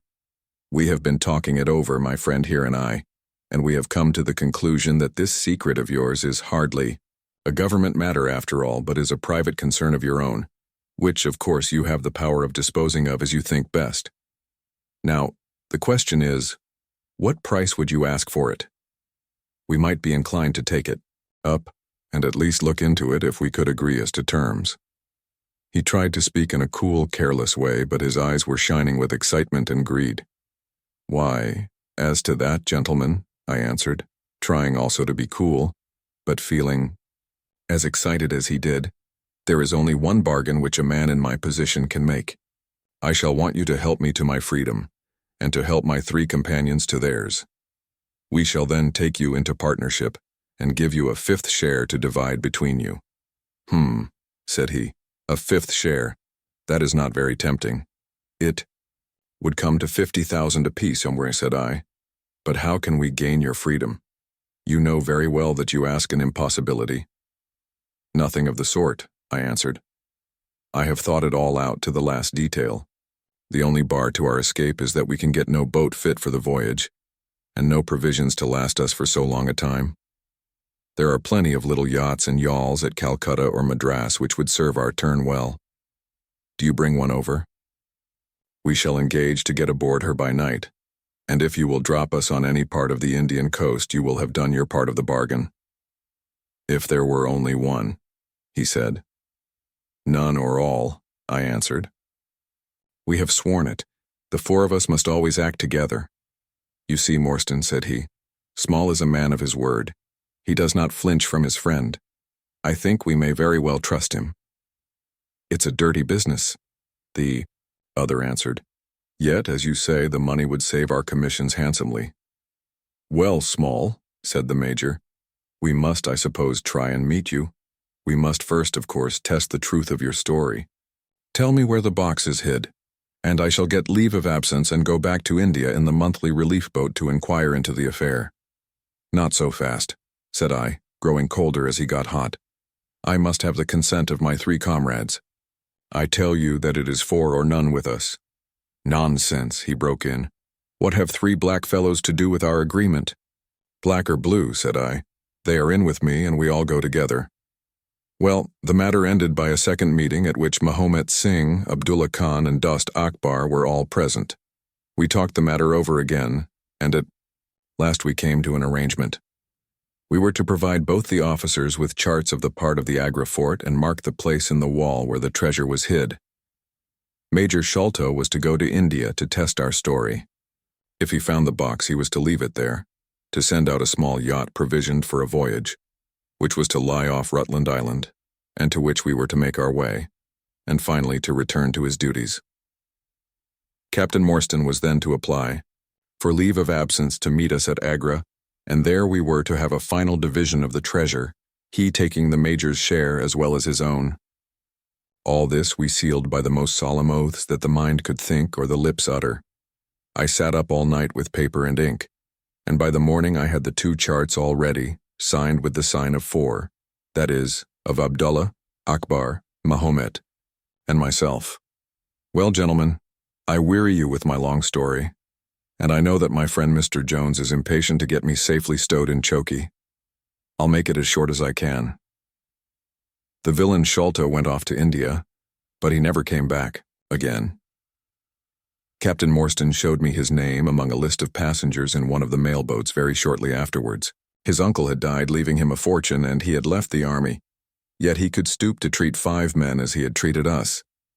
Morstan went over to Agra shortly afterwards and found, as we expected, that the treasure was indeed gone. The scoundrel had stolen it all, without carrying out one of the conditions on which we had sold him the secret. From that day I lived only for vengeance. I thought of it by day, and I nursed it by night. It became an overpowering, absorbing passion with me. I cared nothing for the law, nothing for the gallows. To escape, to track down Sholto, to have my hand upon his throat. That was my one thought. Even the Agra treasure had come to be a smaller thing in my mind than the slaying of Sholto. Well, I have set my mind on many things in this life, and never one which I did not carry out, but it was weary years before my time came. I have told you that I had picked up something of medicine. One day when Dr. Somerton was down with a fever, a little Andaman islander was picked up by a convict gang in the woods. He was sick to death, and had gone to a lonely place to die. I took him in hand, though he was as venomous as a young snake, and after a couple of months I got him all right and able to walk. He took a kind of fancy to me then, and would hardly go back to his woods, but was always hanging about my hut. I learned a little of his lingo from him, and this made him all the fonder of me. Tonga, for that was his name, was a fine boatman and owned a big, roomy canoe of his own. When I found that he was devoted to me and would do anything to serve me, I saw my chance of escape. I talked it over with him. He was to bring his boat round on a certain night to an old wharf which was never guarded, and there he was to pick me up. I gave him directions to have several gourds of water and a lot of yams, cocoa nuts, and sweet potatoes. He was stanch and true, was little Tonga. No man ever had a more faithful mate. At the night named, he had his boat at the wharf.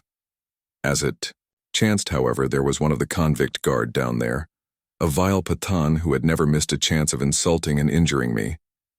I had always vowed vengeance, and now I had my chance. It was as if fate had placed him in my way that I might pay my debt before I left the island. He stood on the bank with his back to me and his carbine on his shoulder. I looked about for a stone to beat out his brains with, but none could I see. Then a queer thought came into my head and showed me where I could lay my hand on a weapon. I sat down in the darkness and unstrapped my wooden leg. With 3 long hops, I was on him. He put his carbine to his shoulder, but I struck him full and knocked the whole front of his skull in. You can see the split in the wood now where I hit him. We both went down together, for I could not keep my balance, but when I got up, I found him still lying quiet enough. I made for the boat, and in an hour we were well out at sea. Tonga had brought all his earthly possessions with him, his arms and his gods. Among other things, he had a long bamboo spear and some Andaman coconut matting with which I made a sort of sail. For 10 days we were beating about, trusting to luck, and on the 11th we were picked up by a trader which was going from Singapore to Jeddah with a cargo of Malay pilgrims. They were a rum crowd, and Tonga and I soon managed to settle down among them. They had one very good quality. They let you alone and asked no questions. Well, if I were to tell you all the adventures that my little chum and I went through, you would not thank me, for I would have you here until the sun was shining. Here and there we drifted about the world, something always turning up to keep us from London. All the time, however, I never lost sight of my purpose. I would dream of Sholto at night. 100 times I have killed him in my sleep. At last, however, some 3 or 4 years ago, we found ourselves in England. I had no great difficulty in finding where Sholto lived, and I set to work to discover whether he had realized the treasure or if he still had it. I made friends with someone who could help me. I name no names, for I don't want to get anyone else in a hole, and I soon found that he still had the jewels. Then I tried to get at him in many ways, but he was pretty sly and had always 2 prize fighters besides his sons and his Khitmutgar on guard over him. One day, however, I got word that he was dying. I hurried at once to the garden, mad that he should slip out of my clutches like that, and looking through the window I saw him lying in his bed with his sons on each side of him. I'd have come through and taken my chance with the 3 of them, only even as I looked at him his jaw dropped, and I knew that he was gone. I got into his room that same night, though, and I searched his papers to see if there was any record of where he had hidden our jewels. There was not a line, however, so I came away, bitter and savage as a man could be. Before I left, I bethought me that if I ever met my Sikh friends again, it would be a satisfaction to know that I had left some mark of our hatred. So I scrawled down the sign of the 4 of us, as it had been on the chart, and I pinned it on his bosom. It was too much that he should be taken to the grave without some token from the men whom he had robbed and befooled. We earned a living, at this time, by my exhibiting poor Tonga at fairs and other such places as the Black Cannibal. He would eat raw meat and dance his war dance, so we always had a hatful of pennies after a day's work. I still heard all the news from Pondicherry Lodge, and for some years there was no news to hear, except that they were hunting for the treasure. At last, however, came what we had waited for so long. The treasure had been found. It was up at the top of the house in Mr. Bartholomew Sholto's chemical laboratory. I came at once and had a look at the place, but I could not see how with my wooden leg I was to make my way up to it. I learned, however, about a trap door in the roof, and also about Mr. Sholto's supper hour. It seemed to me that I could manage the thing easily through Tonga. I brought him out with me with a long rope wound round his waist. He could climb like a cat, and he soon made his way through the roof, but, as ill luck would have it, Bartholomew Sholto was still in the room. To his cost, Tonga thought he had done something very clever in killing him, for when I came up by the rope I found him strutting about as proud as a peacock. Very much surprised was he when I made at him with the rope's end and cursed him for a little bloodthirsty imp. I took the treasure box and let it down and then slid down myself, having first left the sign of the 4 upon the table, to show that the jewels had come back at last to those who had most right to them. Tonga then pulled up the rope, closed the window, and made off the way that he had come. I don't know that I have anything else to tell you. I had heard a waterman speak of the speed of Smith's launch, the Aurora, so I thought she would be a handy craft for our escape. I engaged with old Smith and was to give him a big sum if he got us safe to our ship. He knew, no doubt, that there was some screw loose, but he was not in our secrets. All this is the truth, and if I tell it to you, gentlemen, it is not to amuse you, for you have not done me a very good turn, but it is because I believe the best defense I can make is just to hold back nothing, but let all the world know how badly I have myself been served by Major Sholto, and how innocent I am of the death of his son. A very remarkable account, said Sherlock Holmes. A fitting wind-up to an extremely interesting case. There is nothing at all new to me in the latter part of your narrative, except that you brought your own rope. That I did not know. By the way, I had hoped that Tonga had lost all his darts, yet he managed to shoot one at us in the boat. He had lost them all, sir, except the one which was in his blowpipe at the time. Ah, of course, said Holmes. I had not thought of that. Is there any other point which you would like to ask about? Asked the convict affably. I think not, thank you, my companion answered. Well, Holmes, said Athelney Jones, you are a man to be humored, and we all know that you are a connoisseur of crime, but duty is duty, and I have gone rather far in doing what you and your friend asked me. I shall feel more at ease when we have our storyteller here, safe under lock and key. The cab still waits, and there are 2 inspectors downstairs.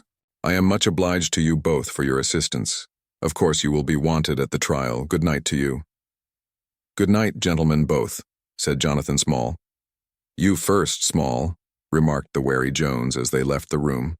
I'll take particular care that you don't club me with your wooden leg, whatever you may have done to the gentleman at the Andaman Isles. Well, and there is the end of our little drama, I remarked, after we had sat some time smoking, in silence. I fear that it may be the last investigation in which I shall have the chance of studying your methods.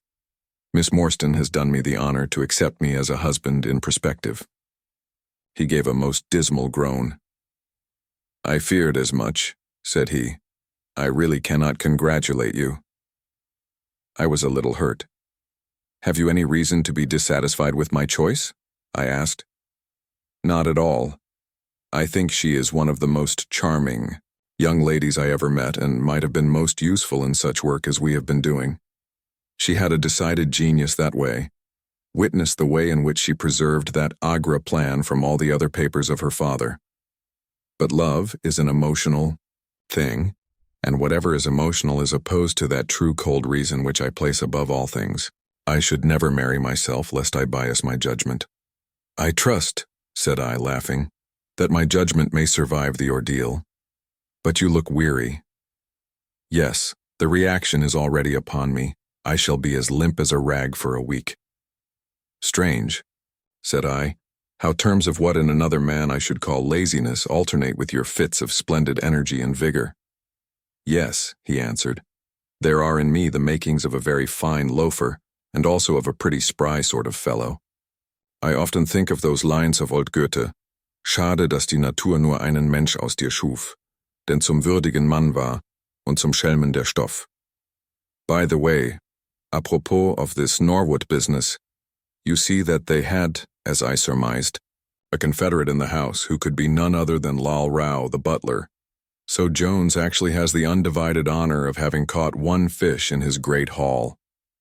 The division seems rather unfair, I remarked. You have done all the work in this business. I get a wife out of it. Jones gets the credit. Pray, what remains for you? For me, said Sherlock Holmes, there still remains the cocaine bottle, and he stretched his long white hand up for it.